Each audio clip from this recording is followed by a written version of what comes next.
I'd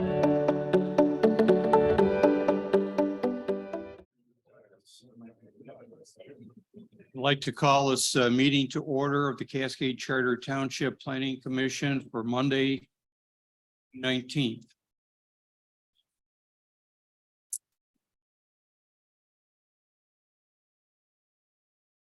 Of our 8 members, one is absent, and that is Chris. He's out of town, and I'll fill in as vice chair. Please stand for the pledge of allegiance to the flag. I pledge allegiance To the flag of the United States of America and to the republic for which it stands, one nation, under God, indivisible, with liberty and justice for all.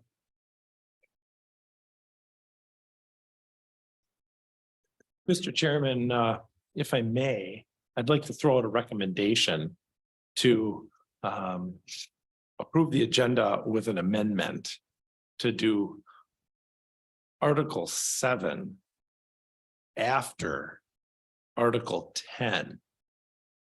Because I feel that Articles 8, 9, and 10 will be fairly brief in nature, given past history with those types of requests. And I have a feeling, based on the number of people in the room, Article 7 is going to take a few minutes, particularly with the public comment related to that item. And so I think that might be prudent to make that change. Do you want to move 11 in front of it, or do you want to keep 11 where it is? You know, I'm not sure that 11 is bringing much either. We could do, How many people are here for number 11? Okay, let's do that then. We'll do 8, 9, 10, 11, we'll make 7 number 11 and move everybody up 1. Okay, I have a second for that motion. Second. All in favor, say aye. Aye. Any opposed? Okay. Thank you. Marisi. Okay. Is there any conflict of interest by board members? I just wanted to highlight, I think I've mentioned this before, but with the Redwater Group, I do some work at the applicant's home, but it's unrelated to the project, just in disclosure. Thank you. And I've mentioned before too, I'm a member at the Watermark. So, but You smoke cigars? no. Okay, thank you. Okay. Article 5, approve the minutes of the June 5th regular meeting and closed session. Can I have a motion? I have a correction if I can find it here real quick. Do we want those as one motion or separate? Let's make them separate. I'll make a motion to approve the minutes of closed session. Can I have a second for that? I second that. All in favor, say aye. Aye. Okay, on the regular meeting minutes from June 5th. Article 10, third paragraph, talks about legal counsel. Abdu explained the letter received from MDOT, talks about the process which planning commission township for the adopted amendments to the master plan. We should really specify clearly that she articulated that the letter from MDOT talks specifically about the Michigan Zoning and Enabling Act, and what we were participating in was the Michigan Planning and Enabling Act. And I think that fine line is what empowered us to do what we did. I think that's a good idea, because there was some confusion there, I think, between the state and the township as far as what the process was that we were going through. I think that would really help to clear that up. Thank you, Member Bruno. Any other comments on the meeting minutes? Okay, can I have a second? I second that. Okay. All in favor, say aye. Aye. Any opposed? None noted. I'd like to now acknowledge visitors and those wishing to speak. But I want to make sure you all understand that this Article 6 is limited to 5 minutes per speaker, and it is on items that are not on our agenda tonight. If you want to speak on items that are on the agenda, you'll have that chance later on as we get into the individual items. Do we have any general visitors who would like to speak on general items?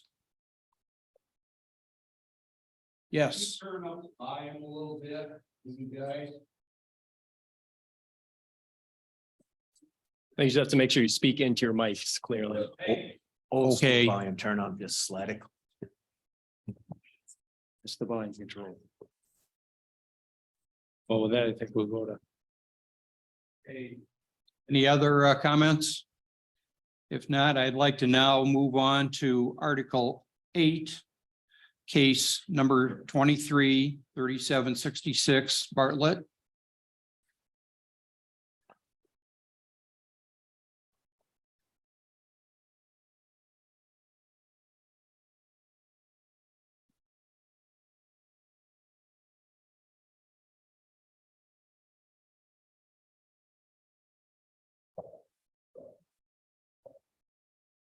Hello. Tonight we have applicants Nicholas and Kristen Bartlett. They are seeking special use permit to expand their existing accessory building to exceed 832 square feet at 1400 Buttrick Avenue. They received a variance at the June 13, 2023 Zoning Board of Appeals meeting because the expansion of their pool house would encroach on their front yard. So they received a variance for the placement. The house is situated on an interior lot, so that's why they needed a variance for the placement.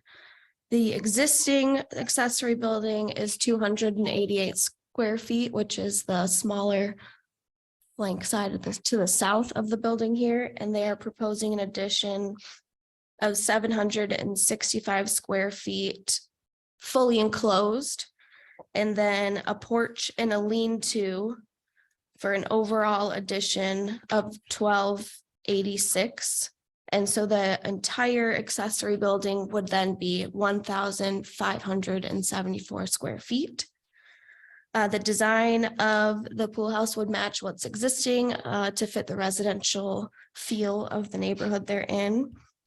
The parcel is 2.48 acres. So because they are less than 3 acres, they're only permitted the one accessory building, which is why they're pursuing this special use permit this evening.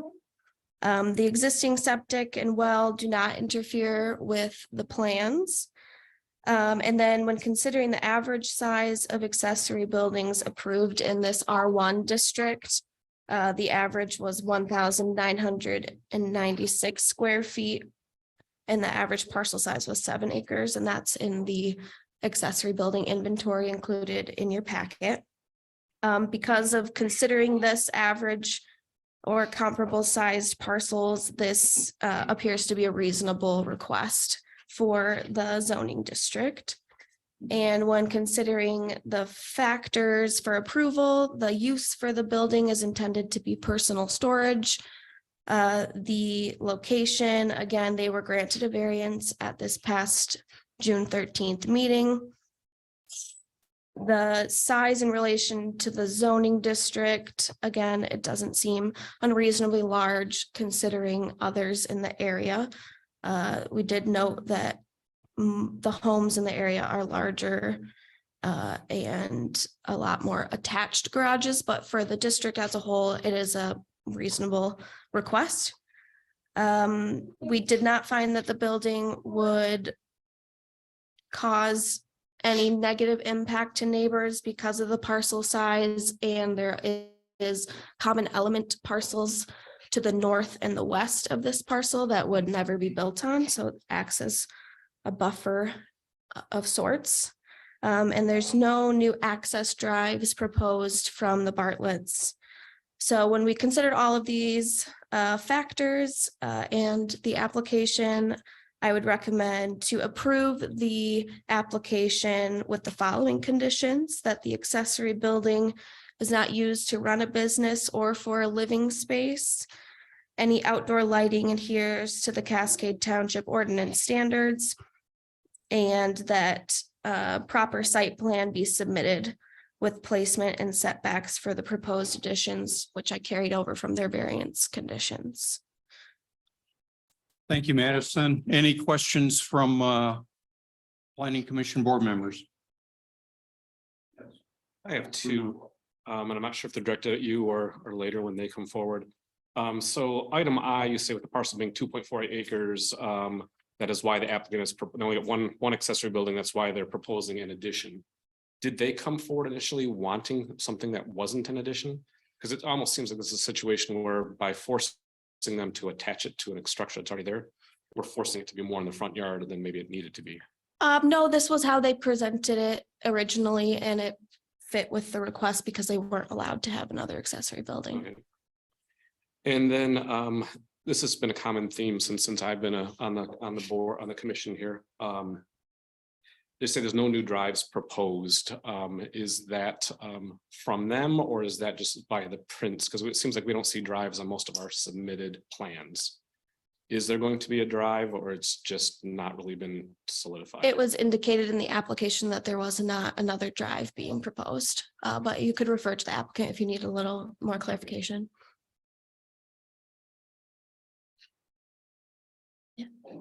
On page 71, there's a spot on the diagram that says proposed property split. Is this an old document or is that?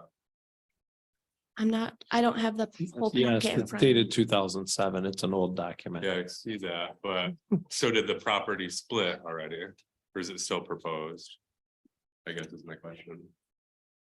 I'm not positive what you're looking at. Is it the septic Correct. map?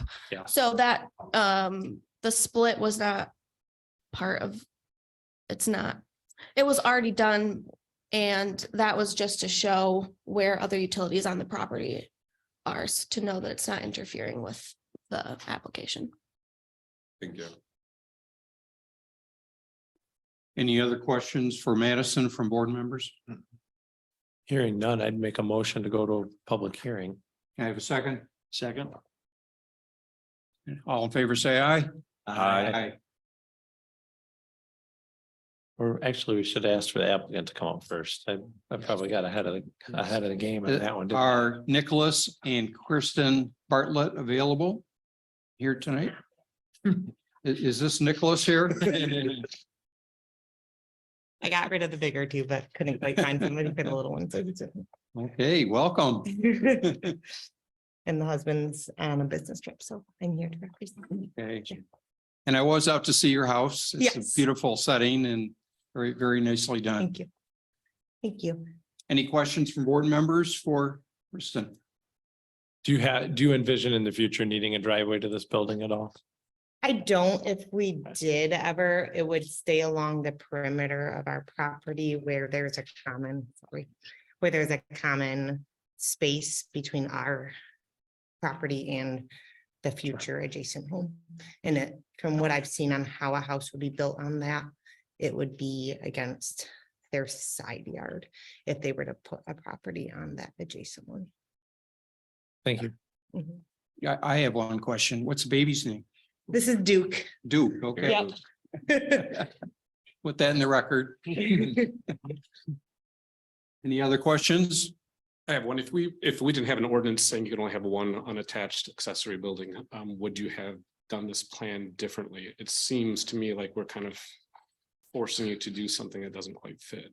No, because of the way that our property sits with the pool, it's on there's an extreme elevation grade jump along the south side of our home, so we can't put it there. And all of our pool equipment is in that building. So to relocate that would be a very extensive remodel that we are probably not able to do. Any other questions for Kristen? Oh. Thank you. Thank you. I'd now like to hear a motion Well, it regarding might public be- hearing. Okay, I think we already did that though, technically, didn't we? Yeah, I guess so. Is there Or a anybody public else- hearing. Motion to. Well, is there anybody else who wants to speak or are we good? Anybody else? Okay, I'll entertain. Make a motion to close public hearing. Support. All in favor, say aye. Aye. Aye. Okay, any comments from board members, questions? I think this is the only one I've never had on. All right. Well, Mr. Chairman, I'd make a motion on case Wait, number. hold on, I kind of had one. I don't know, I guess it's an opinion, but. If you look at the kind of rendering, we're going from, we only have one, it's a hard one for me. We allow one unattached accessory.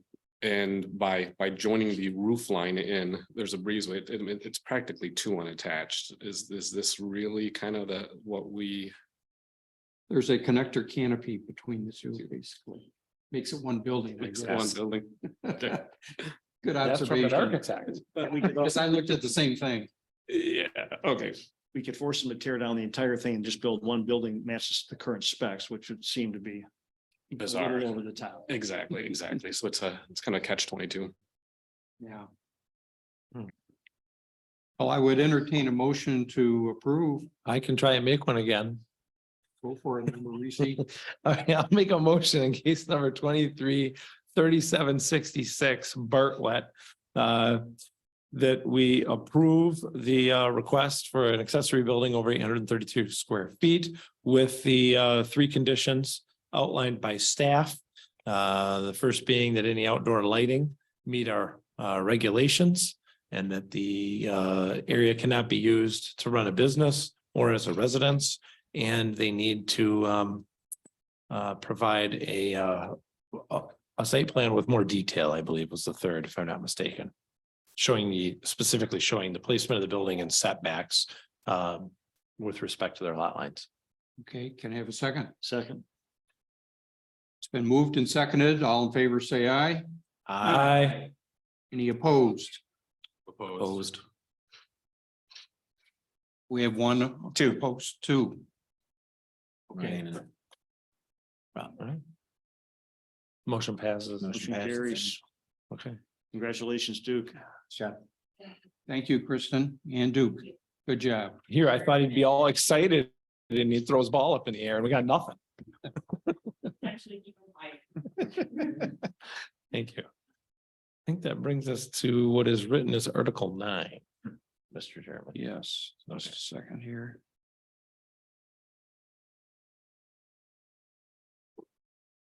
Hang on a second. Okay, Article 9, case number 23-3770, Vanderschaft.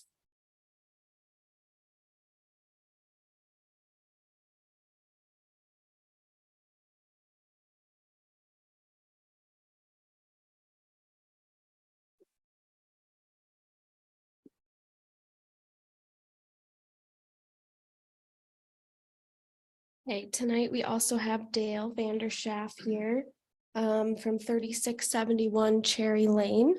He is also requesting a special land use permit to expand his accessory building, which would increase it to over 832 square feet. It's in the ARC district. He also was granted a variance at the June 13 zoning board of appeals meeting for his side yard setback. The parcel is 3.86 acres, allowing for two accessory buildings. The proposed addition to his existing accessory building is 1,120 square feet, 28 by 40. And he would be connecting it on the north side of the existing garage and would maintain the required distance between structures at 12 feet. The standard is 10. The overall square footage with the addition, so he has existing 780 square feet, looking to add on that 1,120 square feet for a total of 1,900 square feet. The neighbors have submitted comment. The neighbor to the north is okay with the plan. He sees no issue. The neighbor to the south also presented at the public hearing on June 13 to say he approves the addition Yep. because he won't even be able to see it from his home.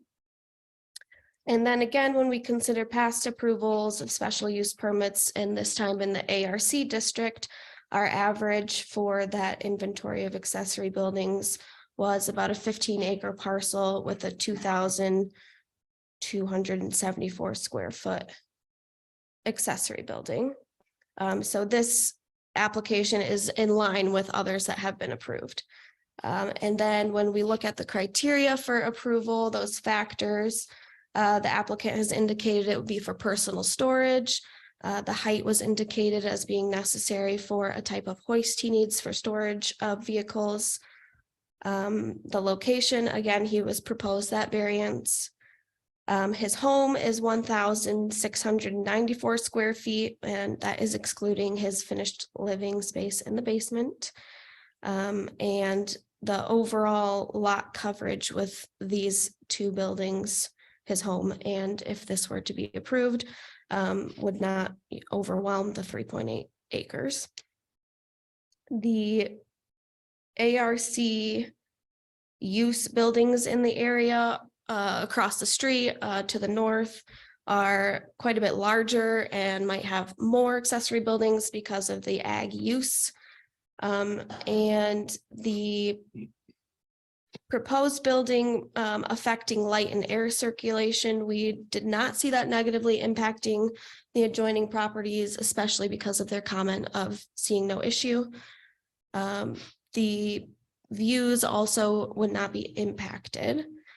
But because the applicant can build within compliance, I recommend you approve it, but that the accessory building is not used to run a business or for living space, and that any outdoor lighting adheres to the Cascade Township ordinance standards. You board members have any questions for Madison? No. Wait, you got one right? So you gave us that it's in line with kind of the overall sizing, but in terms of like house to accessory building ratio, do we have anything on that? It just strikes me, but I guess it is agricultural, so it probably makes sense. But the home is, where was it at here? 1,700. Home is 1,700 and the accessory building will be 1,900. Yeah. Any data on that, like the ratio? I didn't do all the calculations on ratio. I just used the inventory as reference for the district. But the parcel size, yeah, is on the smaller end for past approvals in the home in comparison. Not all the properties with accessory buildings had homes because they might have just an ag use. But yeah, I didn't do the exact calculations for that ratio, no. Well, when I had. Is Mr. Dale Vanderschaff available here tonight? Would you like to come forward and answer a couple questions? Hello again. How you doing? Good. I didn't bring a grandchild or a ball, but Oh, darn. Work on it. so I got a couple pictures of some neighbors' buildings that are maybe helpful in sizes here. But basically, we just purchased a house, just my wife and myself that live in it, so it really doesn't need to be bigger. So we're coming from a bigger home to a smaller home, so. Yeah, it's accessory building into classic cars, and it's basically gonna be storage.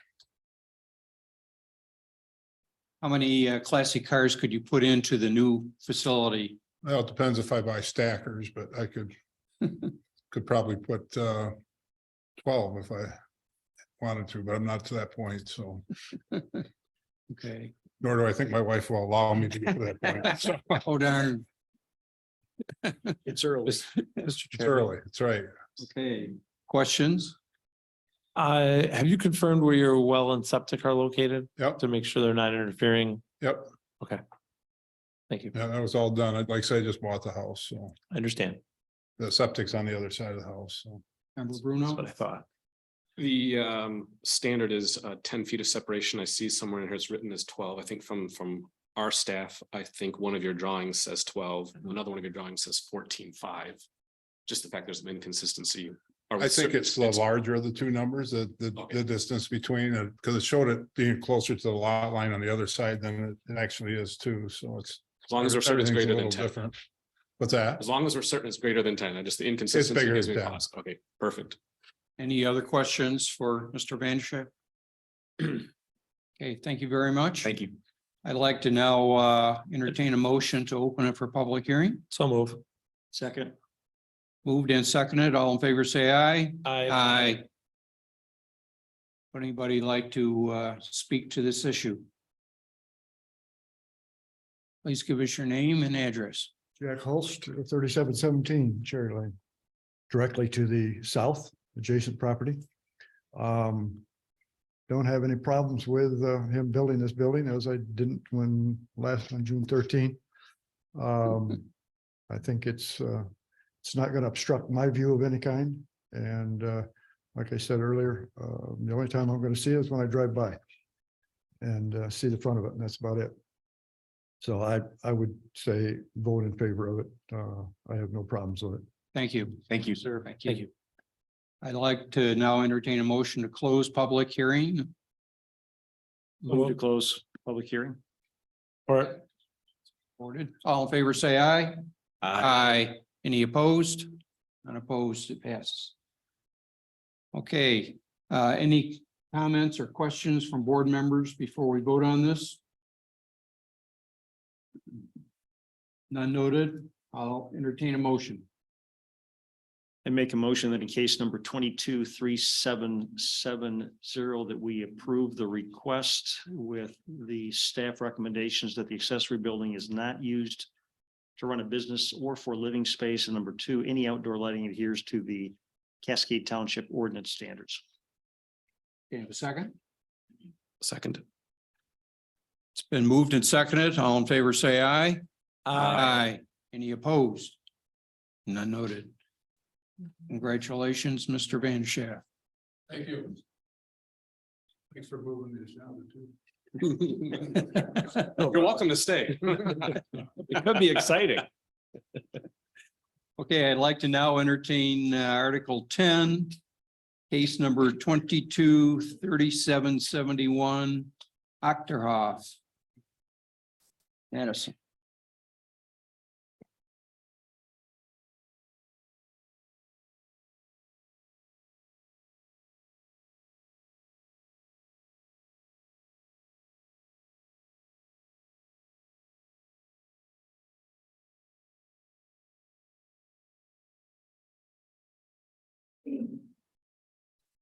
Okay, we have John Achterhoff here tonight. He is in the R1 district at 5830 Burton Street, and he is seeking approval for an accessory building exceeding 832 square feet. He has received a variance at the April 17 meeting to place his building maximum of 15 feet in front of the existing principal residence. But the plans don't indicate that much. The proposed plans indicate the garage to be 28 by 34. And that would be a total of 980 square feet with the 2-foot bump out on one side. The height to the midpoint would be 16 feet. And so he's meeting his accessory building setback standards for this height, which is a minimum of 40 feet. The existing shed will be moved to maintain that 10-foot distance. I believe the applicant, you can refer to him if he is keeping that existing building or if he's taking it down completely. All setbacks, as I said, have been met. The garage is going to be designed in the style of his existing home. So it will be consistent with the architecture of the neighborhood. The applicant will be using it for personal storage. He's not planning to use it as living space or to run a business. He hasn't indicated any outdoor lighting, but that will be a condition of approval. He did confirm the well, septic, and drain field do not disturb with this building. They're more on the northeast side, and he's building more to the west. The comments approving or disapproving of it have not been submitted either way. The average for this district, again, he's in the R1, similar to our first application. But this applicant is only requesting 980 square feet, which I considered to be especially reasonable because it's smaller. The factors in consideration, the size of the building in relation to the house, lot, and zoning district. I believe it fits in, it's proportionate for the area. He's set back at least 200 feet from the road. So it's not like this building kind of like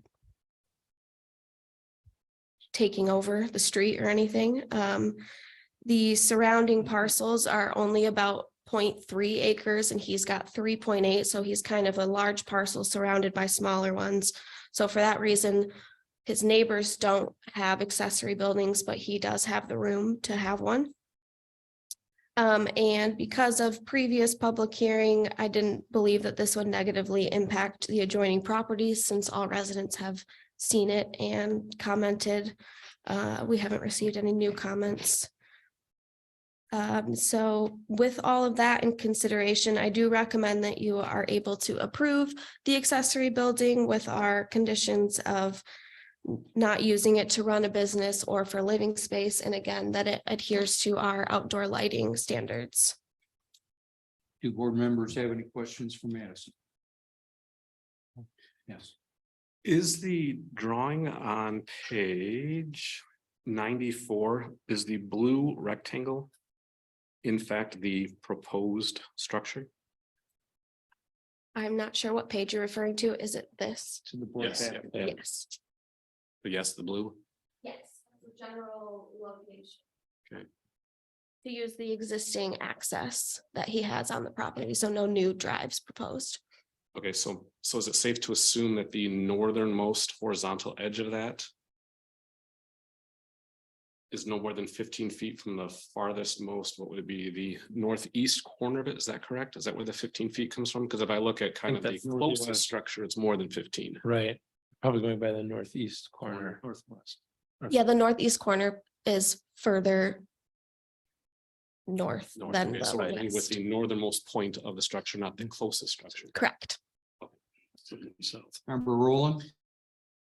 And maybe this is a question for the applicant, but I'm gonna throw it at you first. Okay. Is if they got a variance to go 15 feet in front of the home, why not move the structure 15 feet back? Was there a reason why? Okay. So the applicant can speak a little more specifically, but the location of the well Okay. is just south of where the blue square is on this map. So to not interfere with that, I believe that's why the placement was where it was. That was shown on page 95. The very next Was it? page. Okay. Yeah. Oh, there it is. Yes. Okay, any other questions for Madison? Mr. Ochterhoff, are you present? I am. Would you like to come forward and answer any questions we may have? Sure. Thanks for calling that out, Scott, in front of me, but I appreciate that. I just wanted everybody to know what it is. It's not trying to. Ethan. How can I help you? Good evening. Evening. Sorry, good evening. Hi. Questions from board members for John Ochterhoff? Continue the trend and be the question guy, I guess, sorry. It's probably minor, but I'm just kind of curious. Sure. You went out of your way to say that the similar look on the proposed garage on both the northern and eastern faces. So I guess, thank you, because I think that's the public viewing faces. Of the, yeah. But what is the plan? Will the other faces be significantly different, or was that just? No, they would be the same. I was just trying to address the issues that as they were brought up in the codes. Perfect. Other questions for Mr. Ochterhoff? Yes, Member Reese. Nice job. On Thank you. on I've- your I your put a, application, you have a lot of detail here that Thank you. they I don't did. always have. I did extensive research on elevations, learned to use the property viewer, the measurement tools, and I have more color photographs than I made today. If you would like to see those. I can tell you're very prepared. Thank you. Well, I'd just like to kind of second what Member Reese said. I drive by this every other day on my way to the YMCA. And it's set way back off the road and it's a large piece of property. Yeah, And the architecture is beautifully done. thank you. That's coming from an architect, by the way. I did it myself. I drew the plans, did the whole house with the angle of the house. And the existing drive, the cement, the whole area is there for this building. And to answer your question, Ryan, I think it was yours about the well. That's why we had to have it there. Sorry, Pal. No, that's fine. Yeah, yeah. So it just fits in, and our family's a lifetime resident here, and we have no intention of doing anything other than helping it be a better place. So Good job. Thank you. thank you. Any other questions for Just Mr. make a Rocker? comment, since you addressed me about the well, I think this is a great example of variance being appropriate. The well is there, it's a clear obstacle. Yeah. So this is one of the few I'm very comfortable with because you have a clear and existing issue. Appreciate it. Any other questions? Thank you, Mr. Octroff. You're welcome. I'd Make like a to now entertain a motion. motion to go to public hearing. Make that motion. Second. All in favor, say aye. Aye. Is there anybody in the public or anybody online that would like to make a comment? Okay, I entertain a motion to. So moved. Move to close. Second. All in favor, say aye. Aye. Close Appreciate it. public hearing. Thank you. Thank you. Have a good Any further discussion by board members? I'd entertain a. motion. Mr. Chairman, in case number 22-3771 Actor Hoff, I would make a motion to approve the special use permit for an accessory building greater than 832 square feet as requested, along with staff recommendations that the accessory building is not used to run a business or for living space, and any outdoor lighting adheres to our ordinance standards. Thank you, Member Reese. Do I have a second? Second that. Thank you, Member Bruno. Yeah. All in favor, say aye. Aye. Any opposed? None opposed. Congratulations. Thank Yeah. you. Appreciate it. No problem. Have a Thank good you. evening. This looks really exciting, so I might stay for a little bit. If you started.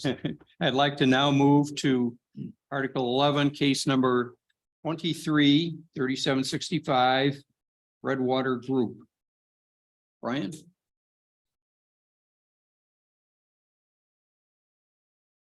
All right, so here the applicant's requesting preliminary plan review to amend the existing plan unit development to allow for a cigar bar as a permitted use. So this PUD amendment application is a little different than others we've received in that there are no new site improvements being proposed, just amendments to the PUD ordinance itself. So the property is part of a PUD that regulates, among other things, the uses that are permitted.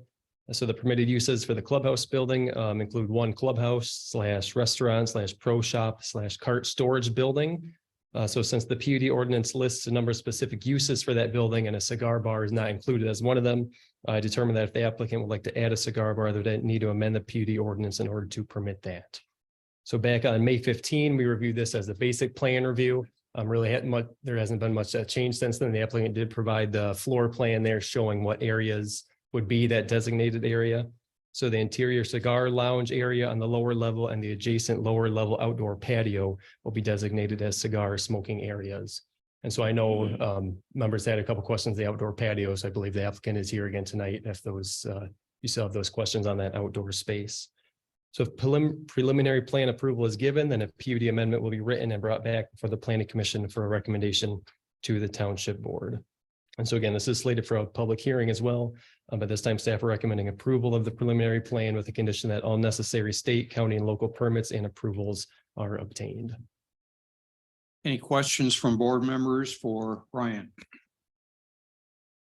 It's kind of a corollary, but do we know, have the lots been combined, 1616 and 1600? They have not yet. So that has to occur before a building permit is issued. They haven't applied for that permit yet. I'm assuming they're kind of waiting for the response to this permit request, but no, they've not been combined yet.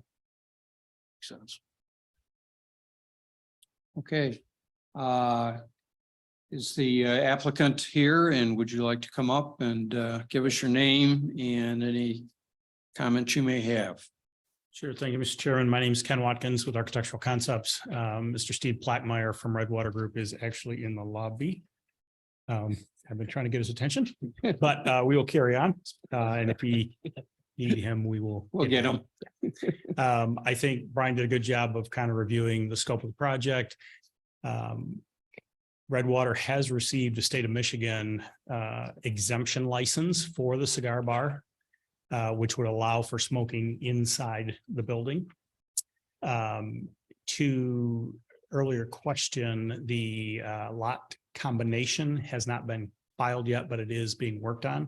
One of the other conditions of site plan approval was also a stormwater management agreement that is also being worked on by Nadervelt, who did the original site plans. We'd be happy to answer any questions you might have. Do board members have any questions? Yeah, will there be smoking going on the patio? There will be smoking allowed on the patio. State of Michigan Health Department rules allow for smoking in a designated outdoor area as long as food is not being prepared or served by employees in that area. So if patrons want to get a drink inside and actually carry it outside to the patio, that is allowed under state of Michigan rules. Do you have the section code number for that? I do not have it in front of me, but we'd be happy to provide it. I've got a short commentary Okay. that I'd be happy to give you if you'd like to see it. Yeah, because I found something different. Okay. So, We'd be happy to provide. okay. Yeah, I'd like to see it. I mean, not right this Yeah, second, but certainly. yeah, I'd like to see that. Other questions? So I guess that raises the point. So last time this matter came before us, we expressed, I guess, concern, specifically I did. You're on the eastern face facing the Goddard School, and you're gonna be outside smoking. Has there been any thought to changing that configuration or addressing that? There has not. We are in the east face of the building. The outdoor patio is about 12 feet below grade. It's about 60 plus feet away horizontally from any exterior eating areas on the Redwater property. As to adjacent properties, they are a long way away from the location of the patio. If you look at the distance between where the clubhouse sits to the buildings that are certainly to the north of it, up along Cascade Road, I don't have the exact distance in mind, but it's got to be at least 1,000 feet or more. Next closest properties to the east would also be across several of the holes of the golf course before we got to any of those residences. Would the other gentleman like to come up and Add anything? speak about the application? If any. My name is Steve Plackmeyer, one of the owners of Redwater, and we're excited about the project. We think it'll be a big improvement in terms of we've got a lot of members that are looking for some additional space to after golf and the like. So we're doing the patio and the like, and we think having a defined designated area for cigar smoking, because that's a lot of golfers do and kind of enjoy that. We'd like to have it in a confined area and do it according to the proper practices of the health department. And it's another amenity that we think would be a nice benefit for our members and guests. And it's on one side of the building, and then where we have our restaurant and outdoor patio, it's about as far away as we can get on our property that still be next to the building. So we're pretty convinced that it won't be a problem. And if we're responsive to our members. We want to make sure it's a good experience. So we'll do whatever it takes to make sure that it doesn't detract from the ones that don't enjoy the cigar smoking. So that's why it's in a confined area. And like Ken had explained, there's the ventilation requirements. It's kind of a costly system to put in there, but it's known to do a great job with taking care of the whatever smoke is done. Do board members have any questions for Mr. Plackmeyer? Yeah, but it's not in a combined area because you're gonna allow smoking out in the patio, which is just around the corner from the outside bar and the patio where everybody eats. So it's not completely in a confined area. Is that correct? No, I think it actually, that's where we'll now require everybody to smoke. There's occasion during the year, Yeah. we've had, when we haven't had a banquet, we've had cigar night where it's allowed with the state of Michigan where you have it in it's outside and it's over in the patio area. So there's a potential that depending on the night and how long you're there, because we do it at 8 o'clock at night and after. So, but we have done those on occasion over the years. I think that might be what you're referring to. Well, I mean, And then plus I would say, as a golfer, I mean, there's golfers that obviously are smoking cigars when they play golf. yeah, but you're putting it where the cart, I'm gonna call it the cart corral, the indoor cart Right. corral is right now in the pro shop, right? Yep. And I'm a member, right? So just like a golf ball's throw, there's the outdoor bar, and a little further throw, and there's the patio. So I mean, it's not, and so it's, if you're gonna allow people to smoke on the patio, then it is gonna blow into those other. You're saying areas. outside of the cigar Yeah, you area? said you're gonna Okay. have a cigar bar and then a patio, and then I think the architect just said that you guys were gonna allow people to smoke on the patio that's adjacent to the cigar bar. So it is gonna be outside and it is gonna be adjacent to, you know, a bar not- and It's 12 feet below grade, correct? What's that? It's 12 feet below. Yeah, it's gonna be below grade. It's not It's adjacent to it's anything not, else. and we're On actually, the same level. right, it's Okay. below grade. Yeah, absolutely. Member Bruno? I have a question. So you said something that kind of gave me an idea. I'm trying to give you my vote, but I'm struggling. So if you said most of the cigars are after 8 PM, so would you be amenable to a condition that approved if limited to after 8 PM? Limited to what?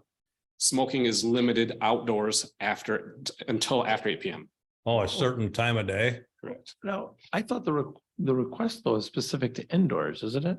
No, there's an outdoor patio that's adjacent to the But cigar but bar. what he just said is that they do have outdoor smoking now. So that's not part of this, is it?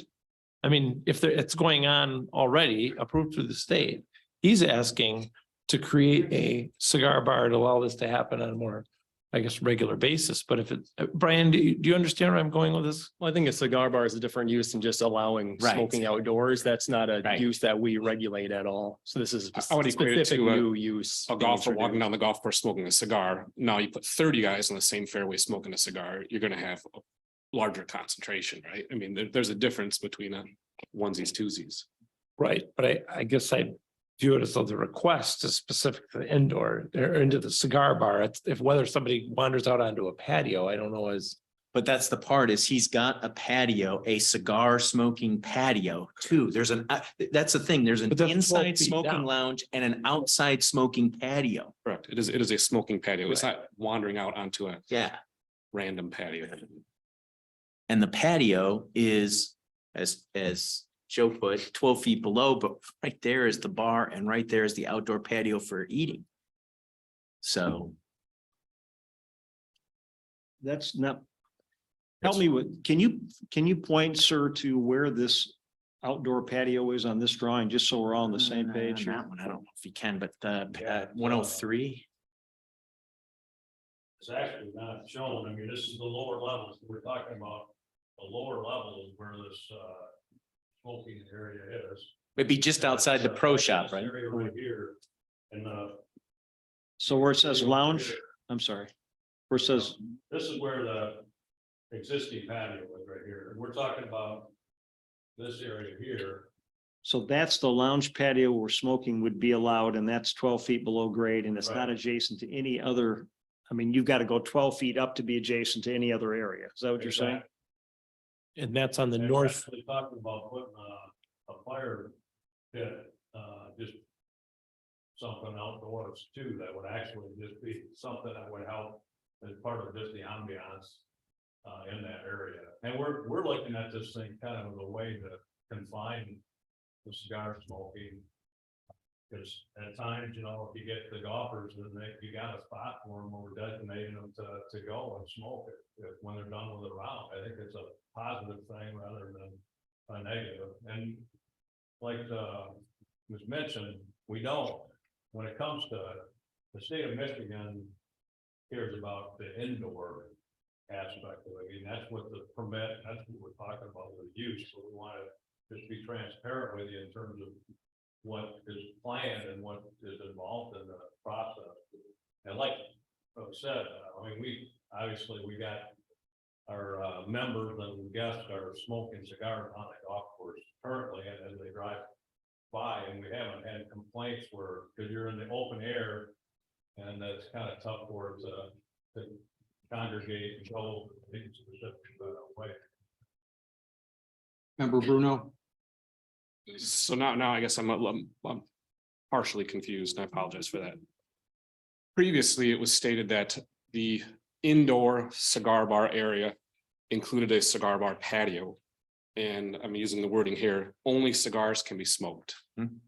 Now we're saying that once they break that threshold, going through the double doors to the patio, you can smoke things other than cigars? No, you can't. Okay. It's a lot. That area, we're gonna be defined for cigar smoking only, even Okay. though you potentially, obviously on the golf course, people are smoking Right. cigarettes as So, well. so that's kind of why I think I view them as one. The rules are followed. That area is cigar only. So that's why in my perception, it is a defined space. Okay, member Roland? Just so you know, my wife and I were having dinner there the other night and somebody was smoking a cigar in the bar and there was a pregnant lady sitting next to us and all kinds of people were complaining. So I'm gonna coin a term here. You're gonna get cigar creep, right? People are gonna, because there's a cigar lounge there, they're gonna walk here to there and be walking out in front. So I mean, I can assure you that we will do everything possible to make sure that the people that are dining with us on the patio will not be subjected to and I can cigar assure you, your smoke. staff I mean, they had no clue. They were like, well, no, Okay. it's okay. They can smoke out there. I'm like, no, they Yeah. can't. Well, we'll definitely clarify that. Okay. And I appreciate you bringing that up because that's something that we don't want to have happen is we want to make sure that we separate the cigar smoking from the dining experience. Any other questions? Over here, member Engel. I was gonna say in a moment of anecdotal observation, I was sitting next to Mr. Rowland that night. And I did not smell any guitar either. Cigars, and it was a great night out there. So Okay. I don't share the same perception. I did not that evening, but I also think that if you have a place, playing the devil's advocate here, where people can go to smoke cigars, you may not have the issue that you thought was there the other night. They may all go to this place rather than doing it outside. Just a thought. Member Nordhook? Just a question, in designated outdoor smoking areas, isn't there like a distance from the building or doorways that they have to stay away from? Is this going to apply on? There is that's where you serve food, you have to be 15 feet away from where you serve food for the normal smoking laws. How does this patio fit into that 15-foot? Well, in this case, it's a cigar only. We won't allow cigarettes. And it's kind of an extension of the cigar. So we're just kind of trying to define it as being. So people will An be area. allowed to go out and your staff will be able to serve drinks out there, but not food? But not food, I don't believe, right? But in the cigar bar inside, you can serve food and alcohol. But outside it won't be allowed?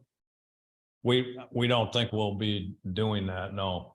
I mean, that's a separation of, we're gonna be serving food inside, not outside. what approval did the state give you? So you have the approval of the state. What did they give you? We have to have a designated area within the building for that. And then what they do is they require you to have the proper ventilation and to make sure that we're complying with the requirements. Did the state give you the approval for the patio? And what Yes, they will. they will or they did? Well, it's under construction, so they can't, it's one of these things where they give us preliminary approval. They haven't given us final approval until it's actually built. So they may come up with some new They come out, regulations of things that you have to do to have smoking on that patio? they regulate everything that we do in terms of when it's designated, when you have that cigar license, they're the ones that are responsible for making sure we're in compliance. Okay, thank you. I did drive over a few of those stogies on the golf course and it's quite a bump. Quite a bump up. Cigars. Member Engel? Sir, the extensive ventilation requirements that have been offered by the state, do they extend to the lounge patio area? Is there going to be any No, they don't. extra filtering or? I don't think they require, to my knowledge, I don't know, Ken, they don't require any there, because you got, that's the absolute best ventilation you can when you're out in open air like that. Any other questions for Steve? Member Reese? I have a question for staff when you're done with him. Okay. Thank you very much. Thank you. Thank you, sir. Thank you. Appreciate it. Member Reese? Brian, in a case like this, do we give notice to the neighbors? Yep. So yeah, And- notice is mailed out to all properties within 300 feet Okay, within 300 feet of that parcel or of the of the building? larger parcel. Of the larger parcel. So that's a, I mean, how many, do you Is it- know offhand how many that was? It was the one of the larger mailing lists we've done. I bet it's fairly significant. And in fact, looking at this, the distance from the northeast side of that building to the southwest side of the Goddard School, I think somebody asked about that earlier. It's 1,300 feet in the northeastern direction, and they would have been included in the mailing list because they're within 300 feet of the property. So, Okay, Ken, did you have any further comments? No. Okay, and now entertain a motion to go into public hearing. So moved. support. All in favor, say aye. Aye. Any public comments? Anything online? Yes, please come on up. Give us your name, address, all that. Laurel Johnson, Whitneyville Road. My concern is the air quality. You know, you said about, the best air filtration in the world is outdoors. But have we all noticed the air quality that we have recently because of the fires? It stays, okay? And I'm not objecting against your cigar thing. But my question is, what are your plans for the winter and the off-season plans? Or, when it's too cold, are you gonna have sides put up? So that people can, or is it just a fair weather cigar? Yeah, it won't be open outside. And how are you gonna lease that? The door will be locked. Okay, and then you said that you've got some really expensive filtration systems. What is the air exchange ratio per hour? That's the question that maybe Ken can answer. I mean, I work in the operating room and we have 12 complete air exchange every hour. So because we have smoke, we have, but like that's hazardous for us to breathe. The good question, I know that's what the health department regulates. They make sure that we see that. Okay. My next question is, you've reiterated that only cigar smokers would be allowed out. Now, Watermark is a members only place. And sometimes members think very well of themselves. How are you going to say to the guy here, leave? Nope, leave, because you're a cigarette smoker, or you're vaping or whatever. Nope. Well, this is not open to the public, and our restaurants Mhm. and banquet facilities are open to the public. It's Okay, these are just questions that I Yeah, kind of percolated as I was listening. That's all I got. thank you. Thank you. Thank you. Any other public comments, questions? Make a motion to close public hearing. So move. All in favor, say aye. Aye. Any further discussion by board members? Member Rowland. Yes, I'd like to read this into record. I got this from the Michigan Legislature website. Section 333-12606A, Public Health Code. For cigar bar or tobacco specialty retail store in existence on effective date of section exemption from smoking. It's basically what you were talking about, right? Section 1, subsection C. The cigar bar is located on premises that are physically separated from any areas of the same or adjacent establishment in which smoking is prohibited. Under this part or part 129, and where smoke does not infiltrate into these non-smoking areas as used in this subdivision, physically separated means an area that is enclosed on all sides by any combination of solid walls, windows, or doors that extend from the floor to the ceiling. Gentlemen, that violates the law if they're doing an outside patio, at least in my eyes. So if you have some refuting section, I would like to see it. I would also like to see a preliminary approval letter from the state saying that they will authorize an outside patio and violate their own law. Thank you, Member Rowland. Other comments? By the way, I'm okay with the inside. I guess I would second that last point. I have no issue with the inside. I see it's heavily regulated. I participated once at the Chop House up there inside. I have zero issue with the inside. I believe that the state has that under control. I think it's a huge can of worms opening those doors to a patio. And unless someone can refute that, and even if that's refuted, I think I would have the conditional of it limited to a certain hours. Member Nordhook. I just need some clarification on, I understand the interior designated cigar bar with all the fancy equipment that the state of Michigan requires. I'm finding a little conflict that we can serve food and drink inside the designated room inside the building.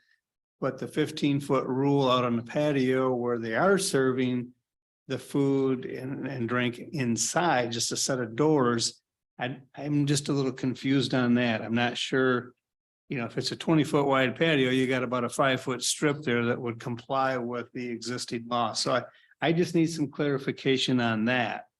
And I'd like to see that, how the state wants to regulate the outdoor area. I'm fine with the inside area. I think that's a great solution that the state's going to regulate that, and I'm good with that. Any other comments? Member Reese?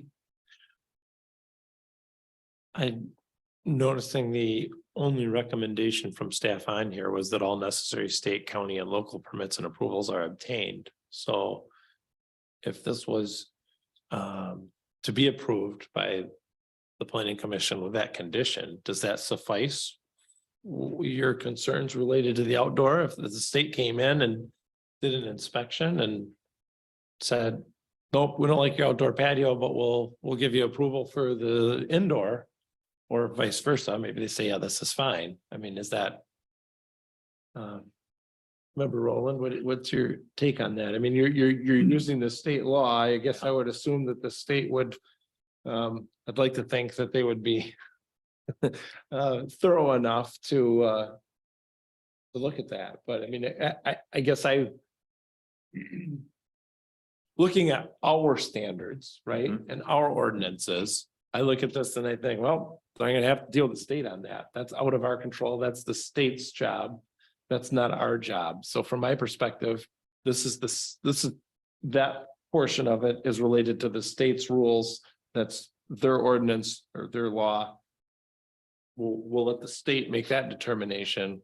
We'll work in our house, they work in theirs, so to speak. So the two comments I have to that is, these are my personal opinions.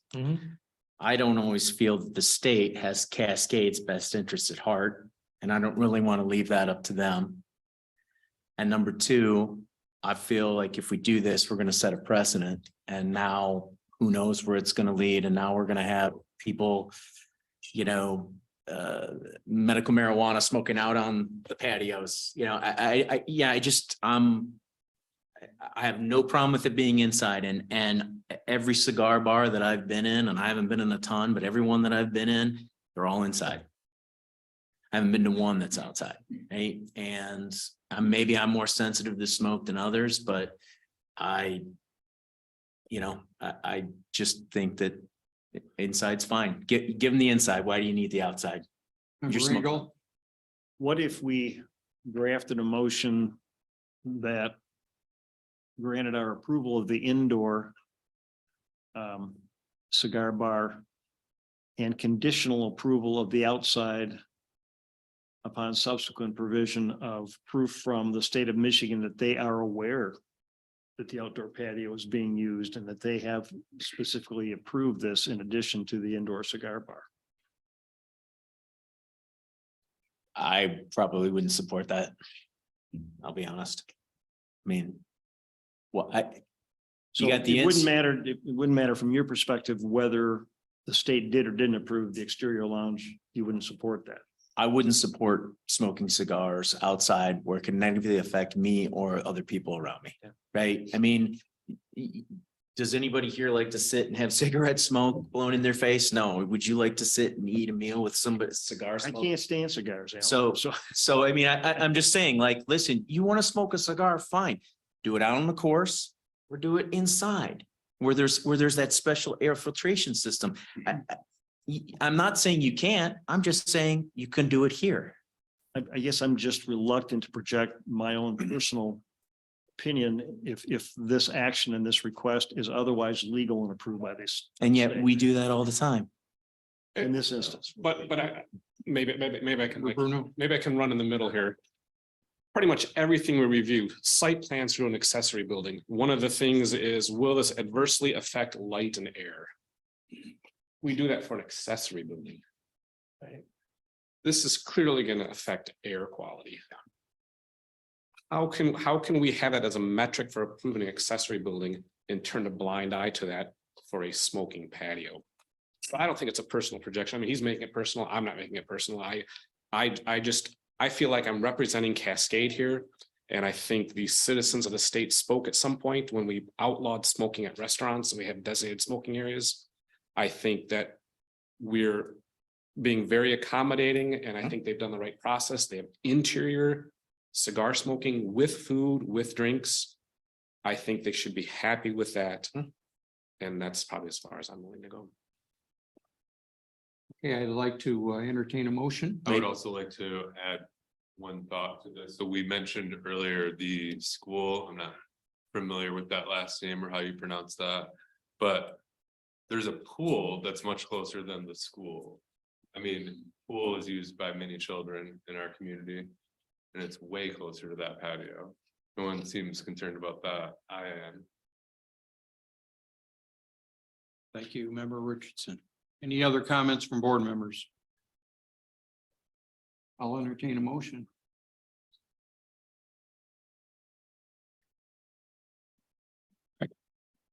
So we're still open, no motion, so open for discussion. So I guess at this point, my newness is going to come through. So we have to approve this in its entirety or decline its entirety, or can You we- can always what we approve want. with conditions. Okay. That's always an option. So the conditions could be basically approved as is minus the outdoor cigar bar. If we're having discussion, can I ask a question here? Absolutely. Yes. What about some sort of ventilation system or something for the outside? I don't know how that would work, but I mean, do you chimney? I don't know. Definitely amenable. Band, exhaust the air up in the air. I don't know. I mean, I would definitely be amenable to that. So I guess the next question is can we ask them, do they want us to table it? So they can address that and maybe, I just feel like they came before us before and we had the same conversation. And they didn't do anything. They didn't listen. They didn't take so that's. I think from what I hear, everybody here seems to be fairly on board with the indoor side. Right. The sticking point from a few of you, as I understand, is the outdoor. Correct. And you don't want to rely on the state to regulate that. So you're not willing to make anything conditional upon state approval. Even if he got detailed plans or something from the state and then came back to us. And ran it by us again, would that, or you guys feel pretty firm on your, I don't care if the state approves it, I don't want it outside. My understanding of the law, you can come back at any time with anything new, right? This is how many You times. can, how many I'm times trying to get an, by this PUD. I'm trying to get an understanding of if this is just. I don't want this outside, period, or if there's a way to have it outside. So I'm asking a question, I'm making a suggestion, saying. Personally, I believe there is a way to make it happen outside. I'd mentioned, after 8 PM, Right. which was his time. So I'm trying to be, So why don't we bifurcate the staff recommendation, table the outdoor portion and approve the indoor cigar bar. I'm okay with that. sounds That good to me. motion, You want to do that? Because that's what I was going to say was approve the Make the motion, inside Joe. without the outside. All right, I will make a motion in case number 233765. To approve that portion of the application which applies to the indoor cigar bar. That approval being subject to an approved letter with conditions of the 3/6/23 site plan approval. Excuse me, that's the, let me get to the. Yeah, sure. And that all necessary state, county, and local permits and approvals are obtained, and further that we table the consideration of the outdoor lounge upon provision of further verification of state approval and adequate ventilation with respect to the lounge area. That wasn't very articulate, but I think I'll support that. okay, we have a motion. Can someone read Seconded. that back to us? Because Yeah. I didn't you think want me I, to try that again? yeah, if you could, because it Let's sounded do like it what we again. said we wouldn't approve. Because it talks about, actually, the staff recommendation is simply with respect to the permits. And then it references the attachments, which include the floor plan of the clubhouse with cigar bar. So Joe, I'm- do you want me to try to reread that for you? Let me try it one more time. Case number 233765, I would move that we approve the staff recommendation that for the preliminary plan contingent on the applicant obtaining all necessary state, county, and local permits and approvals are obtained with the exception of the area designated as the outdoor lounge.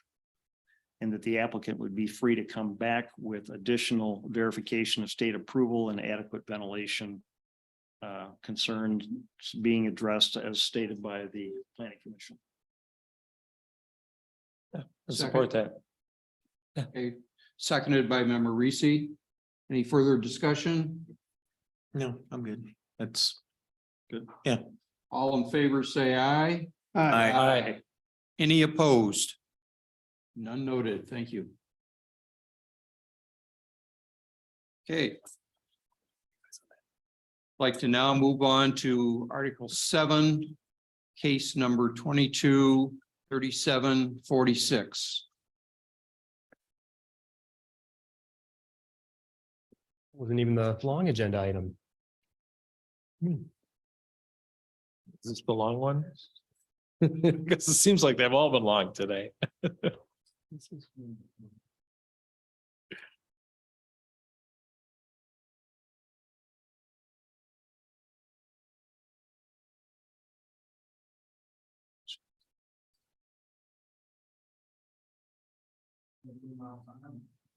All right, so the applicant's requesting a type 2 special use permit to allow for a commercial composting operation to be located at 5745 Whitneyville. This site is located on the west side of Whitneyville between 52nd and 60th Streets and is in the agricultural and rural conservation zoning district. So a type 2 special use requires a public hearing at the planning commission for a recommendation to the township board for final approval. So I did want to provide just a little history on this property as background for the application request. So the applicant, who's now the current property owner, had reached out to the township to inquire if their composting operation would be permitted on site. And the previous planning director informed them that the use would be permitted by right. A little while after the applicant purchased the property and began some minor work on site, the township did receive a complaint from a neighbor. After which current staff reviewed the use again and it was determined that the use would be more appropriately permitted as a special use, so that the township has more control over approvals and comply additional standards as well. As a result, the special use requirements found in chapter 17 were developed with an amendment to the zoning ordinance. While the zoning amendment was under review, the township did issue a cease and desist letter to the property owner, which they complied with in order to give the township time to determine the proper review requirements. So the property owner has now come forward to apply for the special use permit as required. The applicants provided a narrative that describes the proposed facility, which will be used to receive composting intakes, mix and process those intakes to create compost and soil mixes, and prepare finished material for sale and distribution. The operational area of the facility consists of that portion of the property that will be used for storing and processing materials. It will include a pole barn and hoop house building, an asphalt compost pad with covered compost bays, and an area of covered compost rows. So the operational area is limited to covering no more than 30% of the total parcel and must be set back at least 150 feet from property lines and 250 feet from residential dwellings. The area meets the setback requirements and is shown to encompass approximately 16% of the parcel. The operational area is also required to be screened if it is within 400 feet of a residential use, which is the case to the west and the north. The site plan shows there to be rows of existing trees along the property lines, but the planning commission should determine if any additional screening is necessary. It is also worth noting that the operational area is within 400 feet of the property to the northeast, which is currently vacant, but the owner has indicated and submitted comment that they will be building a home shortly on that property. The operation is limited to 3,000 cubic yards of intake and output material per year. I may not have more than 4,500 cubic yards of total material on site at any one time, with no more than 1,000 cubic yards being composting intake. For reference, the state considers an operation to be low intensity if it has 3,000 cubic yards or less material per acre on the entire site. So they could have 3,000 per acre. Our requirements limit them to a total of 4,500 cubic yards for the entire site, which would average less than 350 cubic yards per acre. The site will be accessed with a curb cut onto Whitneyville Avenue, which will need to be approved by the road commission, and a driveway permit would also need to be obtained. The building and fire departments both reviewed and approved the plans. The township engineer has reviewed the plans and his comments are included in your packet. The plans include a lined collection basin to collect and store runoff from the composting pad and a retention basin as well to collect runoff from the rest of the site. A stormwater maintenance agreement would also need to be provided. The applicant will be required to register with Eagle, with the state must comply with all standards of a registered compost operation. So again, that's something that we're requiring. So if they are not in compliance with the state regulation, since it's one of our requirements, township staff could still enforce that as well. We wouldn't have to wait for someone from the state to come out a month later to enforce that. They must also return to the planning commission for annual review for a minimum of 2 years after receiving the special use permit and thereafter at the discretion of the township. So I think it is important to remember that a composting operation does not receive the same protection a farm operation does because they're not covered by the Right to Farm Act. So if they were to create a nuisance to neighboring properties through noise or odors or garbage, they would be required to eliminate the nuisance or risk being brought back before the township for review and potentially having their special use approval invalidated. So in reviewing a type 2 special use permit, the planning commission is required to review a number of factors that are listed in chapter 17 of the zoning ordinance and included in the staff report. It appears the facility would meet those requirements of chapter 17, although we should have the applicants speak to what methods they will be using to prevent negative impacts on neighboring properties. At this time, after holding the public hearing, staff are recommending that the planning commission forward a positive recommendation to the township board with the 5 conditions that are listed in the staff reports. So I can take questions now regarding our standards, but I know the applicant is also present and can provide more detail on their operations. And obviously we have a few people interested in giving comment during the public hearing. Any questions for Brian? I have 2. Brian, do you remember what the original complaint, we got a complaint. What was the complaint for? Do you remember? It was essentially that there was just kind of some garbage and trash on site and the neighbor's dog would get into it and roll around. And it was something that needed to be cleaned up. It wasn't what it was supposed to be doing. And then when they're following these standards, I mean, that's something we'd be able to. And then refresh my mind, and maybe Scott probably would be better to answer this. 4,500 cubic yards. What's the approximate size of that? Can we say, I mean, We figured that out at one Did point, we? didn't we? I thought we had, when we talked about it at the planning yeah, commission level. wasn't like 30, was 30 feet? I don't, was 30 feet by 20 feet, something? It really depends on how tall the Yeah, how pile tall the is. pile is. So, Yeah. And the applicant might be able to speak to more. I was Okay. distributed. And remember, that includes all finished product too. So it's not just the active or intakes. I mean, if they have finished product sitting on site, that counts towards that. All right, so it's 3, okay, Yep. okay. That counts towards that Okay. total allowed as well. Member Bruno? So thank you for bringing up the Right to Farm Act, because their application actually references it, which gave me pause. So we're in agreement, they are not covered by that. Correct. That's when what legal counsel informed us as we were providing the Okay, yeah, and amendments. I and believe things it's like because that. they're not creating a farm product. That was my kind of. It's not covered under the GAMPs. We've been talking about GAMPs in other instances, but commercial composting is not covered in one of those generally accepted agricultural management practices. All right, and then for that reason, we created section 17.7.2 T, if I have all that correct. Yes. And the reason I kind of go through all of that is because 17, in that section, I believe section 12 says that basically, if I can find that quickly here. All machinery equipment except for motor vehicles and trailers used in the conduct of business shall be stored within a completely enclosed building. So I'm kind of confused as to the staff recommendation, because I believe that their building is not being constructed until 2025. So if they How have, are we giving a waiver for that one section? so if they are using equipment actively on there, and they might need to update that timeline, but if they're using equipment on there, it should be included unless, again, it's actively being used, was the exception for trucks and trailers, I believe. Or 12, except for motor vehicles and trailers using the conduct of the business. But right, any other, and there might be just an exception as they're building the building, right? That'd be the one, and then when the building's built, and we'd want it to be quicker than a year, so it's not sitting out Quicker there than a before year. then. Okay, that was kind And of. we can always include things like that as conditions of approval, as it must be built in X amount of time. All right, and then I think I had one quick one, but someone else can go while I find it. Sorry. I do have a question for you. So this area is currently zoned as agricultural, rural conservation. Yeah, our right? ARC zoning district. But do we have any idea how many new houses have been built in that area in the last 5 years? In 100 the whole area or just nearby? nearby. Not nearby, there wouldn't be that many. we could look at aerial imagery and you could, I mean, So I count think, pretty easily. I mean, from my point of view, in any event, it's clear that there are differences in ARC zoned areas. There are some that are 100% farms, and then there are some that are becoming more residential, I guess you'd say. There's a little bit, yeah. And to me, this area seems to be one of those cases where I feel like in the last 10 years, at least 100 houses have been built in that square mile. Maybe I'm way off base. So Okay, member Reese, Square miles you have a pretty big. question? I don't. Okay, member Bruno. Sorry, I read this one really closely, so I'm gonna be a little bit, so in there, first of all, their paperwork was phenomenal, almost so phenomenal. There's so much in here that some of it kind of conflicts, but they're stating somewhere in actual versus what's allowed, that they're putting in a 150-foot building. I'm assuming that is a typographic. well, the hoop house, They're saying that the maximum allowed is 35 and they're requesting 150 foot. oh, correct, yeah, that looks like a typographical, Right, yes. that's 15 stories, okay. And then on that same document, it's page, I think, 1 of 5. Mhm. They're really thorough. Yep, 1 of 5.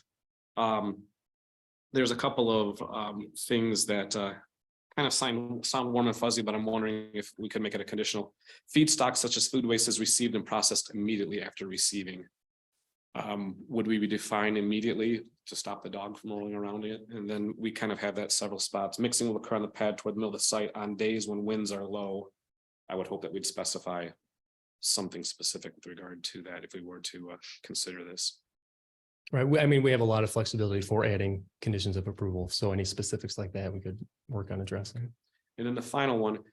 So if they come before us every year for a review, what would that look like? So if they're out of compliance, we shut them down? I guess I don't Yep. understand what that mechanism is. So we've had that on a few cases, nothing real recently, but for a few other special uses, I think just for an example, I believe when their Walmart or Meijer added all their outdoor area, they were required to come back for 2 annual reviews. And it is, just making sure, hey, you're checking all the boxes, you're doing everything you said, you're meeting all the conditions that were added to it. And if they're not, I mean, maybe you give them, a certain amount of time to address them, or again, we have the authority to invalidate their special use permits. Okay, we do. That Yes. was my question. Yeah. I don't want to find like, oh, well, we've already opened the can of worms. Right? If they're not meeting the standards that were approved, right, then we do have that ability. Any other questions for? And I have one final one, sorry. They talk about all the material they're adding, all the stuff, a new barn, a hoop house and all that. The one thing I don't understand, maybe it's naivete, is so the worms, I think they said red wiggle worms or something. Are those imported? Like, so are they bringing a container full of worms, or are they just naturally, if they build it, they will come? So I believe they bring them to start with, and then they are what actually do the composting in those rows, and I'm sure they can speak a little bit more to that too. Yeah. They don't leave the property. The words just stay. Right. Okay, any other questions? Thank you, Brian. They have shock collars. Mr. Chen, would you like to come up and Well, he's on his way up. I'll just make note. I did a rough count here using 60th Buttrick. McCord's north to 52nd, and in that area, which is about 1.25 miles, I count 165 residents total. Based on parcels, Residences. Thank you. Homes. Good evening, everyone. Thank you. Ready? Good evening. give us your name, please? Yeah, my name is Luis Chen. I'm the owner at 5745 Whitneyville. I'm also the founder and owner of Wormies. We're a composting business. And for those of you who have never heard about us, we're a composting company. We collect food waste from local residents, and we bring it to our farm. We compost it using a 3-step process. And the longest step in the process is composting with worms. So the whole composting process takes about 12 months. So the main goal, of our company is to create a compost that is rich in beneficial biology, free from contaminants, free from persistent pesticides, herbicides, plastics, and all that. So it's something that farmers use or craft growers use as an inoculant. It's not something that they use in big quantities. So these composts that we make have higher percentage of worm poop because we have a lot of worms working in these piles. So this manure is used as a fertilizer. So the pellets that the worms create contain protective enzymes, they contain growth hormones and nutrients, all encapsulated in those balls of poop, and it's completely odorless. So what growers looking for this type of compost, they are specialized in, they're trying to focus on increasing the flavor or the aromas or the nutrient density of their growth of their plants without the use of synthetic chemicals. So we are applying for a commercial composting operation. And I understand that may sound a little bit too big for us. That may sound very scary for our neighbors. I totally understand. If I was in your seat, I would be worried as well. Our operation is not bigger than what we call a farm composting, on-farm composting, and that has been defined in a previous regulation by the state of Michigan. On-farm composting is allowed to compost 5,000 cubic yards per year. And this is without the need for permits and the need for anything, or on-farm composting is allowed by all farms, and they are protected under the right to farm bill. So we are not a farm. Our main goal is not to plant, not to sell produce or anything like that. Our main goal is to create compost. And that's how we make money. So yeah, we're applying for 4,500 cubic yards per year. We're not a large composting operation. The risk of nuisance is extremely low. We do not need loaders, large loaders. We do not need shredders. We do not need heavy duty, noisy equipment. We do not have the need to receive large quantities of feedstock. We focus on quality rather than volume. We are very excited to be using a state-of-the-art composting system that we call, in the term of, I don't know if you know these terms, but there is the thermophilic phase of composting. When the piles get hot, we will be using a system that we call static aeration. Through negative static aeration, we have pipes underneath the piles, and there is oxygen being pushed and pulled from these piles. When the oxygen is pulled, the oxygen is going to be running through a system, and it's going to be directed through a filtration pool of carbon. So you may also be wondering, so we are very excited about that technology. You may also be wondering about the nuisance of pests. This is a pretty common in landfills or in small composting operations at home and things like that, where the piles don't get hot, or where you see food waste laying around and there is a dog coming in and rolling in that food waste, right? The high temperatures in our compost piles is a deterrent for pests. These piles are kept at 140 degrees for 21 days. Then the thermophilic phase, that's what we call the active composting phase, is kept in an enclosure in base, and with there is protection on top as well, completely covered. Then this fresh pile of compost that we make with the food waste and the carbon and the wood chips, once you make that mix, we put a layer of finished compost on top. So that's another deterrent for pests. We are in 13.4 acres of land. We're utilizing half an acre for the thermophilic phase of composting. This is the active phase. This is when we have the risk of nuisances. This is when we have the risk of smells. So yeah, the active phase is taking 21 days in these piles, in this base, that are going to be completely contained, covered. We keep these piles at 140 degrees, all in compliance with the state requirements. You know, at 140 degrees, you can cook an egg in there. You know, animals are not attracted to that. They don't want to be in the pile.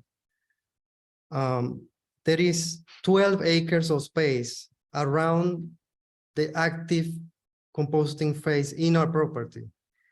This is plenty of buffer, impossible for smell to travel so far, for noise to travel so far. Impossible to see. Who is going to see? A commercial composting operation, commonly, they have 12 feet high piles. The biggest pile in our operation is 4 feet high. Concerns of vehicles, trucks coming in and out, nothing larger than any farming operation. A couple of trucks, a couple of trailers. That's it, and a skid steer and a tractor. There is absolutely nothing to be afraid of. We have plans to reforest the site with trees, pollinator habitats. We are partnering with Kent County Conservation. They're gonna be, they have grants for the pollinator habitats. Chandler here, he is one of our farmers. He already planted 100 trees in the property with the help of the donation from Kent County. Yeah, we're very excited for the project. It definitely adds values to the township. The addition of the trees, the pollinator habitat, how attractive everything has been set up with the help of Eagle, Department of Great Lakes and Energy. they gave us a grant. And, if it wasn't for them, we wouldn't have the money to be here and spending so much time proposing something like this. And having a facility with all these amenities. So yeah, our vision finally is to have a pleasant and attractive place where people learn and become a part of composting. A place where local food waste is composted locally and is returned to the immediate community. We are here to change the old system of managing waste. And an operation like of our size could be easily replicated in each township. It has a low risk, it has a low investment. So yeah, we're here to change the way we manage waste. And I'm gonna show you a short video of how this is gonna look like.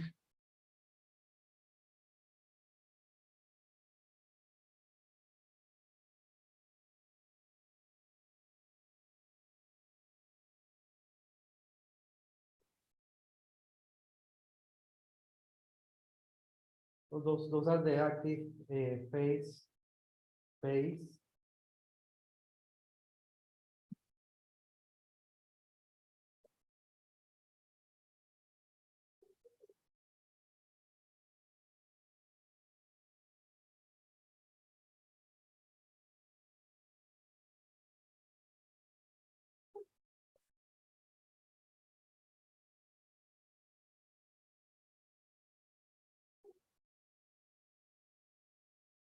Also want to show you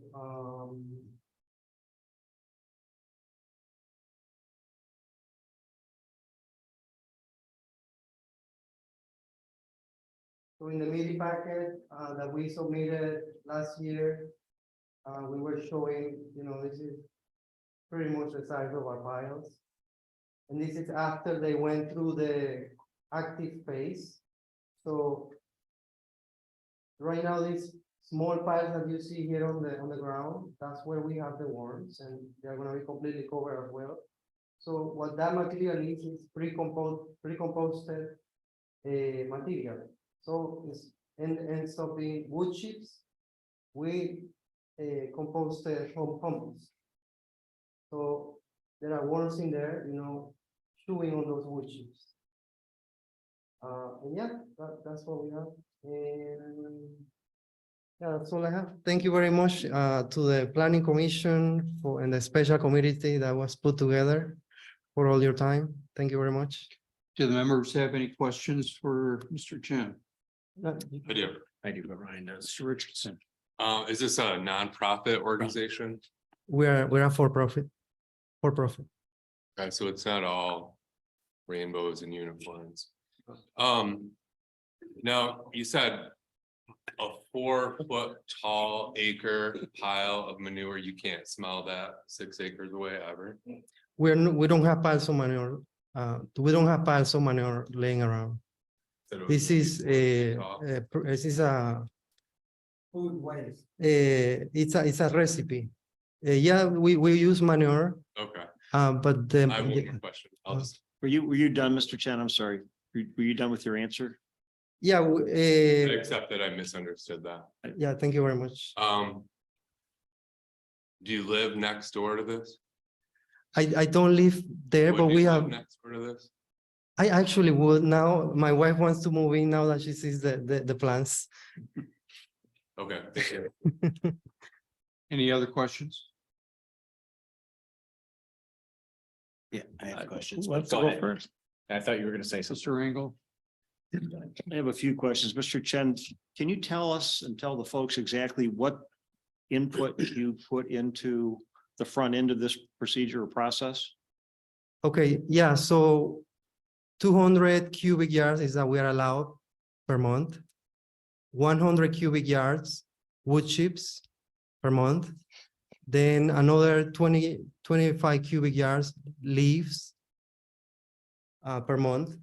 So that means that leaves us with 20 cubic yards of food waste per month. That is about 2 pickup trucks or 1 per day. A bed of a pickup truck. And per day. what is the food waste? And you- So the food waste, it's the discards that you will have after you cook at home, an apple core, a banana peel, things like that. I saw a post somewhere and I just need some help with this. Somebody made a comment about dead animal carcasses, and is that part of this process of input? No. We work with residents. And we, when we sign somebody up for our service, we give them a list of items that they can compost with us. And it's all how do you say, herbivorous, how do you call them? Vegetarian scraps. So yeah, vegetable scraps. So you We don't- actually do not accept animal scraps. So you don't use meat or bone. We don't use meat or bones or anything like that. When you were in Georgetown, before I think there's a land exchange, so you had, which is why you came out here, I think. Did you have odor problems out there? Did you have neighbor complaints out there? No, that was great. And we were working on there a farm operation. And our closest house was what, 10 feet? Yeah. There are Yeah, 10 feet away. We are a very beautiful neighborhood in Jenison. There was a park, there was a neighborhood surrounding us, surrounding this farm. No problems, no complaint. The neighbors will come, walk around. They will feel like this was, I don't know, part of their attractions. And we were like, what is he doing here? But yeah, never had a complaint. Initially, we were renting from the owner of that farm. Then he sold the farm to the township. And then we were renting from the township for a year. We didn't have any problem with the township. Then the township decided to take the property for conservation purposes. They have a wetland now. So we move out. You also referenced, I think it was in your narrative from last year, that you guys were carbon negative. What does that mean? Yeah, so an operation like this, what it brings to the township, it's something called a carbon sink. All of these composts are being created. It's pooling, cleaning. So yeah, instead of having an operation that causes greenhouse gases, you have an operation that is doing the opposite. And I don't know if here in Michigan we have any incentives yet. I don't think we do for something like that. Well, that would be great. One last question. How many of the neighbors, the immediate neighbors, have actually come to you, to your operation, and looked at it and asked you questions? We have one. We have a couple. Yeah, very friendly people. But they came and asked. Did you have any? Yeah, I don't know how immediate. I'm Chandler Michalski, same address, 5745 Whitneyville. One neighbor came in to check it out. They wanted to make an informed decision, which I don't see her here tonight, but she checked it out and she was neutral when she came in. She wasn't sure she was for or against it, and she left there absolutely for us. Very surprised at what she saw and very, very pleased. Have any of the other neighbors come over and talked to you or visited the site? No, just the one complaint from the dog that was trespassing on our property, and I don't understand how that's, it's like, that's a big Rottweiler, and we got little kids on the farm, and my girlfriend's there, and that dog has come up and scared the crap out of her before. I'm like, that dog should not be roaming around. It's a huge dog. And those neighbors did not come and talk to us first. I believe that their complaint was originally because we had talked to them, we were being friendly, and we said, yeah, we're gonna be composting here. And that scared them. I don't think it was an actual complaint about garbage or anything like that. I think it was just the word compost scared them. Okay. Other questions from board members? Brian? So I have several, and I guess I'm going to show my cards. So I actually read this as more thoroughly than I do most things, and I have a lot of issues, but I think they're solvable. I think that to answer some of the questions, the 3,000 cubic yards is basically 30 semis over a year, so it's 3 per month. To answer your question. Okay. So when I'll admit, it was scary. When when I dug into this, I was thinking, wow, this is going to be interesting, but it's a very, very thorough presentation. And I think that you're going to have shock and awe. I think there's going to be a lot of people kind of saying, not in my backyard. I don't know how you overcome that. I read through all of this. And if you are in fact going to do what you say, you're going to plant, I circled some of this, you're going to plant, where's this section here? You're going to have a biodiversity pond, 2 acres of pollinator habitat, 1 acre of trees added, 4 acres of biodynamic accumulator crops, and a 1/2 acre of educational garden. That's a lot for the community for a 1/2 acre of composting. Absolutely. So I would encourage you to, do all of that. Additional questions, I think, are at a detail level that I'm not going to go into today, because I think there's a lot higher level questions with this group of audience in here, but I guess it's not really a question, it's a statement, but I think we really need to educate ourselves on this. Member Rowland? Yeah, so. And I'm presuming, right, one of the big concerns in the room is smell, right? So walk me through what your plan is to make everybody comfortable with the fact that you guys kind of have that handle, right? Because I mean, if I were living next door, I would be concerned, right? I mean. Like you said, we'd be concerned too. Yep. We've done to commercial composting operations and we understand your concern. We're not trying to start a landfill. We're starting a very small craft composting that is very much needed because our soils are sick. And the way that we've been farming for the past 100 years or so has made our soils extremely sick. This is the medicine. Compost is the medicine to return this dead dirt into living soil, to grow nutrient dense medicine. It can be our medicine, but it is not. So help me understand the smell, right? Like, right, yeah, right. I mean, Okay, so. we love the passion, right? But So we create a very responsible recipe. Yeah, so we have the plan, yeah. There is you said something about charcoal and oxygen and, there is a mixing pad, okay, there are bays, okay, composting. So you receive your feedstock. On site, you have wood chips. As soon as the truck come with your volatile, this is what I call the volatile material, this food waste. the vegetable waste, right? Okay, And it's not gonna be stinky. It's usually not stinky. okay. Usually. No, it's worth it. So as soon as that comes in, we mix it with the wood chips. What do the wood chips How do? long from the time the food waste gets there to the time the wood chips are mixed? Is it a day? How long does it take for the wood chip to get down the truck and be mixed with the food, with the wood 24, chips? I mean, is it 24 hours? Is it instantly? Is it yeah. within the hour? It takes 20 minutes. Okay, 20 minutes from the time the wood chips arrive in the facility to when it's mixed with wood chips. So what the wood chip does is that it absorbs water. It prevents all of that nuisance. Pore space in the compost recipe to allow gas exchange. And so somebody said they work in the garbage industry and it's small parable. Well, this is not garbage because we are only putting organic matter in there with the oxygen exchange. And when you send food scraps to the landfill, it's mixed in with all the plastics, everything else that's not going to break down.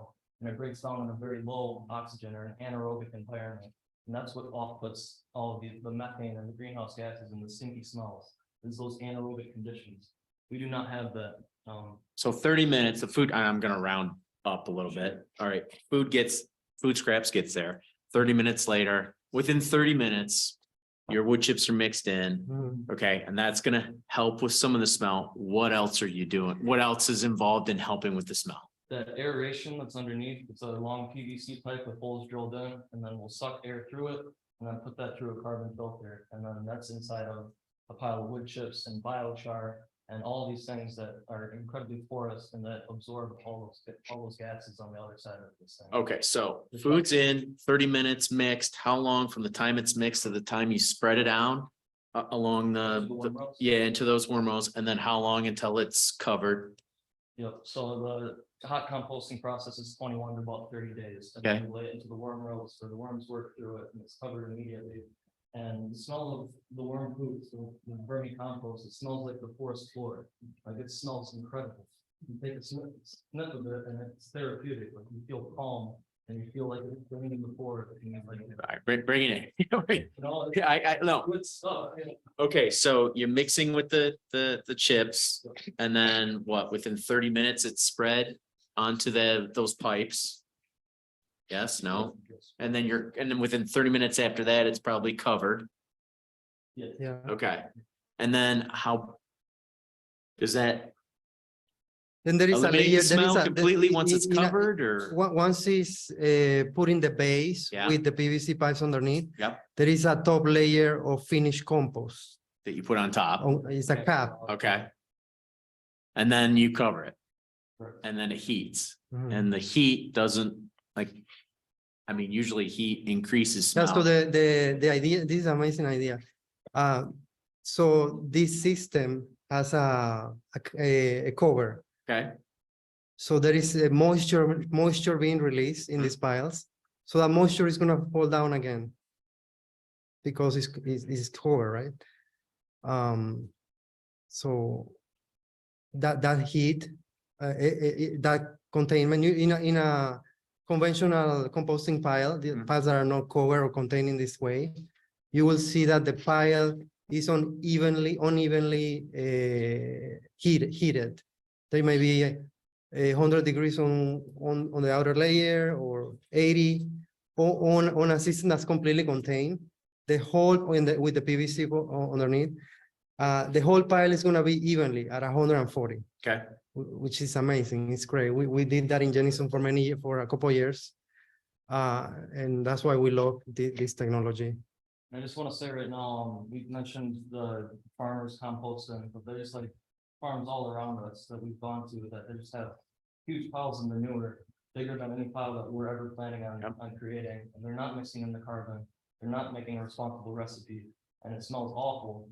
And the farm right here next to us applies manure to the field, and that's a good farming practice. That smells way worse than anything that we're going to be doing, you know, and it's already there in the community. They apply manure to the field once or twice a year, and it smells bad, but they're a farming district. Right. And so we are going to be responsibly composting, minimizing all of that, but there's farms all around you that have huge mountains of manure that they're not responsibly composting, and every time it rains, all that excess nitrogen and phosphorus runs off into our water. I don't know if any of you have seen like the crazy algae blooms that are in all of the lakes everywhere around. Can you try to speak into the mic just for, that's how we record our minutes too. Address the For sure. board, please, Yes. not the Okay. public. Sorry about that. We have toxic algae blooms in all of our lakes due to this excess amount of nitrogen and phosphorus from all these farming operations that are not responsibly composting and are not regenerating the soil. And so we are going to be undoing all of that and remediating these microbes that are in our compost are master remediators. They can break down glyphosate, which is Roundup that all these farmers are spraying everywhere that causes cancer. They break that down, they turn it into fulvic and humic acids, which are essential for plant growth and for soil health. So these microbes that we're working with are going to add so much value to this township. We've been here before talking about the PFAS from the airport that's contaminated all of our water. Like these microbes are the best bet that we have of cleaning up this township and making this carbon sink and breeding more of these microorganisms that bring all of these other life. And like, this is seriously really, really good stuff that grows nutrient dense crops and like remediates the soil and adds so much value. All the butterflies and pollinators and songbirds that come in are going to add so much value to this township. I know. Yeah, we're not just talking about the way, you know, we as a township or as a neighborhood are trying to change the way we handle waste. We're also changing the way the composting industry makes compost. You know, we are talking about making compost with nature, not with machines. You know, we're talking about making compost with the use of trees that bring more biodiversity in the site. We are talking about, yeah, we're talking about putting a pond that's going to bring aquatic life and help our compost pile. And that's the reason why we sell 1 cubic yard of compost at $800 and people buy it. This is not your average compost. You Yeah. cannot get this at any store anywhere. This is living, breathing microbes and it's used as an inoculant. It's very, very concentrated, very strong. A little bit goes a long way. But this is like people that know about good compost come to us from all over the country. We have researchers and educators from universities all over that have been studying our compost and they're like, what are you guys doing? This is incredible stuff. Well, Mr. Chairman. One question, one Yes. quick question. You don't use Asian jumping worms, do you? No, sir. That's a good question. Yeah. Absolutely. Thank you. Yes.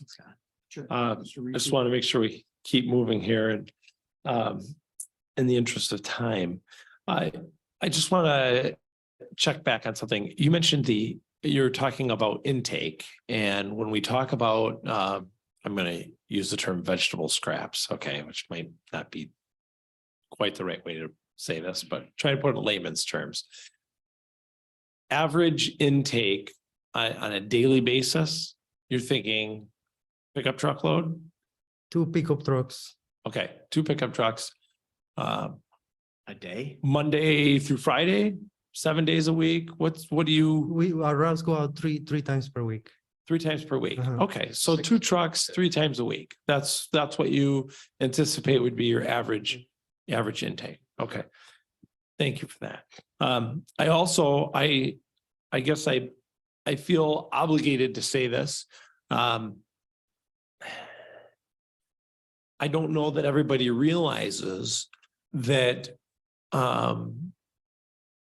you came to Cascade Township, you got a letter basically saying, that we were okay with the composting in that area. And then you agreed to stay on the sidelines a little while for us to develop this section 17 dot such and such. All right, to come up with some composting regulations, if you will, related to what you do. And I know you took a bit of a loss doing that, and we're appreciative of that.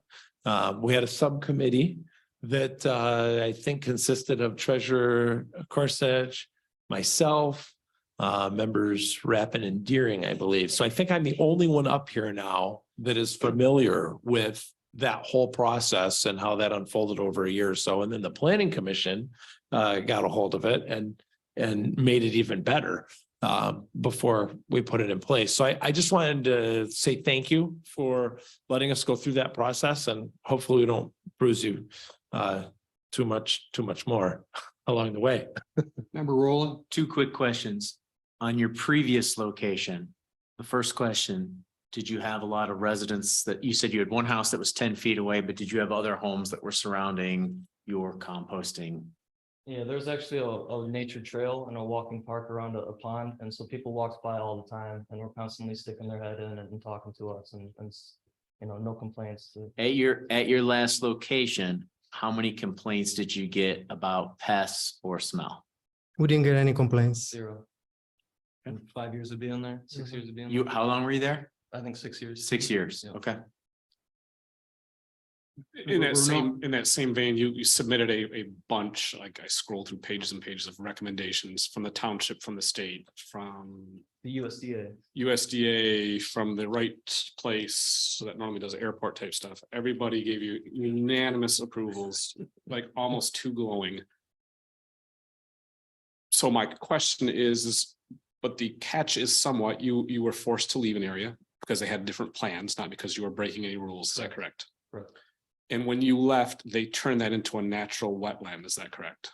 Yes. They did not go in and create a Superfund site and haul out tons of material before restoring it to a wetland. Is that correct? No. No, You left and they restored it to what it was previously. correct. Okay.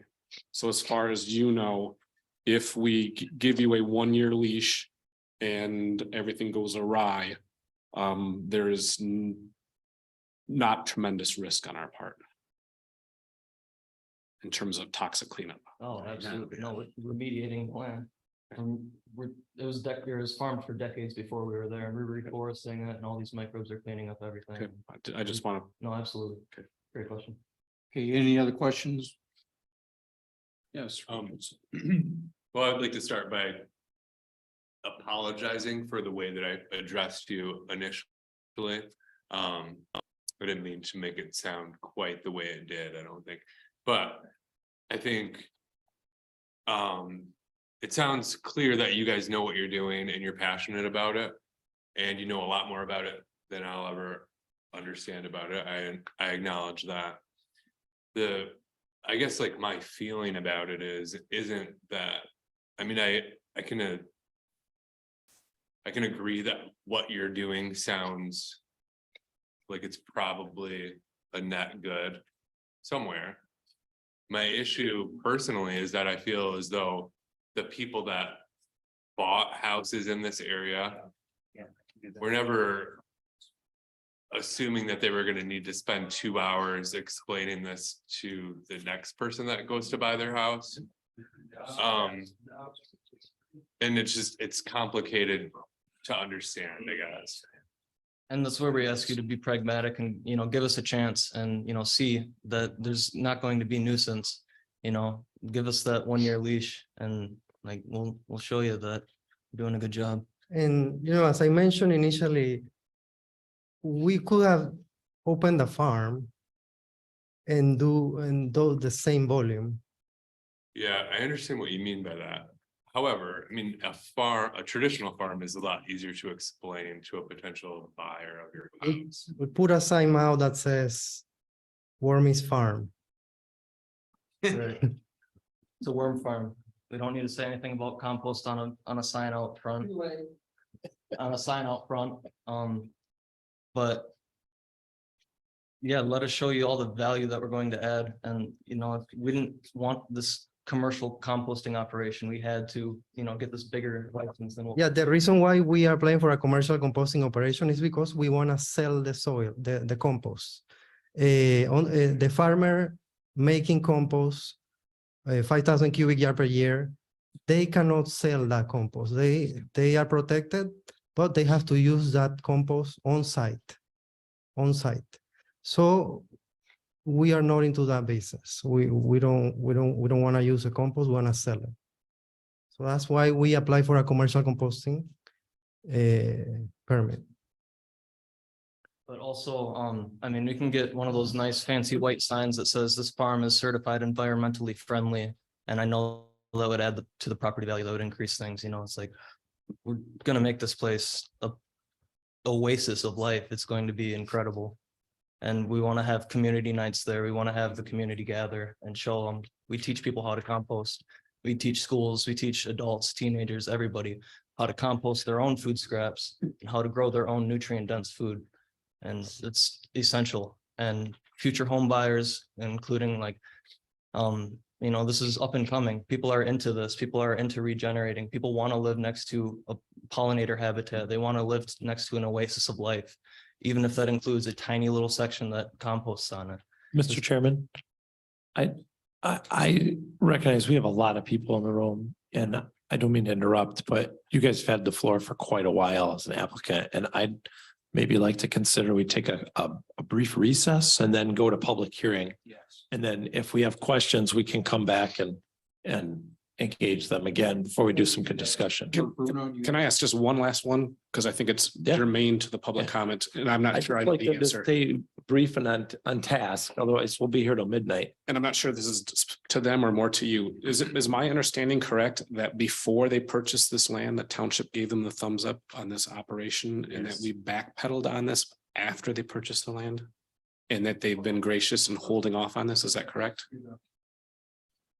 That's correct. They reached out to the former planning director on if it would be a permitted use, and he responded that he believed his interpretation was a use by right. And so then they purchased it and moved forward with it, and then. So I just want to make that clear. So as a previous planning director, a previous planning commission, but it's a fact of the record, correct? Okay.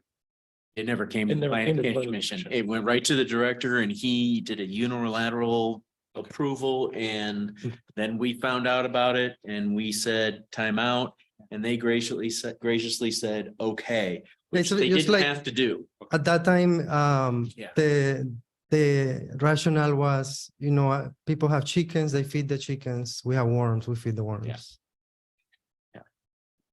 Okay, as chairman, I'd like to propose that we take a 10-minute break and reassemble at 9:15.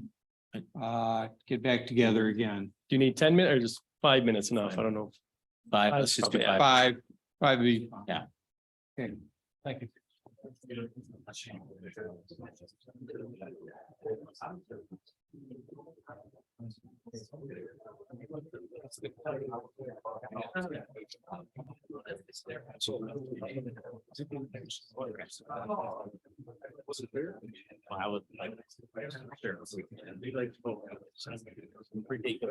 The audience? I know, I'm not sharing the meeting, I'm sorry. I have a lot of opinions. What's that? Okay. So I talked. Yeah. The whole time I was thinking, man, the book is white, doesn't like to go off.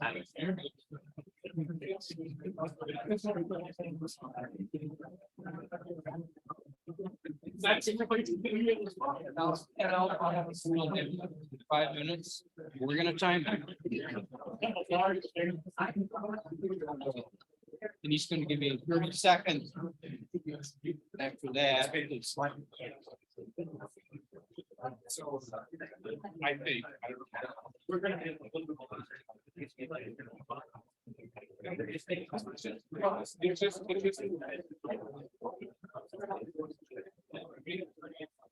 well, I just want to read it. Yeah. It's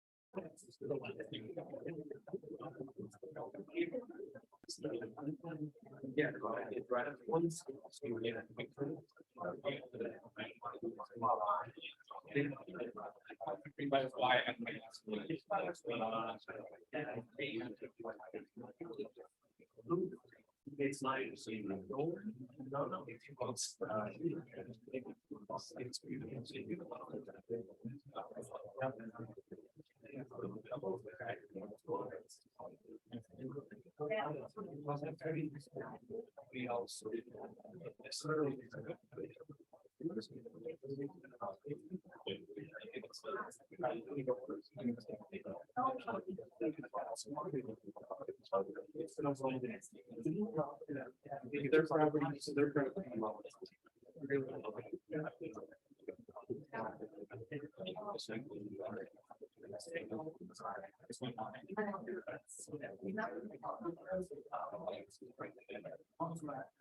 yes,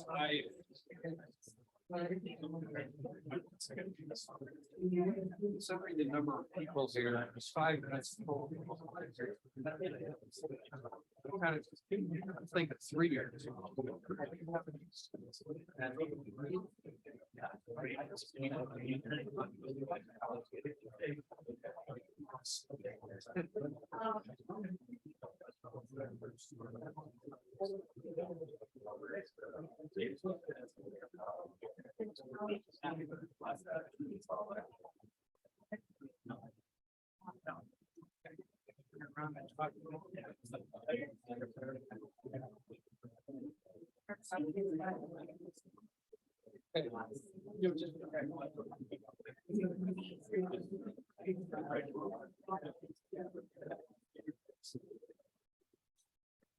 So I was hearing everybody else's opinion. How do I go about?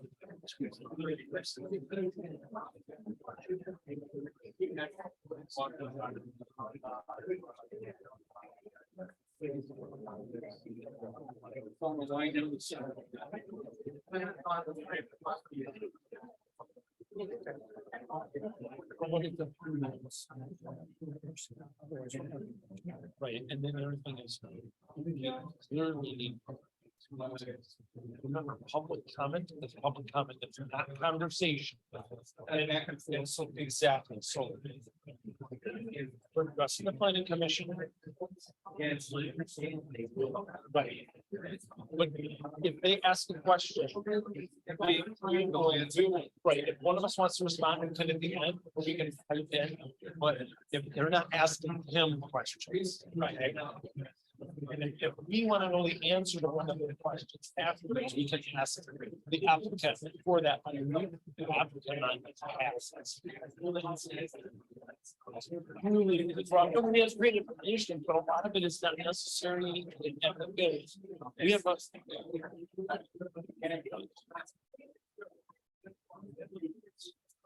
This is a challenging one to share. I mean, so you gotta really.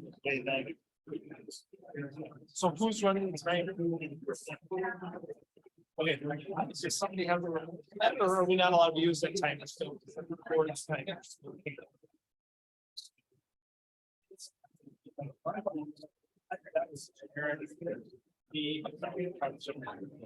Or we never got.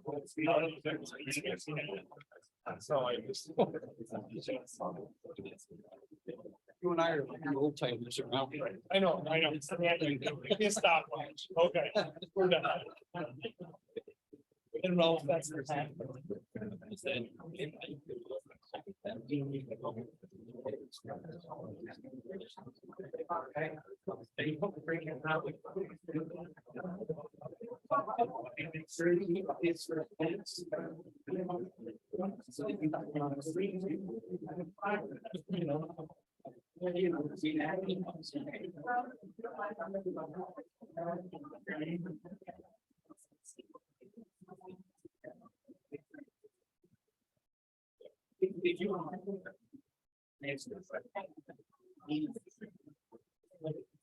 We're talking about how to.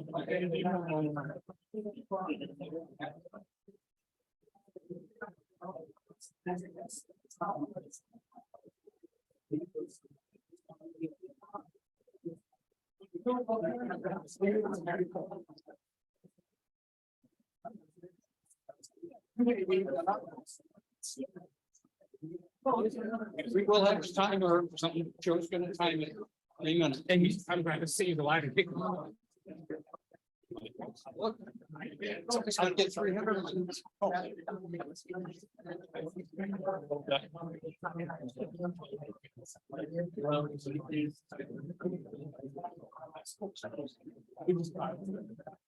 Yeah, I think we got it. Okay, let's get this going. I think you need to use your gavel, so. As to reconvene, so that the members come back to their seats. As soon as you smack that, we're coming up. So each citizen gets 5 minutes, right?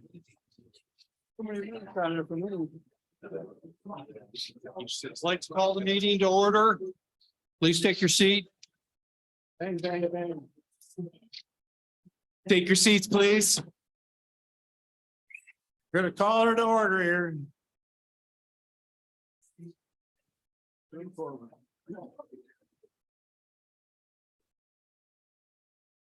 That's the problem with the break.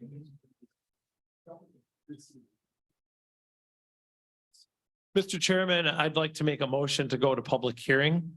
Second. Support. All in favor, say aye. Aye.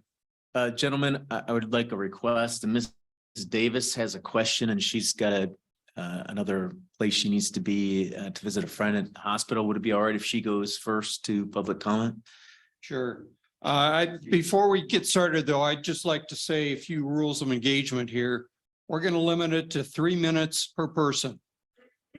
I'm going to ask that when you come up to make your little talk, that you keep it to that 3 minutes. You can see the electronic sign over here. You can easily see that. If you exceed that, we're going to ask you to leave the podium. Not the room, it's just the podium. Okay. Name it. And we're also going to ask that you line up to the podium and form a line down the center aisle. And I want everybody to raise their hands and all come running up here at the same time. Otherwise, it'll be total chaos. And I also ask that you make your comments to the board members, to the planning commission members here, and not to the audience. Now, you may have some questions. We're not going to get into trying to answer the questions during your comments. We'll hold those questions and our response to the end of the meeting. after you've all made your comments. So with that, Names and addresses. and be sure to give your name and address when you come up to make your little talk. So Ms. Davis?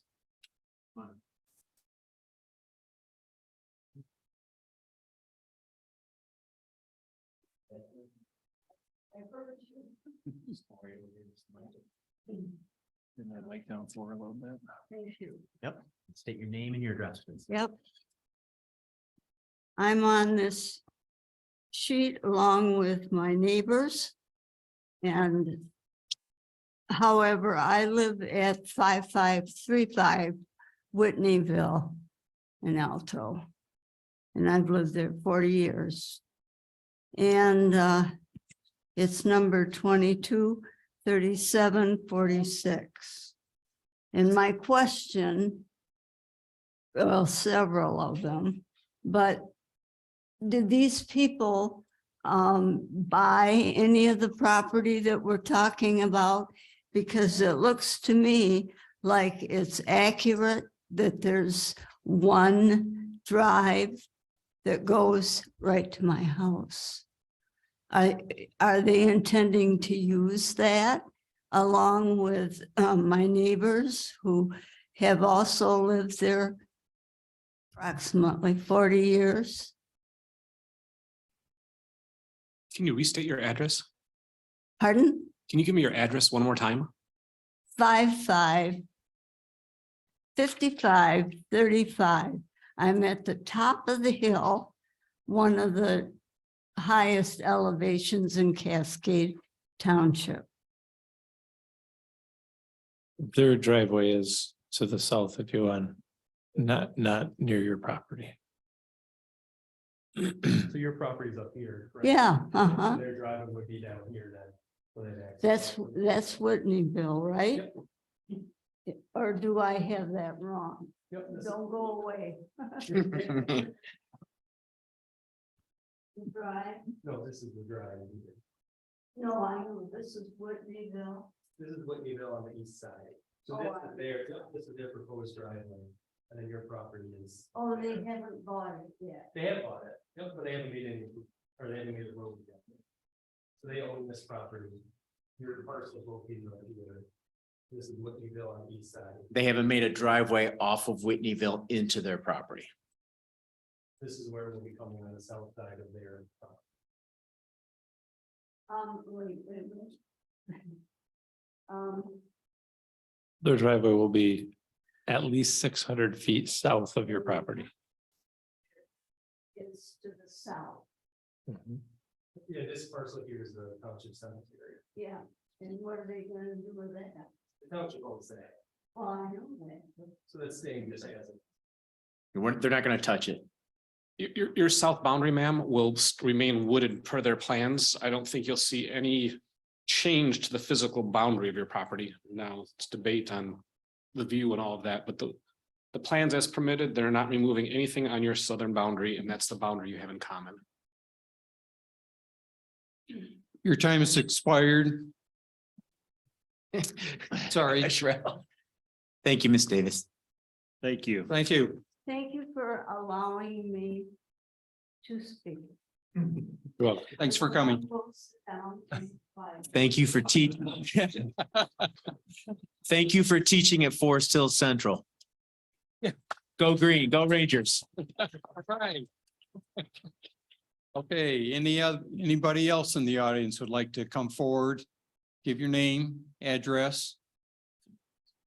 Lori Johnson, 5640, and just to start, I resent the fact that I'm only given 3 minutes while they were given almost unlimited time to talk. Here we go. Speaking of. Did everybody hear that part? Yeah. Okay, so, as we all saw in Rockford with Wolverine, I feel like I was at a political campaign rally with everything that's going on. It's a great concept, but as our neighborhood is now with all the houses, this is not the right fit, nor is it wanted. Wastewater treatment, okay, yeah, I'm all nervous because they didn't have to be nervous because they could talk all they wanted. Okay, number 3, prevent pooling of water liquid to properly maintain slopes and grades. It goes somewhere. Our property, my property is down. So everything, I mean, shit travels down, okay? The woman who did come and look at their place that they talked with, she lives at 66th and McCord's. She thinks it's a wonderful idea. Yeah, because she's miles away from it. We have a lot of, there's been a lot of growth, a lot of houses, $1 million homes. These people did not buy their homes and their properties with the presumption that, hey, guess what? Someday there's going to be a dump at your place. I did go there and walk the property. Nobody was there, so I guess I didn't get credit, but there's piles of crap all over, not literal crap. Who monitors the compliance? Are you guys going to make a thing of every month you're going to go and the next month you're going to go to see once that they're not overstepping? Because they got all kinds of crap out there now. Isn't it kind of presumptuous that they bought that property without knowing from the township if they would even be allowed? I wouldn't put my money on property unless I knew it was a done deal. Okay. In conclusion, it's a great idea. It's just not a fit for our neighborhood. It's not a fit for our neighborhood. It's one thing if there's a, like, you know, the dump that were the recycling place that was in Ada. And then it was there for years and years. People built their houses and then they complained because they live next to a dump. This is not the case. It's the dump coming to us. And they can, I mean, it was like smoke and mirrors, very professional. I get what they want. I don't care if the smell smells like daisies. Okay. It's not a fit for our residential neighborhood. None of us here, I've been there 43 years. The farms that they talk about that are doing things, okay, those farms have been there forever. But when you know better, you do better. And we don't want this. Your time has expired. Thank you. Thank you. Name and address. Good evening. I'm Rudy Klein. I live at 5542 Whitneyville, right across the street. I've lived there my whole life. I'm probably one of the oldest people here tonight that's lived in the property. That area has grown over the last 20 years, totally beyond comprehension. I used to play out in the middle of Whitneyville during the day. Now I can't even walk across the road and get my mail. And the traffic is horrendous.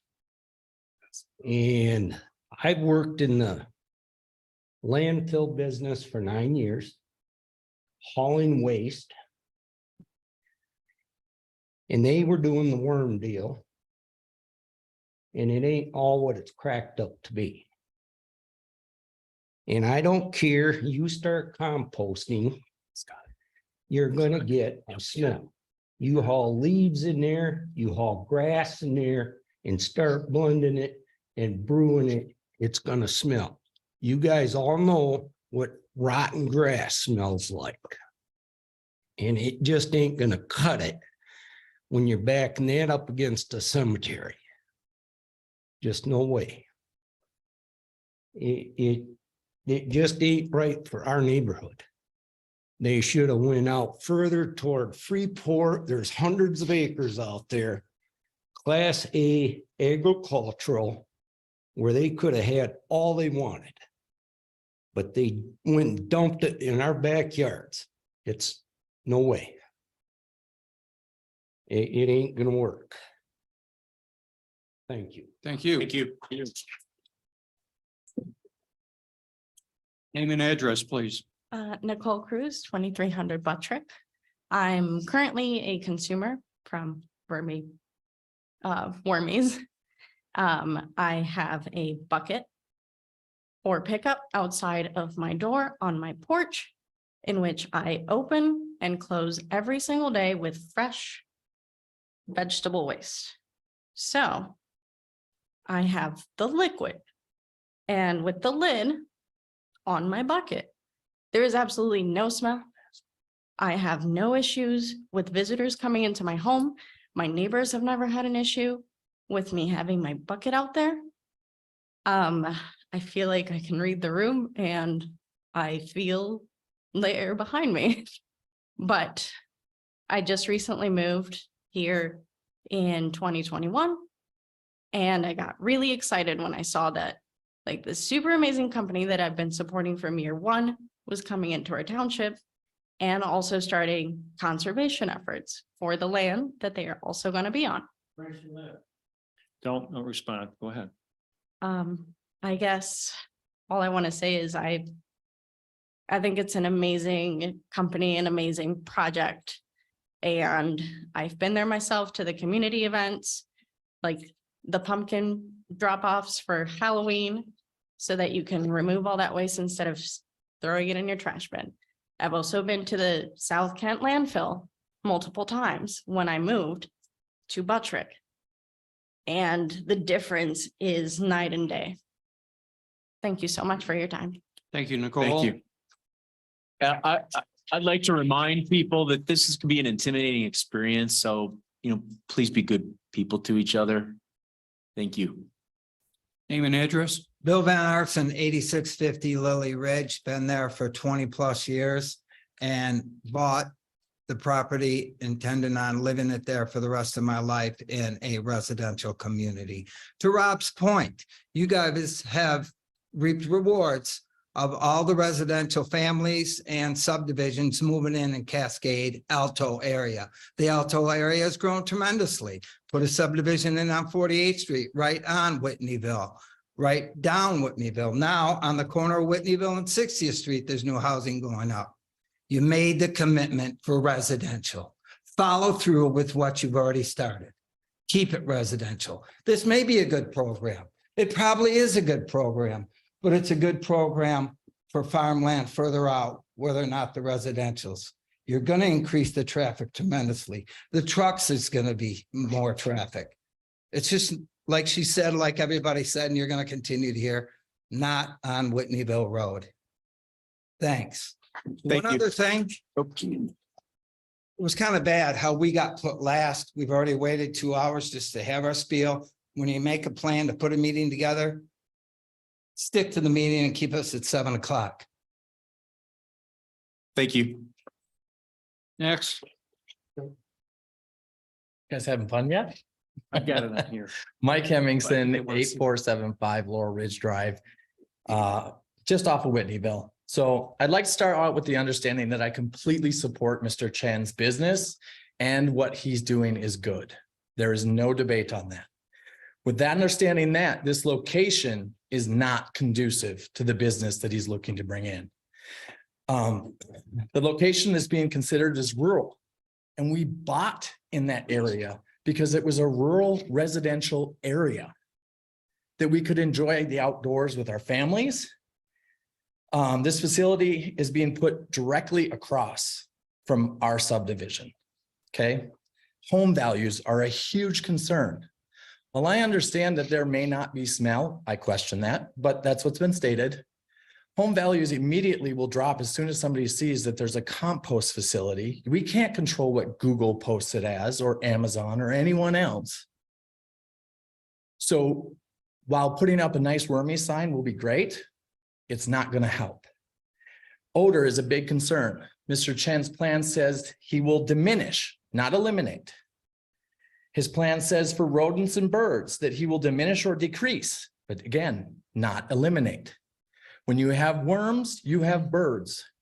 Some of them, most specifically crows, will come along the way. They are not a friendly bird. I do enjoy time on my deck.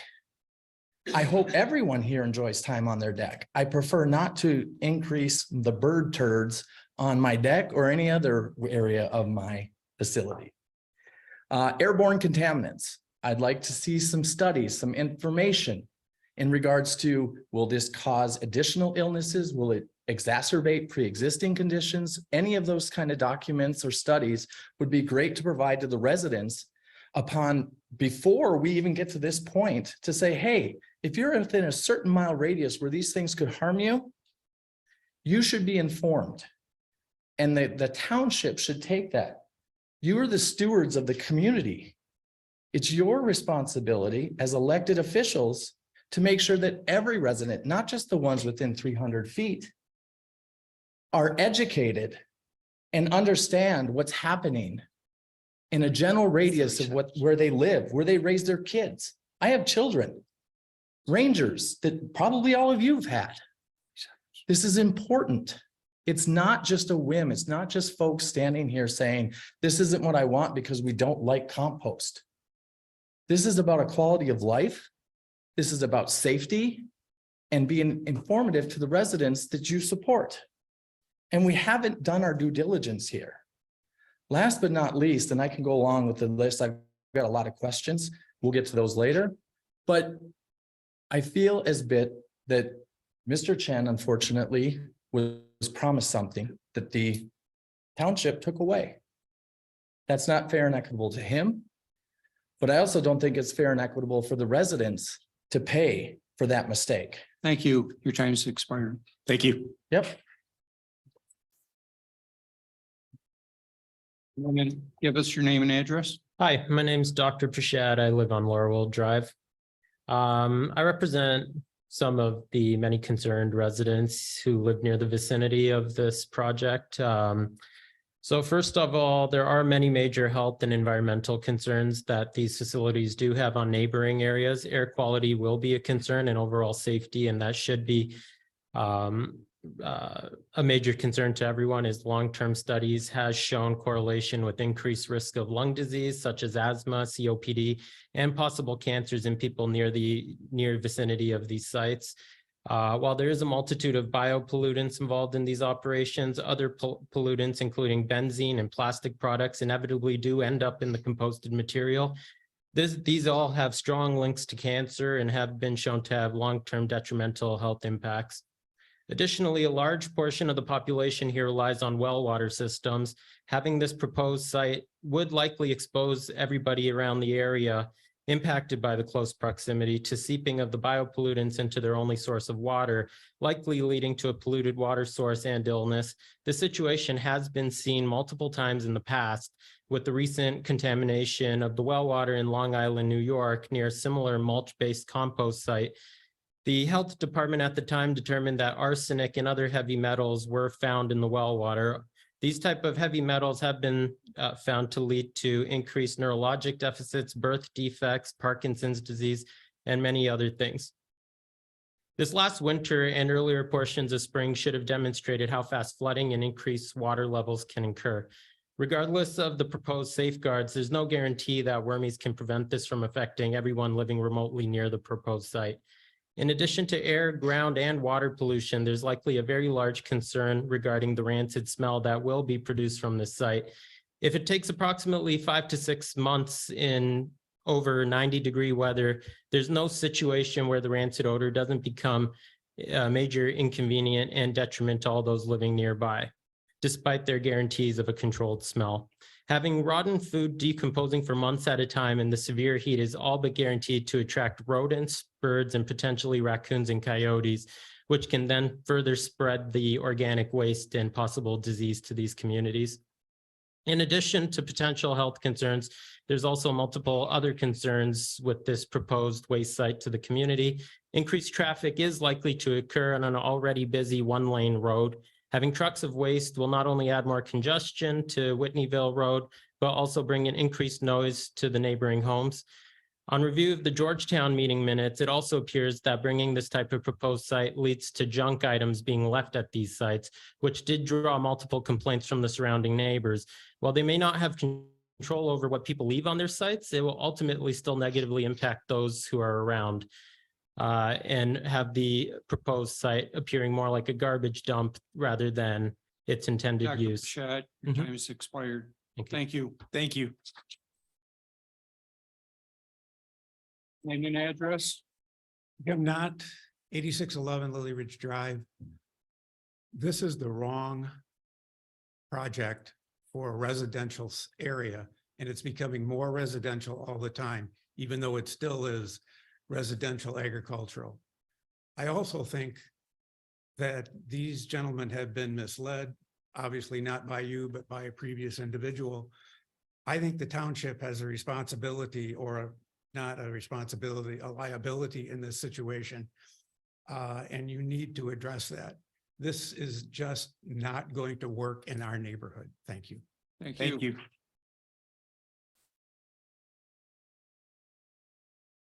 Name and Good evening. address. My name is Sarvesh Srivastava. I live at 8668 Lily Ridge Drive.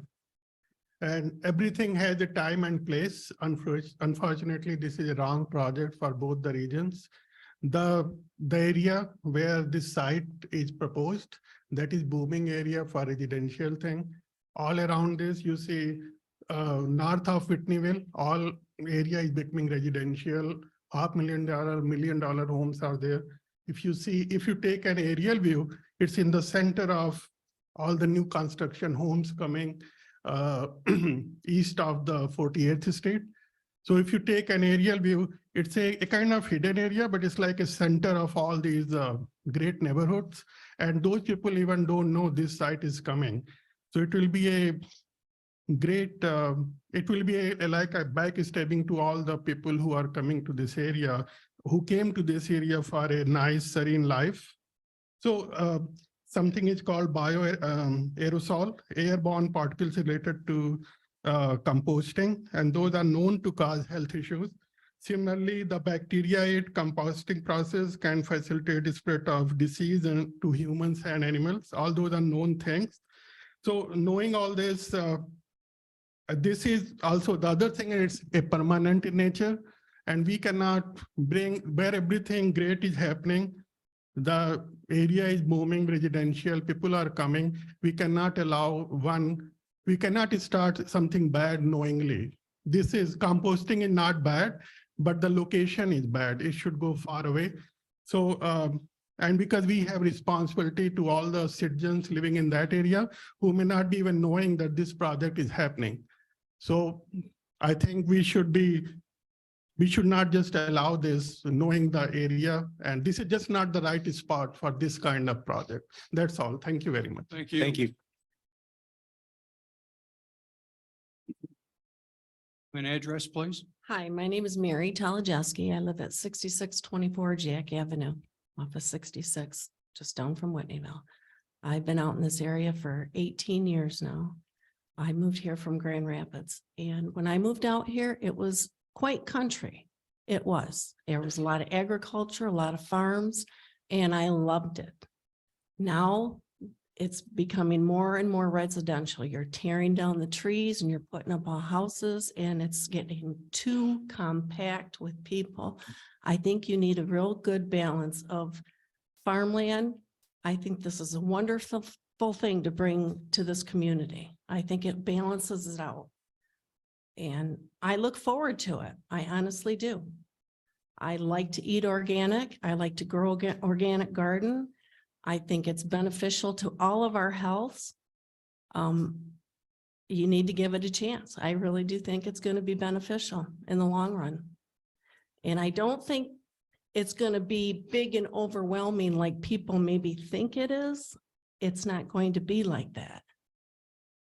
It's limited. They have a limited space. They can only do so much. I think it's going to be beneficial, and I welcome it. Thank you. Thank you, Mary. Thank you.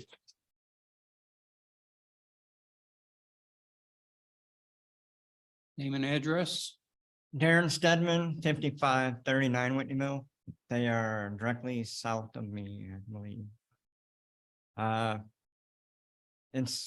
I grew up there my whole life. Went to Forest Hills, graduated Forest Hills.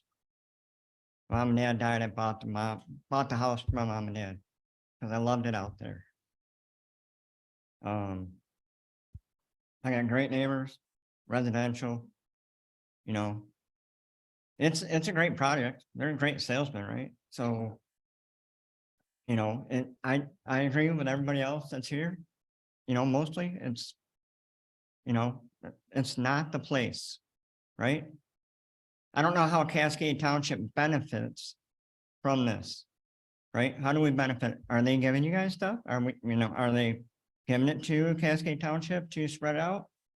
No, they're for profit. the 6 trucks a week.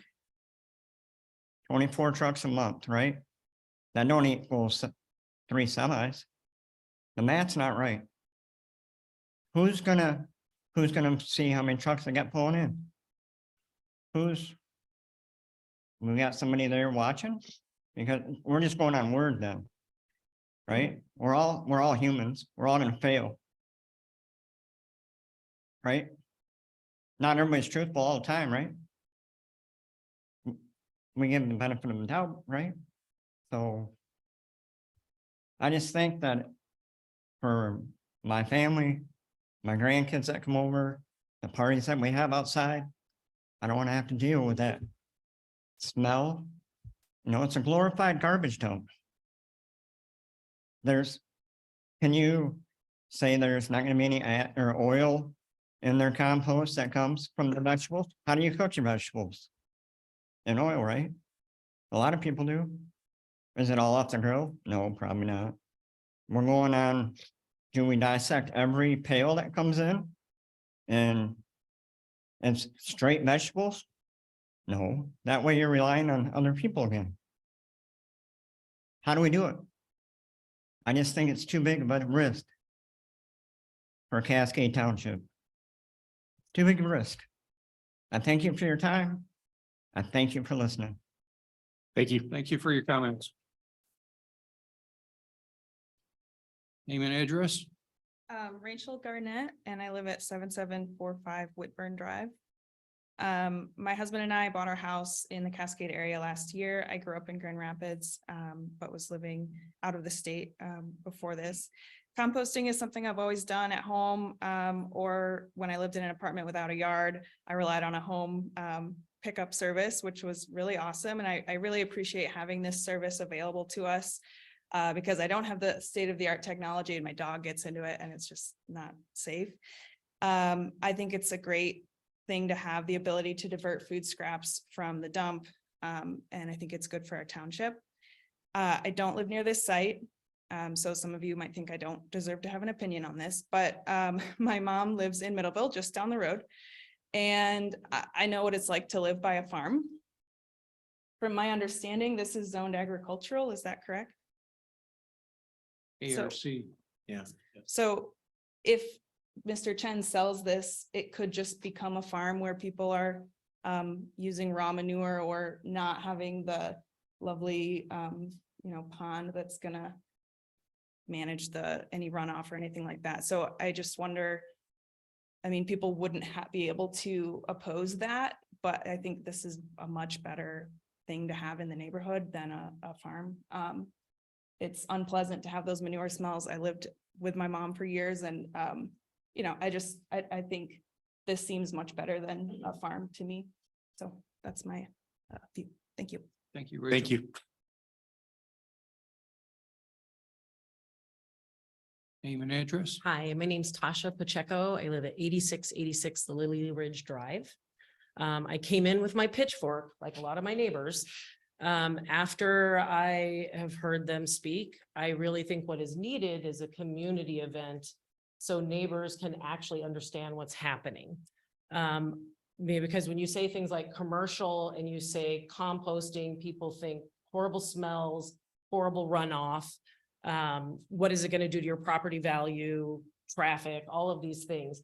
I think having some very big transparent neighborhood events where we discuss that would be very needed here. I've lived in our house for 5 years. We directly behind us have woods and an entire marsh area that's beautiful. All sorts of animals and everything are there. It's lovely. I'd like it to stay that way. I don't feel that a worm farm is going to ruin that. I would actually like to buy your compost. But I do understand that there are big concerns, and if we can discuss those as a community, the farm behind us smells atrocious all the time. And I have a feeling this is not that level. So once we understand it's not garbage, it's not plastic, these are worms, and this is actual compost that is going to break down, that's food waste.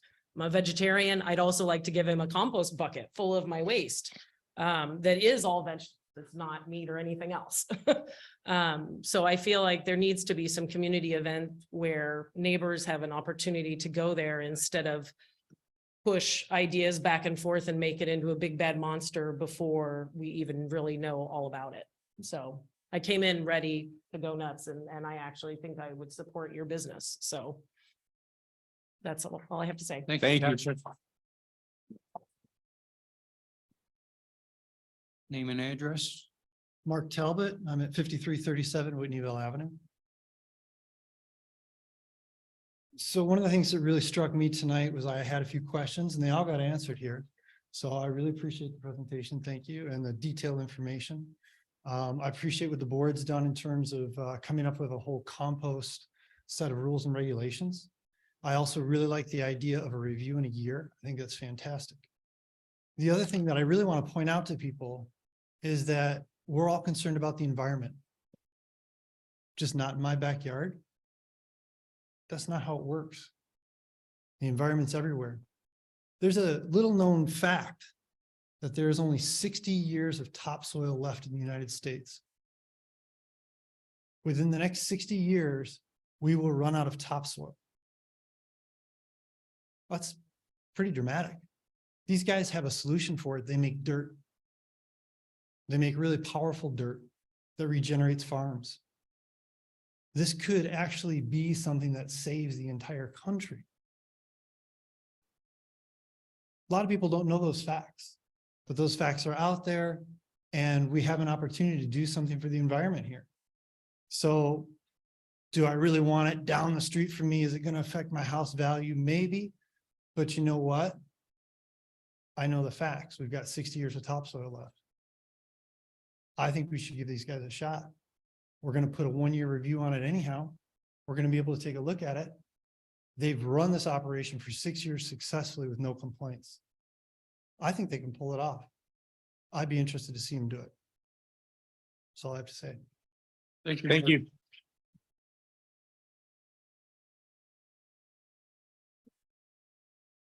Name and address. Nathaniel Devine, 5671 Whitneyville Avenue. My property line is actually in the photo and my dog was the one that greeted you guys. I apologize for the nasty emails from my wife or former wife, I should say. I will say I'm a bit on the fence because I'm literally on the fence line. I do have concerns about what this could potentially do to my property, to my home, to its value. And more importantly, the groundwater, things of that nature. So having some more thorough detail on how wastewater is handled, especially because my well is within a few hundred feet of it, would be nice to know. You know, I'm not saying that I'm completely for or against either side of this, but being that it's literally my backyard, it has a great deal of effect on me and could have a potentially wonderful effect on my property value or a very detrimental effect on it. So I would like you to take that into consideration and let me know what it is that's being reviewed and what sort of things are being submitted to be approved. Okay. Thank you. Thank you. Thank you. Name and address. William Tuma, 5670 Whitneyville Avenue. You know, my main concern is, you know, like road traffic, 4,500 cubic yards. So that's 450 dump trucks, actually. That's what you have. They hold about 10 yards. Okay. You know, there are health issues, Legionnaire disease, ammonia, farmer's lung disease, bronchitis, all from the dust that gets kicked up when the wind blows, and the wind does blow straight out of the west most of the time. I got those stats from the Grand Rapids Airport. You know, and the first concern was everyone's worried about smell, you know, but then when you really look at it, there's a major health issue here. You know, and then when I got the brochure for him, I kind of Googled his name when I first got my literature. And it came up, you know, where he has like posts and he talks on one post. He thanks a group of people. This was a few years ago for a stinky situation. And this was in 2019. And it kind of showed a group photo of everyone. They all had masks on. This is the year before COVID. Who owned a mask a year before COVID? let alone be working outside. So you know there's got to be stench and some serious mold, fungus, bacteria that could all represent people's bad health. Thank you for your time. Thank you. Name and address? Good evening, Sean Ford, 5672 Whitneyville. Live directly across the street and down the hill. I am concerned a little bit about the water runoff. Everything does run that way. I don't want to beat a dead horse. I mean, everybody's brought that up. The other thing that I don't think anybody's thinking about is when we moved, my wife and I moved out there 4 years ago, I was under the assumption it was a residential farmland. And now we're talking about moving a commercial company in there. What's to stop you from allowing another commercial company to come in? And now all of a sudden we go from one commercial company to now it's like we're living in the city, and then there's commercial companies all over the place. On essentially Whitneyville. It's already busy enough. That is a lot of traffic that's literally right in front of my road. I mean, I pretty much agree with what everybody said. I don't think it's a bad thing. I just think it's not the best fit for our area. I don't think it should be shoved down our throats because the board made a bad decision, not your fault, but the previous person in charge led them astray. I think the board should take responsibility. And if we don't move forward with this, I think they should be in risk with their money back because they were put on an open-ended promise. It's something that they didn't know about. And that should come from you guys. I don't think the residents should have to suffer for somebody else making a decision that we knew nothing about. I didn't even know about this. I didn't even know they even bought this property. So for them to say they didn't have anybody complain or anything, I didn't even know they bought the property until a couple of days ago when my neighbor sent us all a letter on the road saying, hey, there's a township meeting tonight about this. Nobody else knew because I'm beyond 300 feet off the road. So I think I want you guys to look at that. What's going to stop somebody else from coming in and saying, hey, you're letting a commercial business come in here and do this. Well, why can't I do this? And now you've opened a can of worms, not to be funny, but you've opened a can of worms for everybody that lives on that road. You know, what about my property value? Maybe it doesn't affect it, but can you prove to me it's not going to affect it? Are you going to get a realtor? Is there a realtor in this room that's going to tell me, hey, the investment you and your wife bought 4 years ago, sorry about your luck, but you're not going to make it. You're going to end up losing money. There's a real strong chance that could happen. My wife and I have already talked. This might not be our forever home. We're going to raise our kids in Forest Hills and possibly move and build a house or something else. But this puts us in a position to either move now or potentially be stuck and lose all the equity that we've put in our house. Her and I redid our house and put a lot of time, sweat, money, and energy into it. And I don't want it to be pissed away because of a bad decision somebody else in the board made that's no longer here to be responsible for it. Thank you for your time. Thanks, Sean. Thank you. Name and address? Dr. Sophie Pokrell, and address is 8698 Laurel Ridge Drive. With the multiple concerns being raised in regards to health, safety, odor, community value, it should be very apparent that the proposed plan to place a commercial composting business this close to neighboring homes and communities would only serve to benefit Wormies and their associates at the detriment of all neighboring areas. Has there been any specific health or environmental impact studies performed for this project? As of yet, given its very close proximity to many neighborhooding houses and communities, how can we be guaranteed that our water sources will not be contaminated with dangerous toxins? It is also very concerning that the majority of the people in the impacted areas were completely unaware of the proposed plans and had to be informed by word of mouth from diligent neighbors. I strongly believe that Cascade Township should follow suit and learn from the multitude of complaints and concerns that Georgetown Township faced and prevent this operation from beginning while we can. Thank you for your time. Thank you. Thank you, Doctor. Next. Name and address? Tom Baker, 8840 Vincent Avenue, Southeast. But I also own, along with my wife, the property that borders the south. I share the south border, entire south border. And again, I would echo a lot of the feelings of a lot of the people on both sides of this issue. But one of them, I think, that has been very, very lightly taken into account is the commercial aspect of this. So the neighbor that's directly in front of them and I will be 66 feet away from each other of the business that's coming in there. Well, I've owned that property since 1994. Did not buy that thinking that this was going to be a commercial business next to me. So we own about just under 20 acres. So legacy property was going to be in my family. I certainly didn't foresee you changing the rules and putting commercial property on my north border. I don't think that's fair to me. I don't think it's fair to the township. I don't think it's fair to a lot of these people out here. And I think you guys have a responsibility to deny this. Thank you. Thank you. Thank you, John.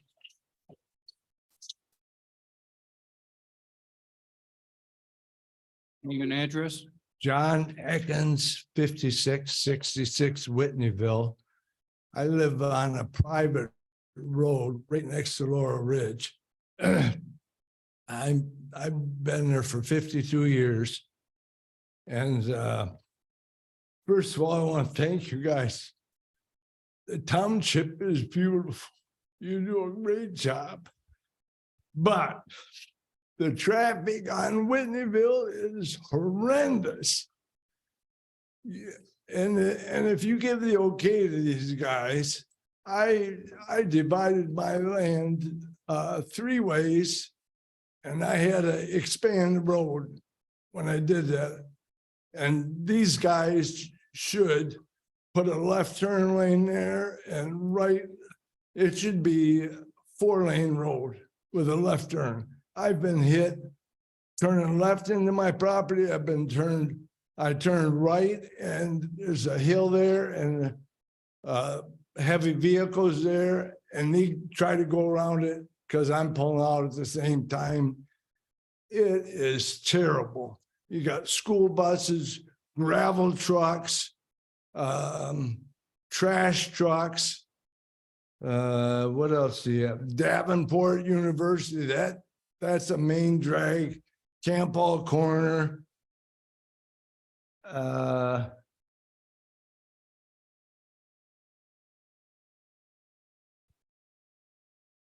I appreciate you guys' work.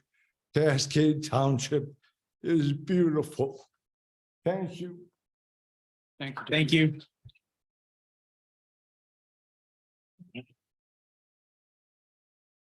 Name and Good evening, address. everybody. My name is Jay Keller. I live 8797 Laurel Ridge Drive Southeast. My thing is that thankfully I have neighbors who know what's going on because I had no idea. I was not informed and I live probably less than half a mile away from this operation. And as so many said before, I'm concerned about my house value, number one. Number two, I'm concerned about smell. And number three, I have groundwater, which I use every day as my drinking water. So I'm concerned about that. And as long as nobody can guarantee me that nothing happens to do 3 things, I am opposed to it highly. Again, this is a residential neighborhood. And as you all know, there were so many houses built over the last couple of years, months. I think that's what it is designed for and not for commercial operations. Thank you very much. Thanks, Jay. Thank you.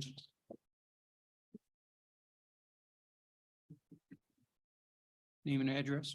Kyle Heft, 5644 Whitneyville. I'll echo just a lot of same concerns that you've heard here before you tonight. I think there seems to be some documentation on some of the research and things that have been put forth. Not enough to convince me that this is necessarily right for this township in that area. I got 3 small, young children that, I'm meant to provide a future for and take their concerns into consideration as we raise them. And again, we moved in 9 months ago, guys. So in terms of what drew us to the area was not anything that was commercial related or businesses going in. It was looking for the land, right? And getting to an area that was a little bit more secluded and offered just a little bit more of an environment that we wanted to be, you know, a part of, and a community we want to be a part of. I think, you know, the groundwater, a lot of them are on well and septic, you know, the groundwater and the runoff is certainly a concern. I know there's, you know, documentation on how that's going to be laid out. I would still, you know, undecided on if that's enough information to really make an informed decision on that. That's not going to cause long-term concerns. You know, if there are health concerns down the road, none of us in this room are probably going to be here to debate that when that time comes. And they're certainly not going to be responsible or held responsible for anything any effects that those have on the individuals, my children, whoever is in that area. I think in terms of, you know, the track record with education and educating the community, I think that's certainly a great idea. I cannot, you know, test to the fact that they've done educational events or community events and things like that. It's not a not-for-profit, you know, organization, which has a duty to provide a lot of those educational and civic values. And again, the property value is certainly not number one, but it's certainly a concern on my list in terms of what drew us to that area 9 months ago and why we purchased the property. To potentially see what happens to that.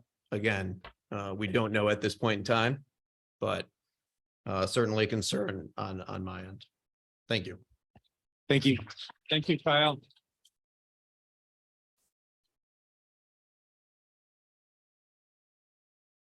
Name and address, please. The last one. Richard Giebel, 8469 Laurel Ridge Drive. I just have a few things. Particularly, I want to comment about the staff report that has been submitted that we were able to access online. I don't think it's ready for prime time. Looking at item number 9, the odor mitigation plan says it's to be developed.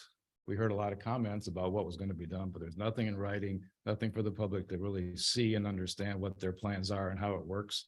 Appreciate your questions, but we would have if we weren't here tonight, we wouldn't have any idea how that would be mitigated. Number 15, the stormwater maintenance agreement, TBD. I would think that should be done before there's any approval, even considered to be approved.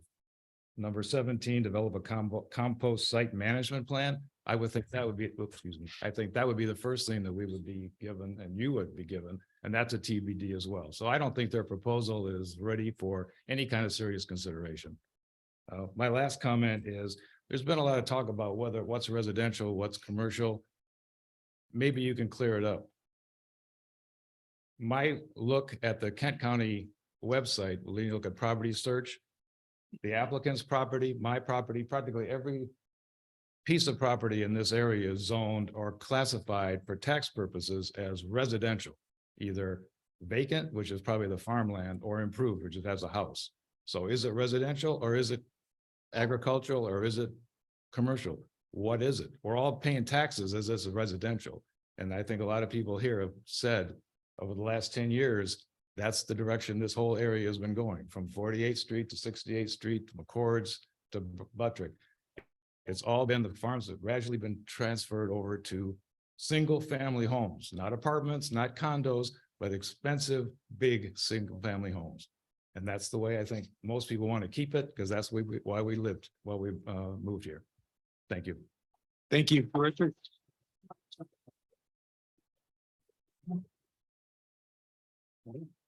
Would anybody else like to come forward and give comments? We have comment on Zoom. Someone Okay. would like to speak. Great.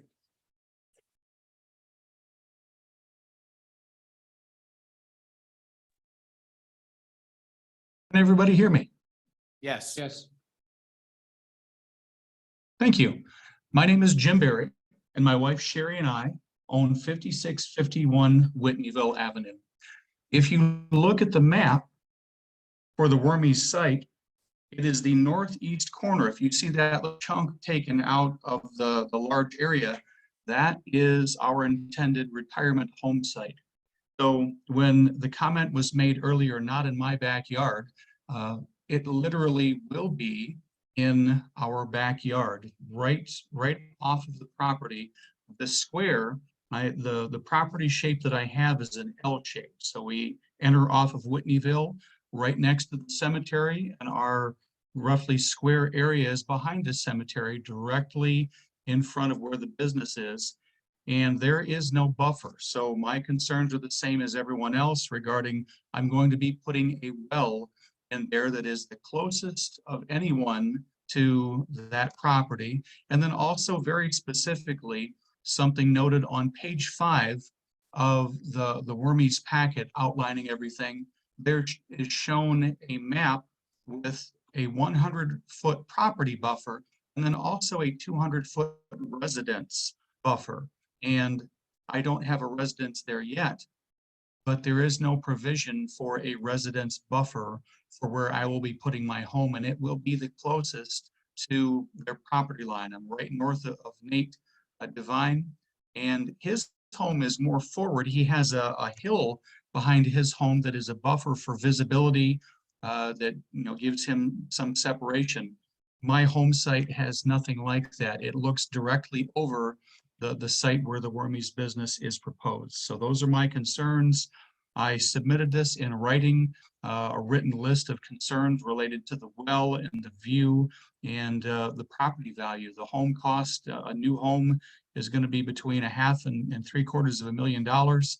And I'm in the process right now of finalizing with a builder. So I'm very concerned going forward if I'm going to do that with those written concerns about the well and the view and just impact of enjoyment of the property. Thank you. Thank you. Thank you.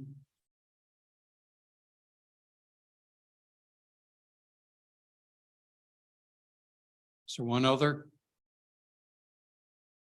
I will just say comment that you said that 95% of the order. I think that should be kept in mind. is there one other online? Okay. Okay. Okay, come on forward if you want to make a comment. Just a quick question. So a lot of people have asked a lot of questions.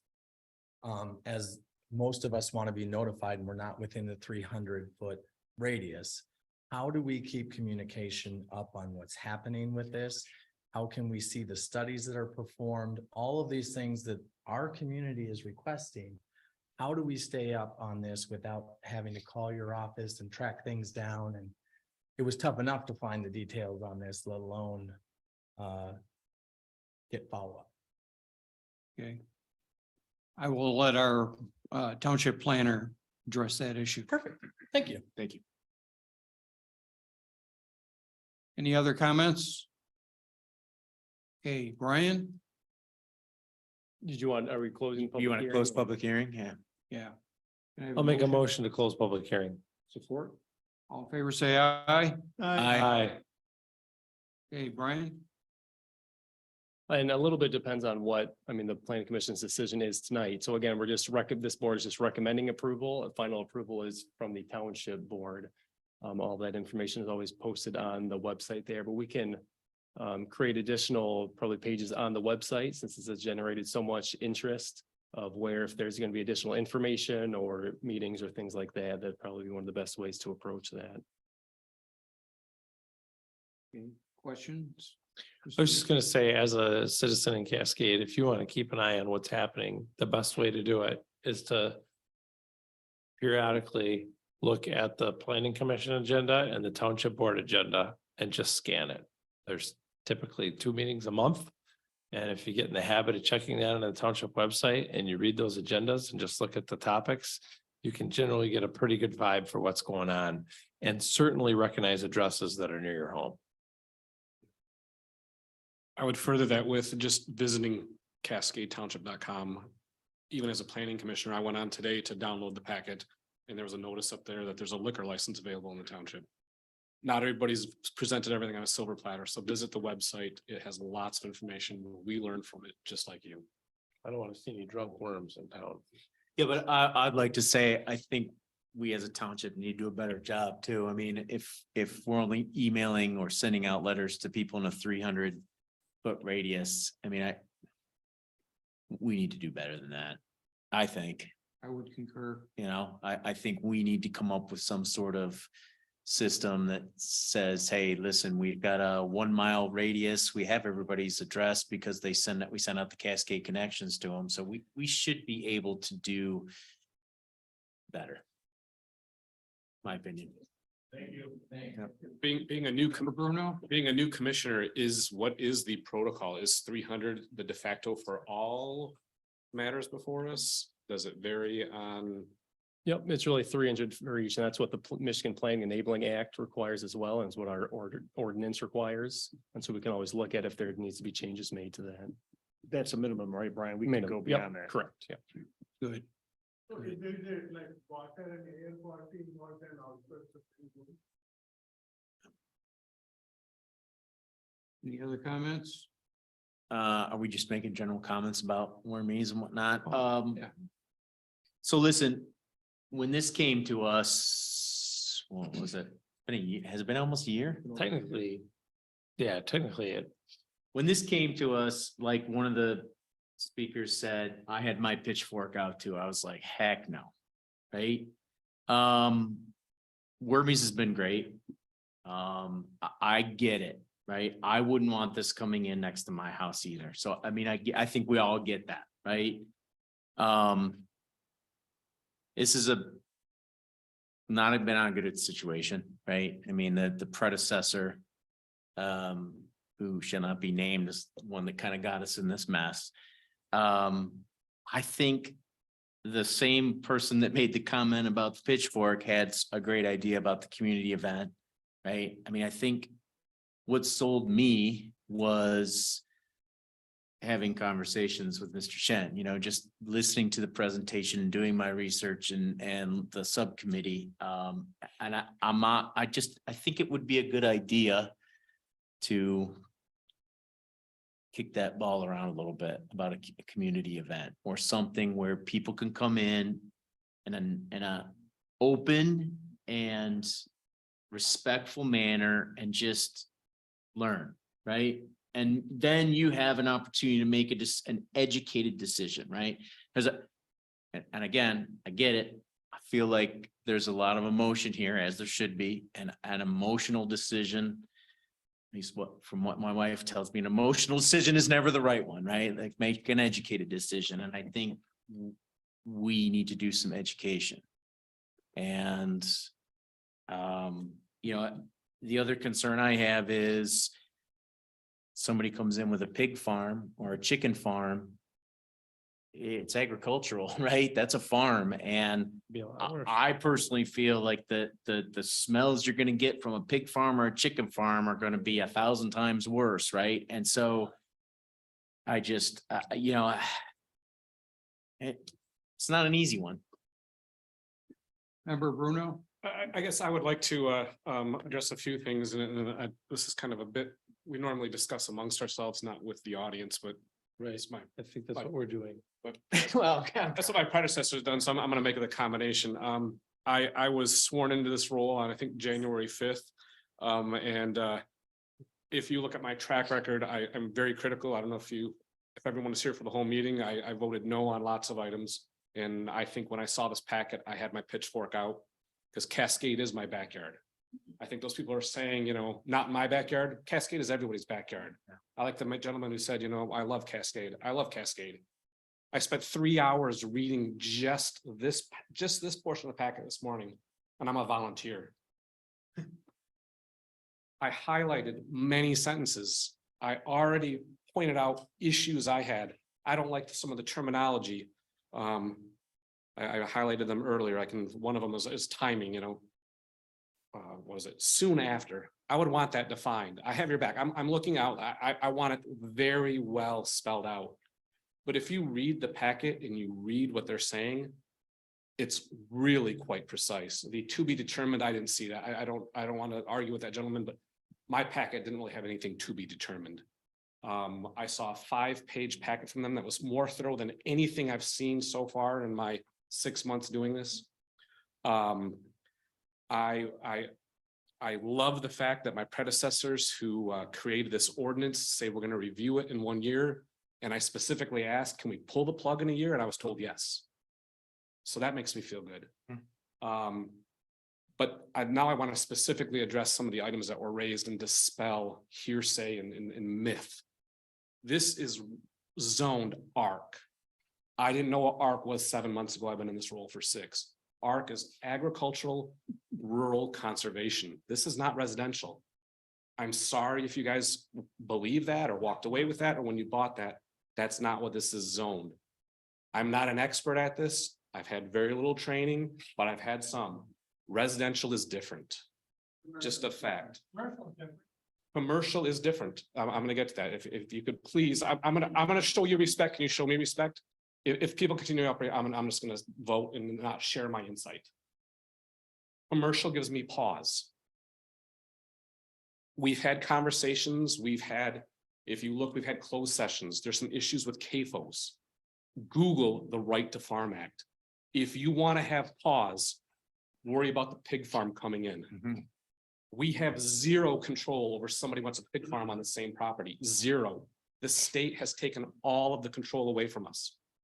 So be careful what you wish for. If you don't like this, it could be a lot worse. That's my thought process because it's true. As far as the commercial, I agree with that. I agree that that's probably shorthanded and I would address that into concern. My understanding is the definition of agriculture is the art and science of cultivating the soil. This is clearly an agricultural aspect. I think the commercial comes into play with their on-site retail. I have issue with that. So that addresses someone who raised the commercial side. I hear you. I hear traffic. But we let Chick-fil-A go in and we didn't put in turn lanes. We're letting new condos go in and put in turn lanes. I encourage you to go back and listen to all the minutes. I have complained ad nauseum about our roads in this township. We can't suddenly make one party responsible for fixing the roads. I'm sorry. Grass, it states clearly in their policy, there will be no grass clippings in their thing. So whoever mentioned grass stinks, I agree. It's in there, we'll hold them to it. I can go on, but I hope all I want to express to you is I'm diligent, I'm reading, I'm listening. And I'm going to make an educated decision. Some of you are going to agree with it, some of you aren't. But whatever way I go, I feel confident that we have backup plans, we have contingencies, we have alternatives. This is not just let them go and run free. So will you buy a home next to it if you have to? You have to buy a home.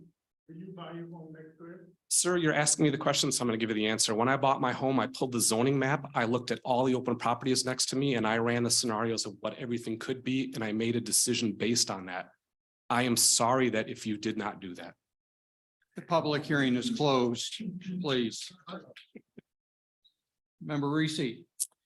I guess I have a hard time deciding how to start here.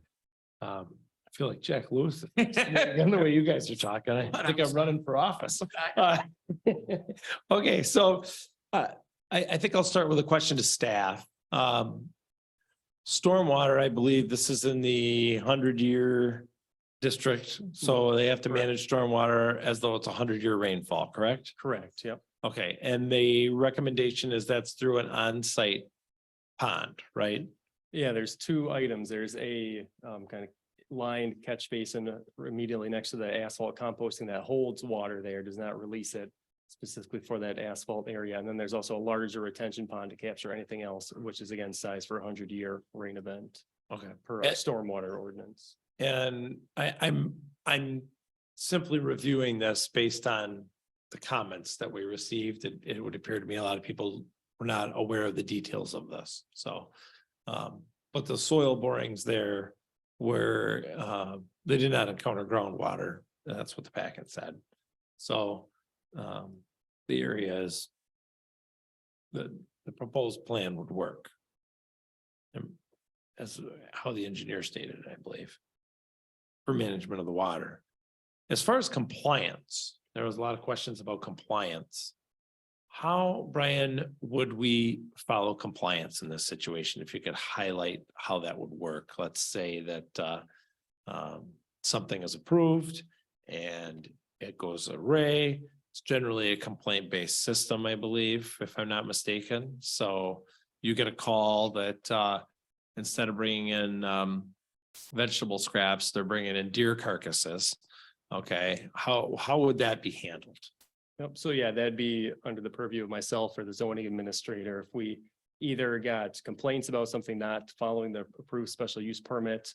I mean, we can also go out there and do site visits anytime with something with this much attention, we probably would want to be doing anyway. So we'll do that ourselves and then, I mean, something with this large, I'd probably bring in another township staff person too, just to get that second opinion. Hey, I don't smell anything here. Do you smell something? And just bring in multiple people here with something like this, that's obviously getting so much attention and concern. Thank you. And then, moving right along. Um,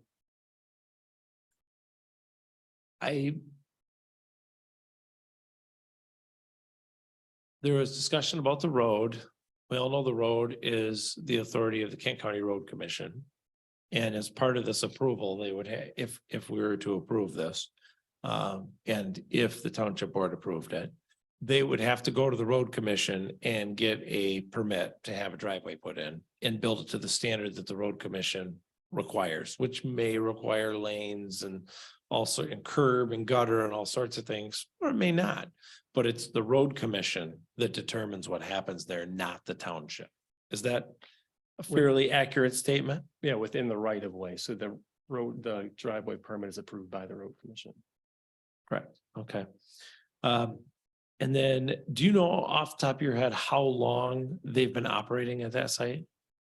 So that complaints came in, it was maybe December of 21 even, and they're just doing small scale work there. So again, that's where we started the review and potential zoning amendments and cease and desist in that sense.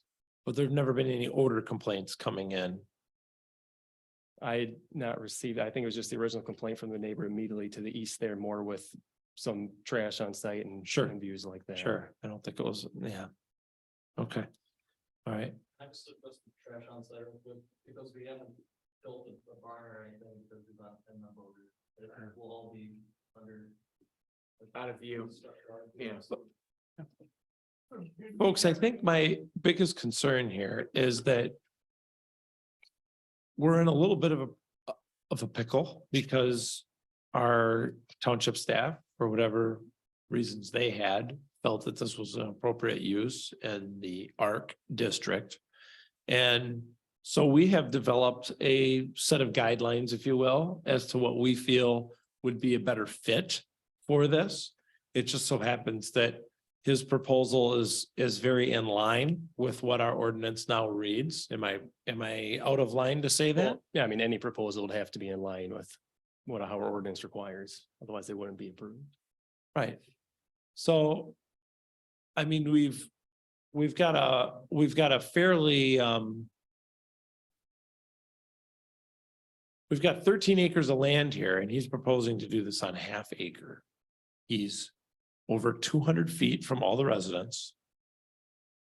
Correct? He's added 200 trees. 200 trees. 200 trees and probably more. Okay. Yeah. The hard part on this is that we have roughly 30 people in the room speak, and I would say over 15 of them, I believe by my notes, spoke against it, 5 for it. I had maybe 3 or so that were undecided, I think. Is that, I know you were keeping track too. Is that pretty close to what you came up with, Member Engel? Against 5, 4, and 3 on the proverbial fence. Okay, yeah. About that, sorry to interrupt you, at least a couple of the people that work for it don't even live in Cascade. Based on the address they gave. Okay. I didn't think I counted them, but maybe I did. So, yeah. I'll yield my time for right now. Member Engel? This is I'm, for the first time in 6 months, I'm going to agree with what Member Bruno said, almost to the letter here. This is unusual for me. For all of us. Thank you for all of us. I'm shocked. But, and it's a really tough call. This is not a fly-by-night operation. This is a very sophisticated, scientifically based, well thought out process that has received national accolades, is supported by the West Michigan Sustainable Business Foundation, which has giants like Meyer and other folks. I mean, and to get their endorsement for this from the executive director of that organization is huge. A lot of people have looked at this and said, this is good for our community and for our county and for our state going forward at so many different levels. Having said that, I get the pause when somebody out here says, well, Joe, would you have this next to your house? I would say, yes, I would, but that's only because I've done the deep dive and had the type of education in this that I don't think all of us have really had the opportunity to do. I would, to the extent that you haven't done it, I would invite everybody in this room, well, however the vote comes out tonight, to go back and look at the board packet that's online at Cascade Township and look at what this is. I think, despite our inherent biases about having something like this next door to us, if you look at, this addresses the water issues and the odor issues. And again, I go back to something these gentlemen also brought up. This is not a worst case scenario. And we are in another part of the township dealing with the same issue about what could be brought in and what is worst case scenario. And it's nothing like a 1.6 acre composting. It's a whole lot worse than that. A lot worse. A lot worse. So we're trying to balance the immediate concern about this with what also could happen if this just goes back. And that's just a big issue for the planning commission. I don't mean to speak for anybody else, but it's something we have to think about and take into account when we vote on this. I've already said too much. I will yield to the folks down here at the other end. May I follow up on his just real quick for those who haven't read the packet? This is the information that we're reading off of. I'm just going to go through the list. Kent County Department of Public Works, they say it's going to lessen the burden on their waste disposal. Kent County Food Policy Council, they're saying it's good practices for recycling food waste. West Michigan Sustainable Business Forum. I mean, I have never seen something with every group from business to charity to tree huggers to Spring GR, Deer Planning Commission. Go ahead.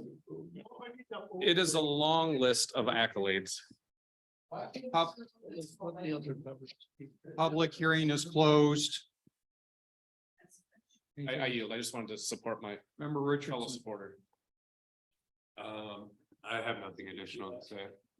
Member Nordhook. Well, I was on the planning commission and the board at the time this came through, and I was very opposed to this being on the site.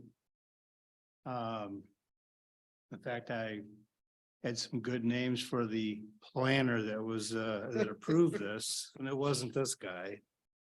This guy's been doing a good job, but the planner that did approve this, I couldn't believe it had happened. And what we did as a board or as a commission here is we put together a committee to research all of the different angles on this.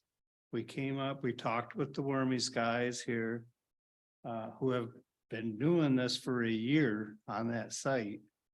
And that's kind of why we're here today. About a year and a half. So the odors haven't been an issue for a year and a half. We haven't had a single complaint, but we did put a lot of requirements on them. And they've been a good neighbor, believe it or not. I know it sounds weird, but yeah, I've come around because of what they've done. They've been very responsible. I've had no complaints for odor for all of 22 and all of 23. So this isn't being new today, going into business tomorrow. They've been there. So I think they've been okay. We have a lot of requirements on them of things they have to do. This is where the limits came in. They said, no, you're not going to be 100,000 yard business off that 15 acres. We put a stop to a lot of that by reining them in with numbers. So I'm comfortable with what they've done. They've been responsible. And I've never smelled anything. Yeah, Whitneyville's getting more traffic, but you know, Middleville is in Caledonia is growing as well, and that's their road into town too. So it's not all just Wormies doing it. That's my 2 cents. Can we have further comments?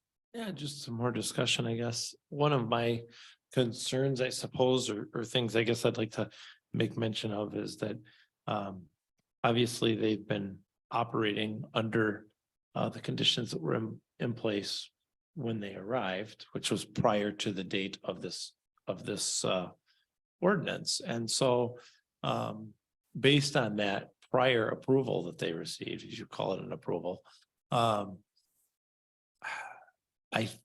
feel as though if we were to if this was denied this evening, okay. I have a feeling that a lot of people in the room think they just pack up their bags and leave.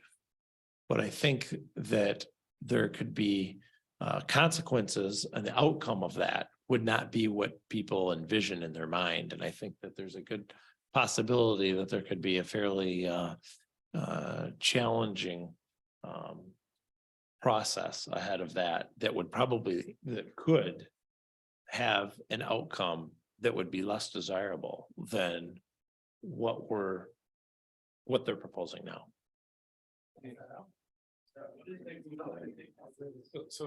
Can we keep the discussion going? Hang on, Mr. Chen. Just real quick. No. We need to talk. Yes, I think. Well, it's not open to public, Yeah. so I'm sorry, Mr. Yeah. Chairman, but you Sorry. gotta, sorry. So let's, we're gonna run this like we normally run it. So at this point, we're discussing the merits of what we're about to vote Yeah. on. So I see some issues, and I raised a couple to them, and I gotta bring it into you guys. So the commercial aspect, the retail storefront, if we strip the retail storefront, it's by definition is an agricultural operation. Is that correct? I mean, That's what I wanted to clarify. If you guys have questions for the applicant, they can always clarify Yeah, I things think if we it's should ask used, the if you applicant to see it as clarify that. beneficial. so I guess my question first is to my peers, and then I'll open up to them. So I can give you the definition of agriculture, but it's basically the cultivation of soil. So clearly a large percentage of this is agricultural, which is what this is zoned for art. You cannot change the So- future. So what is the aspect that by definition is commercial? That goes to Brian, I think. It's a question for Brian, our planner. I have my perception of that, but I would like. I mean, I don't know if I give you the legalese one, but you're right, that sale, I mean, would definitely be a commercial aspect to it. Simply creating the compost, I'm sure there's an argument that it is an agricultural use there. But, right, So- and we allow small, there's other commercial operations that are allowed in that zoning district as well, too.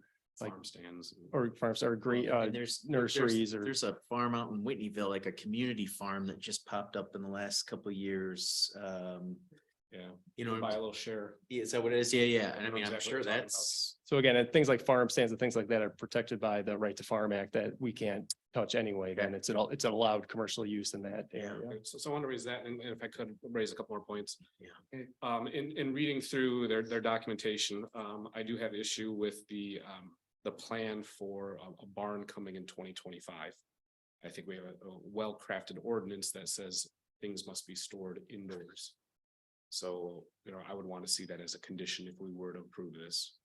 I'd also like to see as conditions, they have statements such as feedstock, such as food waste is received and processed immediately. I've heard, 30 minutes. I heard 20 minutes. I think you rounded up to 30. I would like to see a time on that. I would like to see within an hour, whatever it is.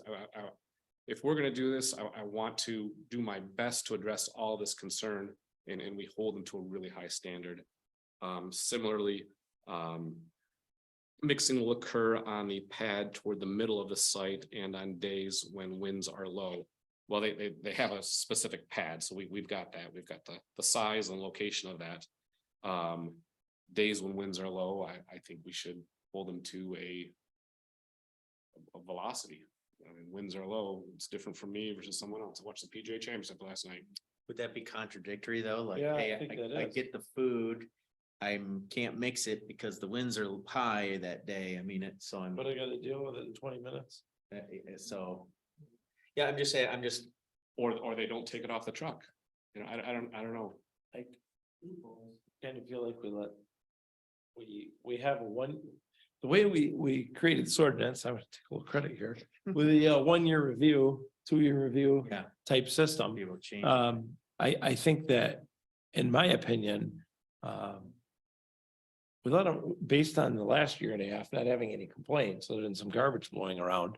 I think we have a situation where we rely on our staff to keep track of the feedback, make the necessary site visits. They have to come in to us after the first, at the first annual review.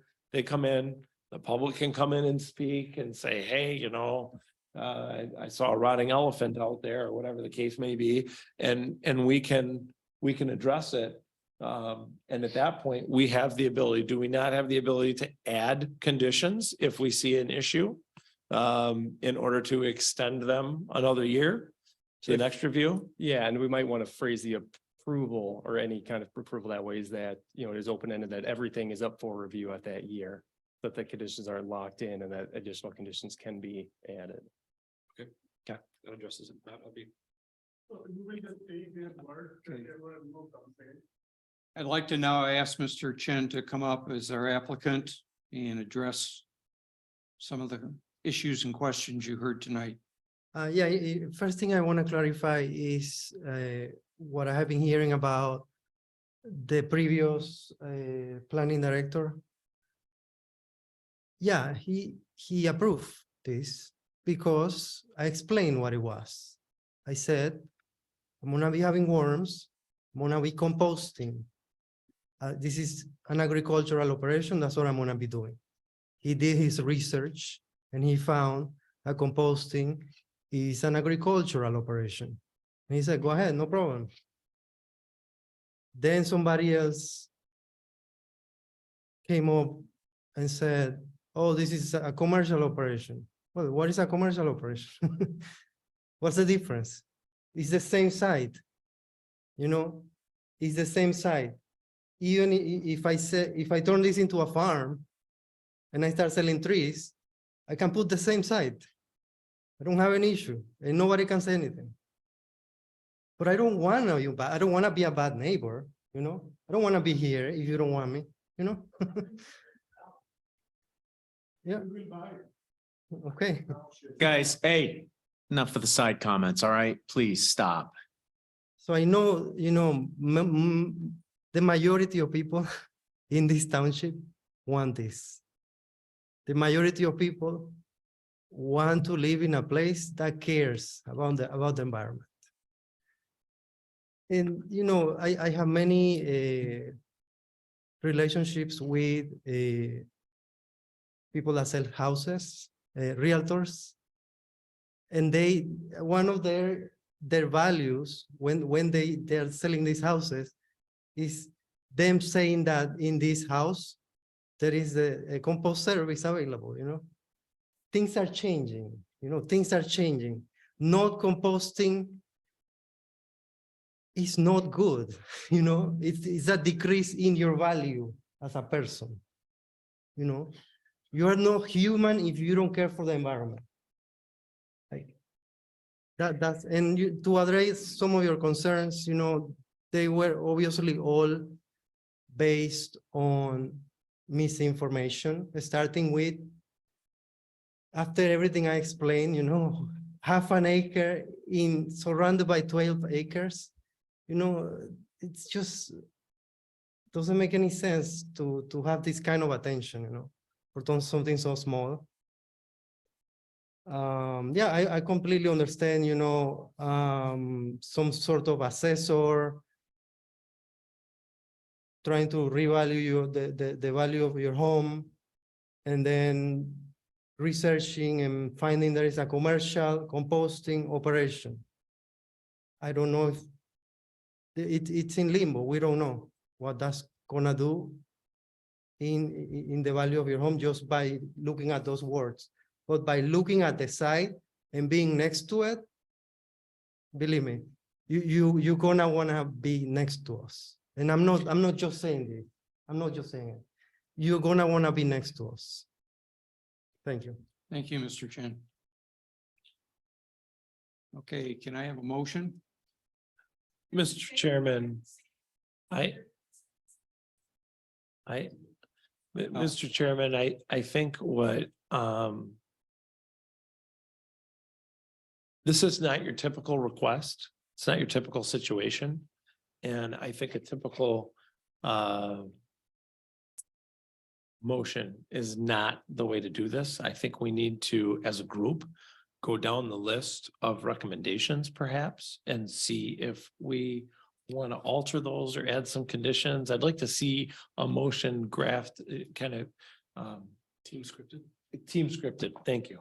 I don't think that this is one we want to just do a one and done kind of direction with. I'd like to, I guess I could make a motion, but I don't feel that I will incorporate all of the detail that all of us will come up with. And so I guess I want to make sure we go slowly through this process as opposed to speedy. Okay, who wants to start that? And I will second that. I think we should try this approach more often because some of the votes I voted no on earlier, if I could have gotten one little Line in there. contingency in there. You can always ask for discussion. But once you've made the motion, I can't ask for discussion. Sure you can. You can Sure amend you it. can. You can, we amend motions on a regular basis. Amended Very good. support. Very good. Absolutely jump in there. Flexible here. Throw your water bottle at me. You know, we'll All right. So who wants to start it? I would suggest that we start with adopting 5 staff recommendations and then work on any additional ones that members might have. yeah, there's some wording in there that I'd like to change on a couple of them, I think. Go for it. So start it. I think, first off, I can agree with 1, 2, and 3, and 4. I guess it's number 5. This includes, the line says this includes the requirement that the applicant return to the planning commission for an annual review for a minimum of 2 years after receiving special land use permit and thereafter at the discretion of the planning commission, and that the applicant shall keep an inventory log showing the amount of compost intake and total output, which shall be provided to the planning commission at the annual review and as otherwise requested by the township. I feel that we need something in there. Public comment, That, well, there, like during that review, the public. I mean, there would be public comment at that meeting, Yeah. even if we didn't include it in the review process, there would be a time for the public to comment. They obviously could send letters in ahead of the meeting too. So that doesn't concern me as much, but I'm questioning if we need to have something in there that spells out that out of that review, we may Add more things or. exactly, stop we it may want to altogether. change some conditions. I feel like this just says, hey, you need to come in for a review, but it doesn't really talk about the reaction that can occur if it's a negative or positive review, because if it's a really positive review, we may say, well, you know, you're doing a great job, give them a pat on the back and let them have an extra wheelbarrow load of scraps that At day. that time, we reserve the right to make additional. Teeth in that statement. That's why I asked, what can we do at that meeting? You want to document what we can. I think we need to make it a little bit more black and white, because the reality is all of us may not be the ones sitting here. These reviews could go on for, 5 or 6 years for all we know. It's up to this, I would like it's up to this group to make that decision in 2 years from now. I liked what your statement was earlier. What was it? You could revoke the special land use permit up to and including. I mean, that's how far we could go. Correct. Yep, and that's written right into the zoning. And see, I'm okay with saying, every year when we do a review, we can make additional changes. I would do a window that we could revoke, right? Like if after 2 years, there's been no major complaints and everything that we're worried about doesn't happen, then I don't think they should stay with the noose around their neck, right? If they. Well, no, and Right, so I would like to put. Yeah. But I mean, because the reality is if everything. Right. Works out good and everybody's happy, then we're all happy, right? Well, that's what I'm saying, 6 years from now, this panel may decide this was your final review. You're But 6 good. years The from training now- wheels are off. Right, but 6 years from now, I don't want them to be able to pull it. I think if, I think that's too, 6 years from now, you can change. I see what you're saying. You know what I'm saying? Right. Like, We want to have empathy for. we, them. They don't we wanna be can, we can fearful. pull the permit within the first 2 years. Right. Well, so it's Or- written right into the zoning ordinance that, I mean, with the special use, there are standards that they'll have to meet in perpetuity. And Fine. and if at any time, right, Right. they don't hit those, right, it can come back for review. And that's they can either. already in the- they Well, what correct I'm them saying or in those pull it. first 2 years, if there's things that, there is a smell, there is an animal problem. They haven't, and I'm saying they haven't taken care of it. The neighbors are continuing to complain, property values, then we can pull it. But if after 2 years and none of that's happened, right, then they don't have to have, be on the hook, be worried about, hey, every year I gotta be worried about them pulling Right. this thing, right? Right. On That's. probation. Right, you're not on probation for life, right? You're on probation for 2 years, right? Or something like that. Special use, you always, with a special use permit, you always have to be on your toes. Yeah, This is Brian. you know what I'm saying, right? I hear what you're saying. I understand where you're going. So I don't know that we need the teeth language if the permit language actually allows us Flexibility. to pull the plug with non-compliance. But I would guess be I able to I pull would the rather, without- rather with than, compliance, though. yeah, rather than pull the plug, I would like the ability to add some special conditions.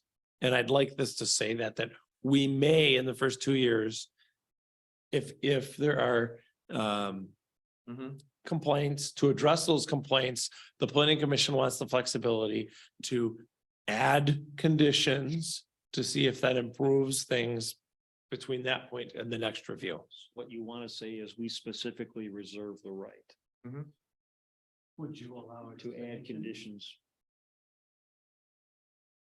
in the event of non-compliance. It's interesting.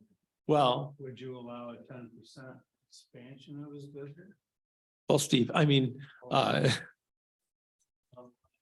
Or is he gonna be real? he has to follow the ordinance. He has to And follow the what that approved, says. approved site plan, and if there'd be any, I mean, he'd have to come back for a new approval. Right. If there'd be any expansion. If he goes out of business or moves his business, does this nullify everything that's attached to that land for the next owner? No, the next owner, Sells his business. Remember Richardson? Who's gonna be responsible for monitoring? Brian. Township staff, and then, like I said, probably working with a number of Right. people on something like. we addressed that in the Hire, like, a compliance. Team of people that are. No, constantly no, monitoring. no, existing township staff. I mean. No comment. See, even, I'm saying even if they are compliant, I still want to have the right to pull it if within the first 2 years. Right? They're subject to the deemed compliance. It looks like compliant, but we all go out there and. We have our ninth member and we all smell it. I mean, the comments have been made by we're trusting people and everybody, and we're all fallible. One of the guys, we're all humans, right? Let's say they're doing everything to the letter and it's still smells. It's bad. It's just not the right fit, right? Like we tried it. We gave you an opportunity. It didn't work here. Well, then he's not following the conditions of a special use permit. So staff would have the ability to shut him down. And again, just the way that the standard is written is that upon finding that any condition, safeguard, or requirement has been breached, the township board may automatically invalidate the special use approval. So this group would make a recommendation to the board and they'd invalidate it. I feel that we did a pretty thorough job in writing that. Okay, so moving this along, using your line from earlier. So do you want to change number 5? Or are you good with it? Let's go back to this team scripting, because I'm ready for add to that. You could always add a 6th one if that's. The board reserves the right at any time to make Wait, changes. can I interject? Do we want it to be the board or the planning commission? Because the commission. review is going to happen at the planning commission level, not the board level. And probably the commission, but it probably needs to be approved by the board, doesn't it?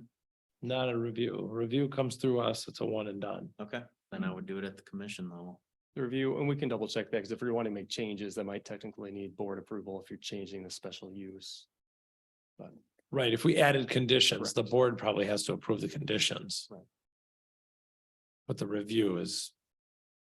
I The don't- review as at the planning commission. Right. I'm sorry, were we right now? Huh? No. I was adding numbers. I'm ready for 6. Are you done with 5? I think so. 5, we just need the line item that says that we have the ability to add. At the first 2 years of reviews, we can add conditions if we see necessary. Okay, so do you want to add a item? Yeah, I'd like to add a couple items in the first one I think is obsolete. So if the previous one says in compliance with 17.7.2.t, then that therefore accelerates the development of a barn, correct? Right, but it's probably worth clarifying that if there's a specific time frame, we want to see that in. Okay. So I'll throw out kind of a baseline and I'll let my member to my right, I'm guessing he's going to script it better than I am, so I will just give the framework. So number 6, applicant shall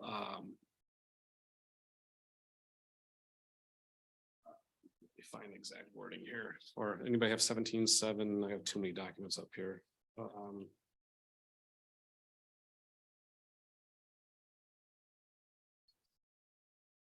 17. 17. What do you want? Number 7? Applicant shall, Number 12, all machinery and equipment except for motor vehicles, trailers. Applicant shall create an enclosed building per item 12. Along with. Sorry, this is non-traditional. Along with, the promised improvements of a biodiversity pond with biofiltration, 2 acres of pollinator habitat, NRCS, 1 acre of total trees, 4 acres of biodynamic accumulator crops, and a ½ acre of educational garden and orchard. There's a lot of promises in here, and I get that they're probably gonna be out of the gates, so there'll be a timeline on there. But I think they're pitching this as an value add to the community, and if they never actually do any of that, then that gives me concern. So hypothetically, Brian, they get their hypothetical situation in this. They get their approval, let's say this is approved with their conditions.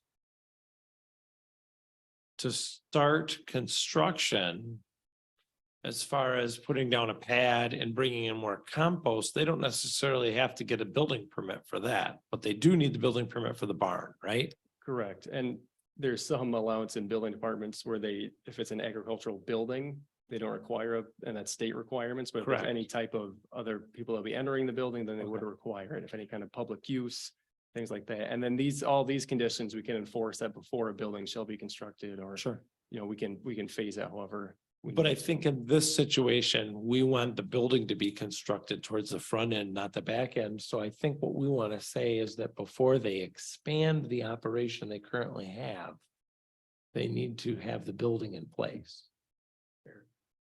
Is that an easier, I expect you to craft them eloquently. I appreciate that. I don't use the That right words all addresses, the so time, yes, but so ditto what he just said, because I'll slaughter it. And have completed phase 1 of these incremental improvements. Which is, I don't know, 1/3 of this, 1/4 of this. We're doing a 2-year, is it a half of this? Described as phased in here or? No, it's not described in phase here. I just, Okay. having done startups, I know you're not gonna overnight to do an acre of trees and 2 acres of pollinator. I think anybody can do that out of the gate. So how do we, I just want to hold them to this in a mutually agreeable way. My concern is, I think putting to like in a business, right? Like sometimes a business doesn't grow as fast as the owner would like. And so you're putting a timeline. Well, listen, I've got to put this pond in, but you really have the money to put the pond in and right now because. That's something mutually agreeable. Yeah. So, what's reasonable? I guess that's a question I could ask these guys. We're allowed to ask. So you see where I'm going with it? We just the 15 negatives, let's prove them wrong. Let's Yeah. make it the utopia you're describing. Yeah, I understand you're trying to comply with the ordinance. That's the main, the important part here. So one, yeah, the equipment all is covered in whatever. So we're gonna have. So we're gonna have a hoop. That's going in this year. And that's where everything is gonna go in. And everything is. Like, So I'm less concerned with the, like, I'm more concerned with smell, varmints, and hiding the operation. Right? Screening. Right, I think. Right, if you do those three things. Property values will be okay and the residents will be happy, right? And I think we're talking the same thing. So how are they screening? right, but the pond and all that, right, other stuff. Okay, so. You know what I'm saying, like, Sure, throw the pond out. like, But the acre of trees and like, I think that's the screen, is it not? Isn't that kind of why they're doing it? yeah. Sorry, I fell asleep. Throwing it out there. So I just. Yeah, And I mean, we can require some specific screening around the exterior if needed to add larger trees to the exterior and then when they finish the acre planting. But yeah, and you can set check marks by the first review, you have to have this done and maybe some of those exterior trees planted. Or some trees at the entrance or something like that. yeah, For They that already have to Evergreens. Berming preferably. and stuff if they're not within, if they're within 400 feet of a resident. sorry. They already have to do berming and stuff if they're within Right. 400 feet of a resident. So really the only big concern would be getting that barn up, because it would appear that they're screening, they're already setting the land up for screening the viewing of the operation. But So really, what I just understood, if I understood correctly, is. The barn is the long-term storage while they're wrapping up production. They're gonna have room in the hoop house, if I'm saying that Yeah. correctly, for the storage. So it Okay. will be out of view. So even that. So maybe everything I'm saying is gibber. Maybe everything I just said was obsolete, but I just kind of want to hold. I think we owe it to the. You want to community. hold them to what they said. Hold them what they said. Yeah, you want the gibberish to be. a Right. So I can timeline, look a myself in the mirror proposed and they presented something. We held them to it and the community should. And if- The reason why that part was 2 years later. Because I had the addition of the bathroom and the septic, so I brought a whole general. Yeah. Instead of gonna be- Sure, no, if the hoop house addresses your storage, I'm good with that. But I want to give him like proposed timeline. If you're not gonna meet the timeline, come in, sit down with the township, tell us why you're not gonna meet the time. Potentially adjust it, right? Because stuff happens. Sure. I'm good with that. No? Yes, How do you write that? we got the wordsmith. The two of them. So we need a number 5 as is then. I thought we were gonna put something in there that, Township reserves right to add conditions at first 2 annual reviews if necessary. So that's it for number 5. That's it for number 5, because then that gives the flexibility of the board or the planning commission to make that determination. 6 would be to enforce their commitment to have enclosures and screening in place by X. By X. yeah, I don't know what. And then my final one, I believe, number 7 is. Again, thank you, Commissioner Engel, for asking for the previous minutes.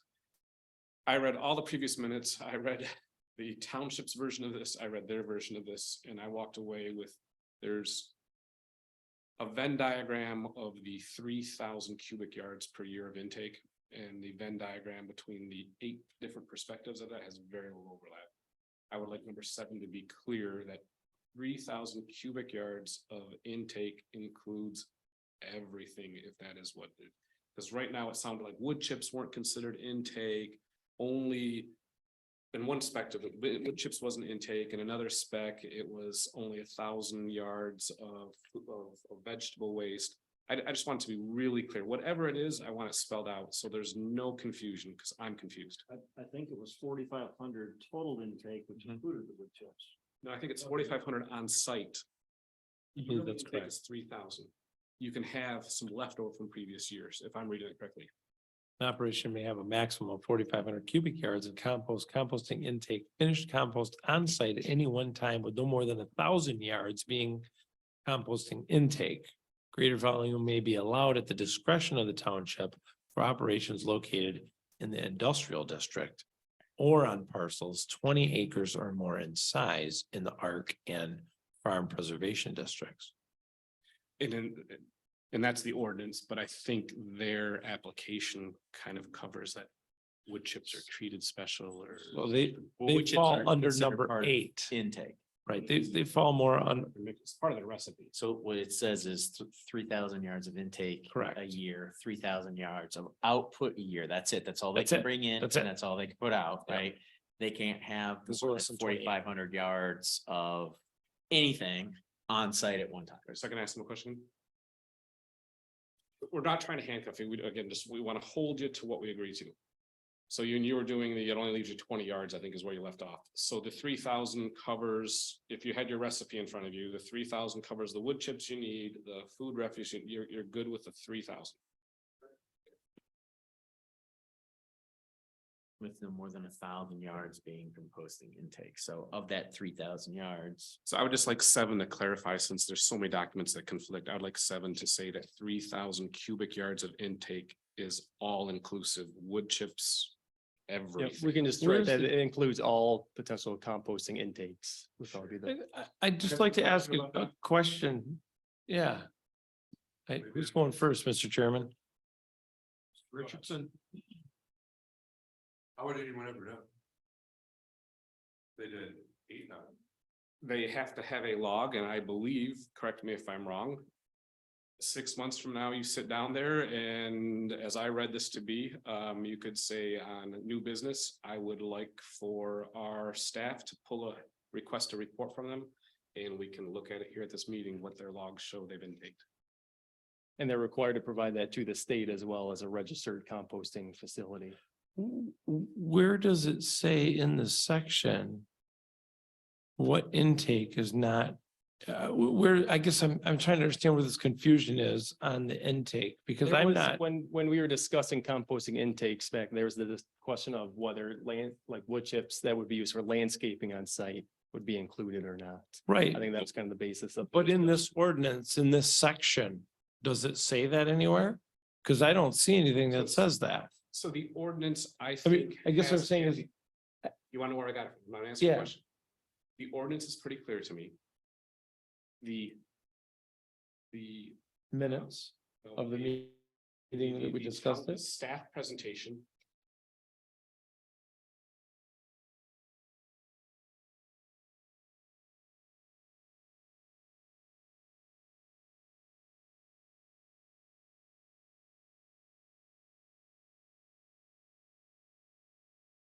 Are we at number 9? I thought- fully incentivized to do that otherwise. Yeah. It would be in his best interest. And let the township know, because I mean, we'll make sure we send out letters and stuff to everybody. I think that's. So he sells us one, this does not go forward. This stops. Yeah. Is that accurate, Brian? This special use permit follows him, it's not attached to the property itself? Typically, I think if you sold the operation to the owner was still following all of those same conditions, I think it would still apply to it. But they have to follow all the conditions. Correct. The condition of approving this is it stops, it doesn't run with the land.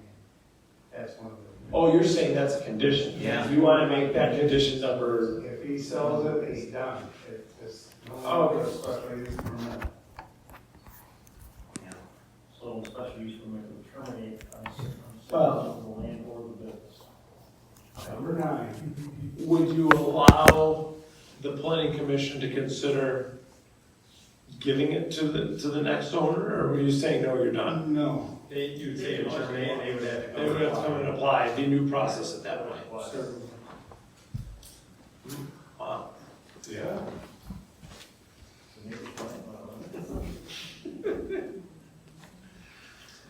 Yeah, I don't know, I usually like what you say from that on the table, I usually go through all of it, that's a tough one for me. That's, you know, if he's built a thriving business that we haven't pulled a special use permit, and he's got a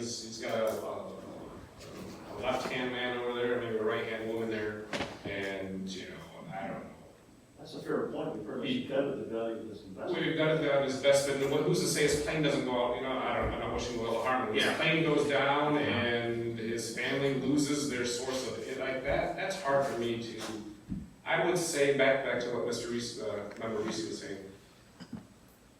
If they're in compliance and it's been years, we're past the 2-year thing and they're rolling, why would we, if the next person is incompetent, then we pull the permit like we would from him? Why would we assume the worst again on the next person? If the guy sitting next to him was gonna take the reins, I would feel pretty confident that he'd run the show. So here's here's 2 things I'll say. Number one, if somebody's gonna buy it, or he's gonna transfer it to somebody and they're gonna maintain standards, I think we'd all be okay with that, right?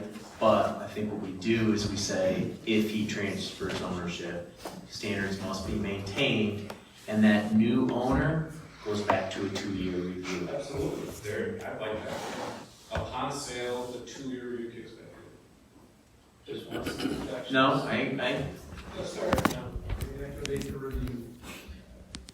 Yeah, you go back to, You said 9, I think I did 6 and 7, what was it, 8? I think that was it. Okay, that was 8. Okay, good.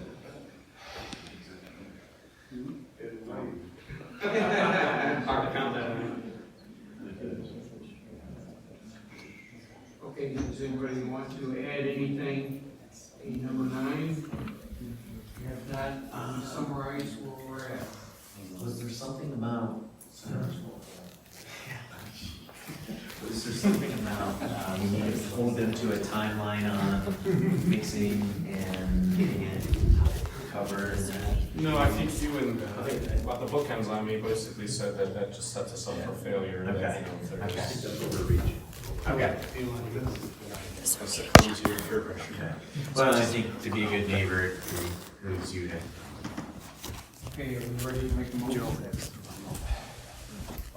There was one initial one, you were talking about holding them to the standards in their approval of planting a certain number of trees or acre of. Yeah, I think that was That number, the one that that was number 7. Barn, too.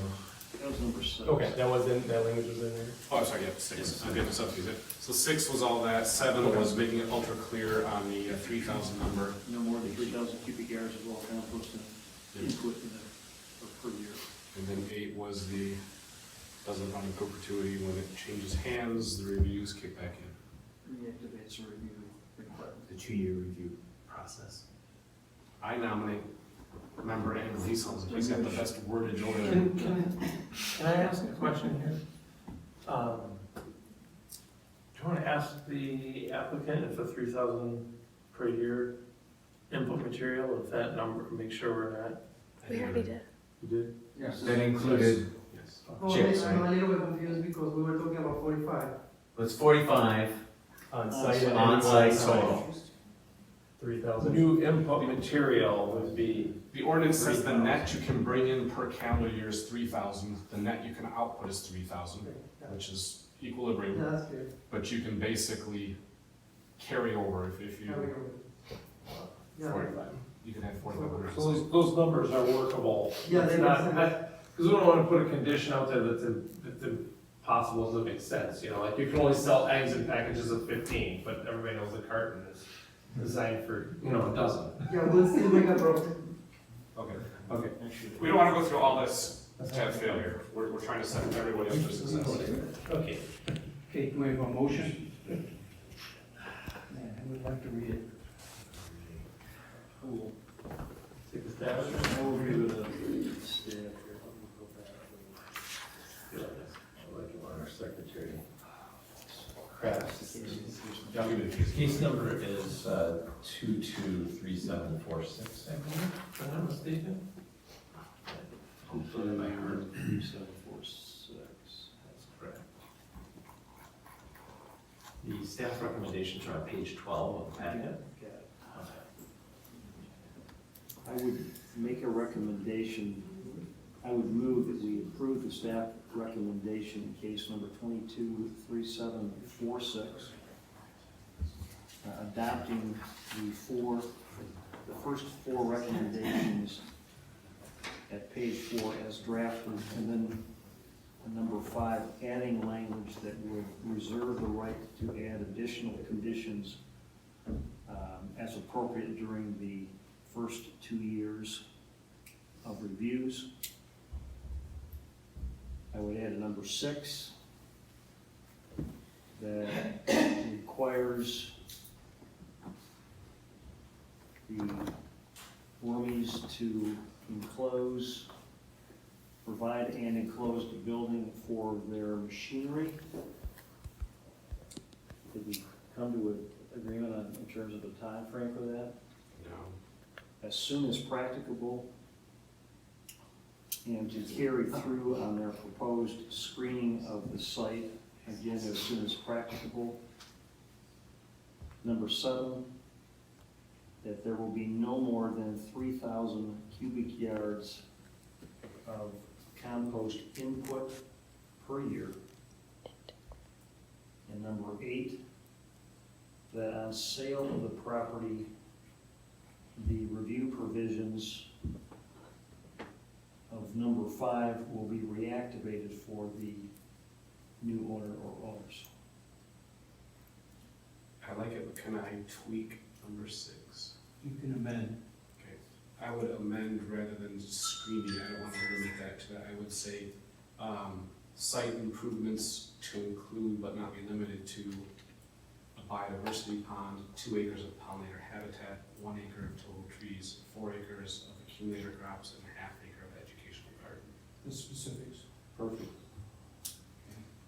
Any other amendments? Hearing none, I would support the motion. Okay, we have a motion and support for that motion.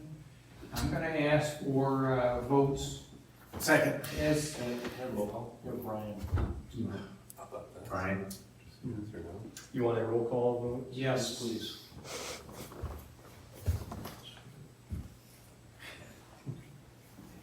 Member Nordhook, No. member Richardson, No. member Moxley, Yes. member Engel, Yes. member Reese, Yes. member Brunel, Yes. member Roland, Yes. the motion passes.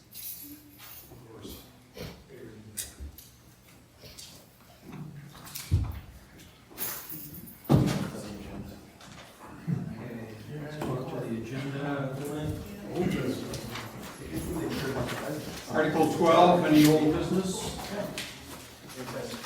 I just wanted to mention that the subcommittee for the AC study is meeting this Thursday. Is that right? I need Brian, to confirm that. meeting this week? I need to confirm that with legal counsel, and I'll send that out tomorrow. Okay, see if Leslie's done. Yep. Okay. Can I ask? So We're kind of waiting for them, right? Yeah, we're in the final draft, it's up to you to review one more time, and then bring that to So maybe another week. potentially. The goal is to bring that to the first July planning commission meeting.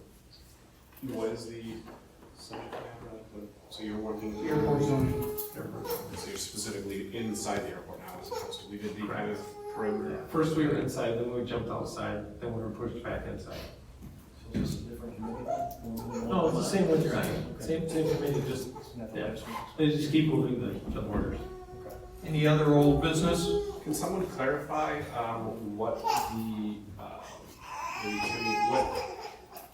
so the board approved our recommendation with changes, it sounded like. So what was approved in terms of the master plan changes? They did not like the M6 exits coming in. It wasn't on our map here, but it was on the map at the board. So the M6 or the expressway interchange to 48th and Thornapple River Drive is still there. There was the park and ride was still up in the, up by the 36th Street exit. But this is something different then, because. So the board approved the amendment to the future land use plan to redesign that area from industrial to rural residential as recommended by the planning commission. We did Up that. to the properties on. Correct, up to those properties, eastern border. Okay. Who's that? Because the park and ride is confusing, because there isn't a park and ride there. No, there is shown as a little point on the map, but that's something that can be addressed as we review our more comprehensive review of the land use plan. So it was approved As recommended by the plan. Yep, so they didn't change any of that designation area. Thank you. Was that stuff on the land use map we saw? It was, Is it, but we can address that later on.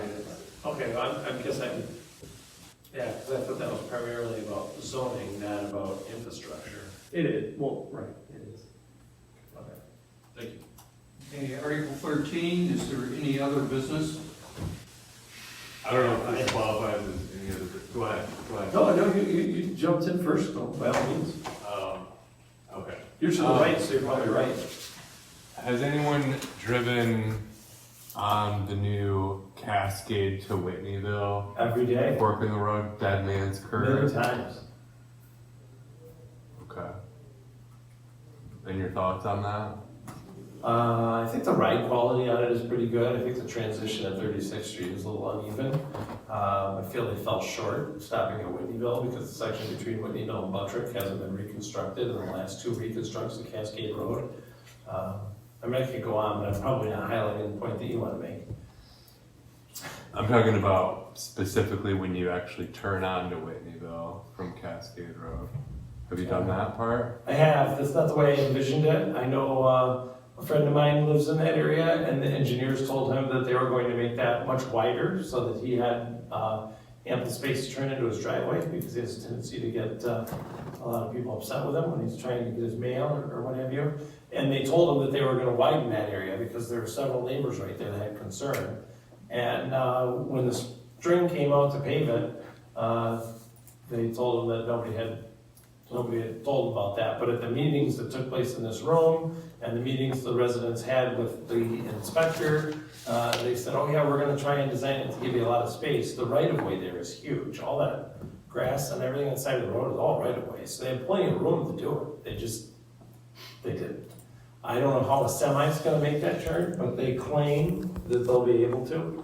I think someone's gonna get killed by the end of the year. Well, I can tell you that the intersection before was awful. I don't know how many, I drive through there several times a day, and I don't know how many times people would come up Whitneyville and they don't stop. They would drive right along onto Cascade Road, and I've seen so many near misses there. It is astounding to me that somebody hadn't been killed yet. I know a couple of years ago, somebody drove into that building, but people they just didn't see the stop. They would come right up Whitneyville and just keep going.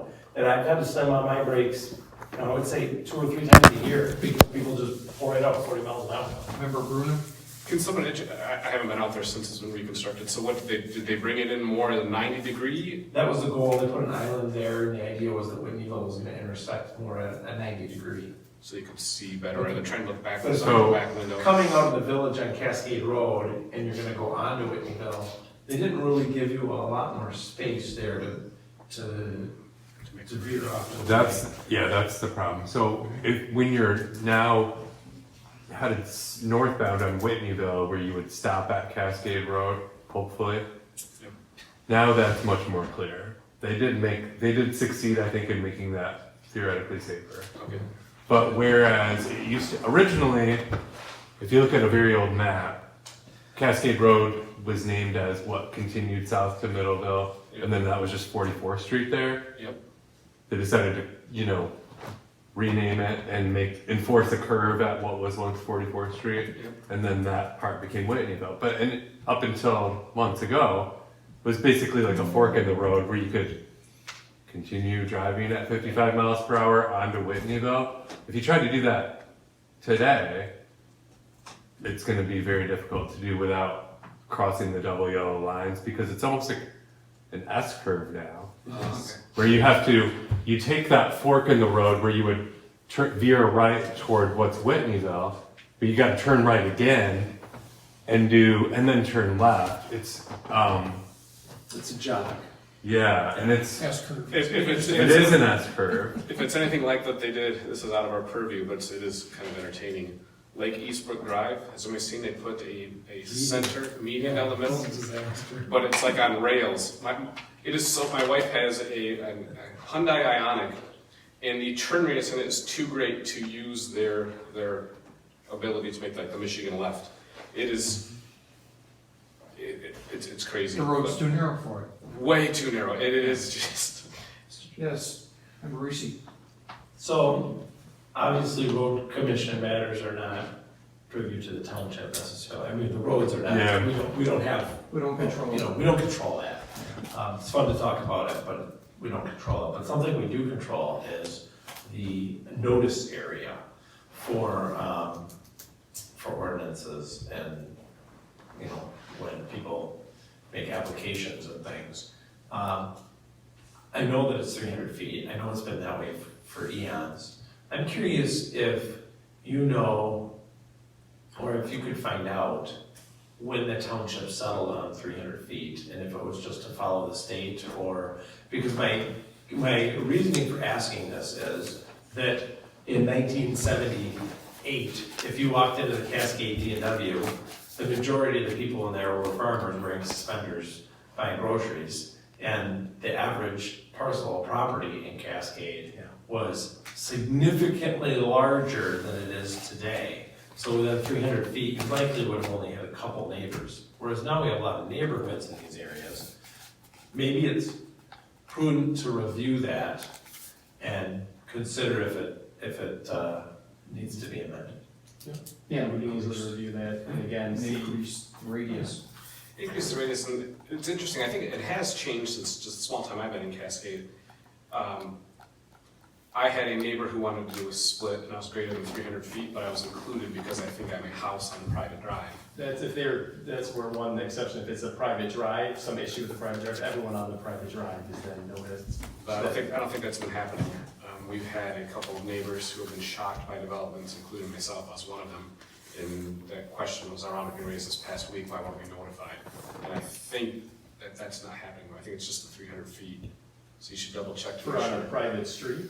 Yes, unless we've been Or involved. again, if it's a special use or variance, it's only 300 feet. If it's an exception to our private street ordinance or something like that, that's when it gets sent to echo down. Yeah, exactly. So I think. But yeah, we can look at that, look at best practices and what other communities are doing as well. Okay, any other business? I had one. I think what it is though. So I guess have to talk about it next time. Yep. Okay, Article 14. Brian, real fast, when we did the subcommittee for Wormies, did we notify the neighbors when we were doing that? I thought we sent out notifications or contacted some of the So people. we contacted the neighbors that we had heard from, the neighbor that had complaints, keeping him up to date. on Okay, all this. not all the immediate neighbors, just the ones that had expressed concern. I thought that was posted open meeting. So it was posted, all of them were posted open meetings, Yeah, they were. so they I just all- was curious, because I knew that there was talk at one point about contacting somebody or some, you know, a group of people. I wanted to know who it was, just for my own sanity.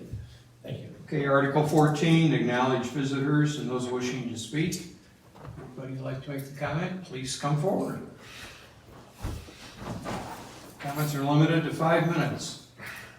Well, okay, that seems fair because they got 4 minutes and 34 seconds. Yeah. I resent that I'm feeling this is being rammed down our throat. What I'm getting is that you're trying to cover your ass for the previous planner. And then on the one hand, you're saying, okay, we gotta make this work so we don't get sued. Then on the other hand, we're gonna make it so that if they don't do exactly right, we're gonna yank it, because that'll save us, because we've got all these little things in there. You don't understand. We don't want this in our residential neighborhood. It has nothing to do with their grand plans and how good it's for the earth, and you know, we're just not human if we don't support this. Now, one of you had mentioned that you read all the information, and with your education, you were able to understand it. Well, you know, maybe all of us that live there and have lived there for 40-some years, or 10 years, or 5 years, maybe we don't have your education, but we do know enough to know what we don't want in our neighborhood. So someone telling me that I might not be educated enough to understand how great this is going to be for my neighborhood, that doesn't fly. Furthermore, if if they're going to not do that building until 2025, how are they gonna be ADA compliant? I haven't heard anything mentioned about paved walkways. They're gonna have all these little areas to go to. How's somebody in a wheelchair gonna get there? I just spent a year in a wheelchair. Then I graduated to walker, then crutches. So how are they gonna be ADA compliant? I walked that site. And what I seen out there, I wouldn't have been able to get out of my car.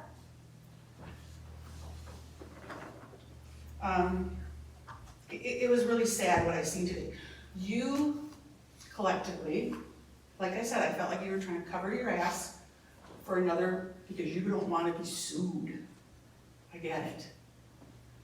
But you're like, you weren't listening. You just kept buying into their stuff about what a great thing it is. And you know, it's all the only thing you're gonna smell is, oh, just pure air. It's gonna be wonderful.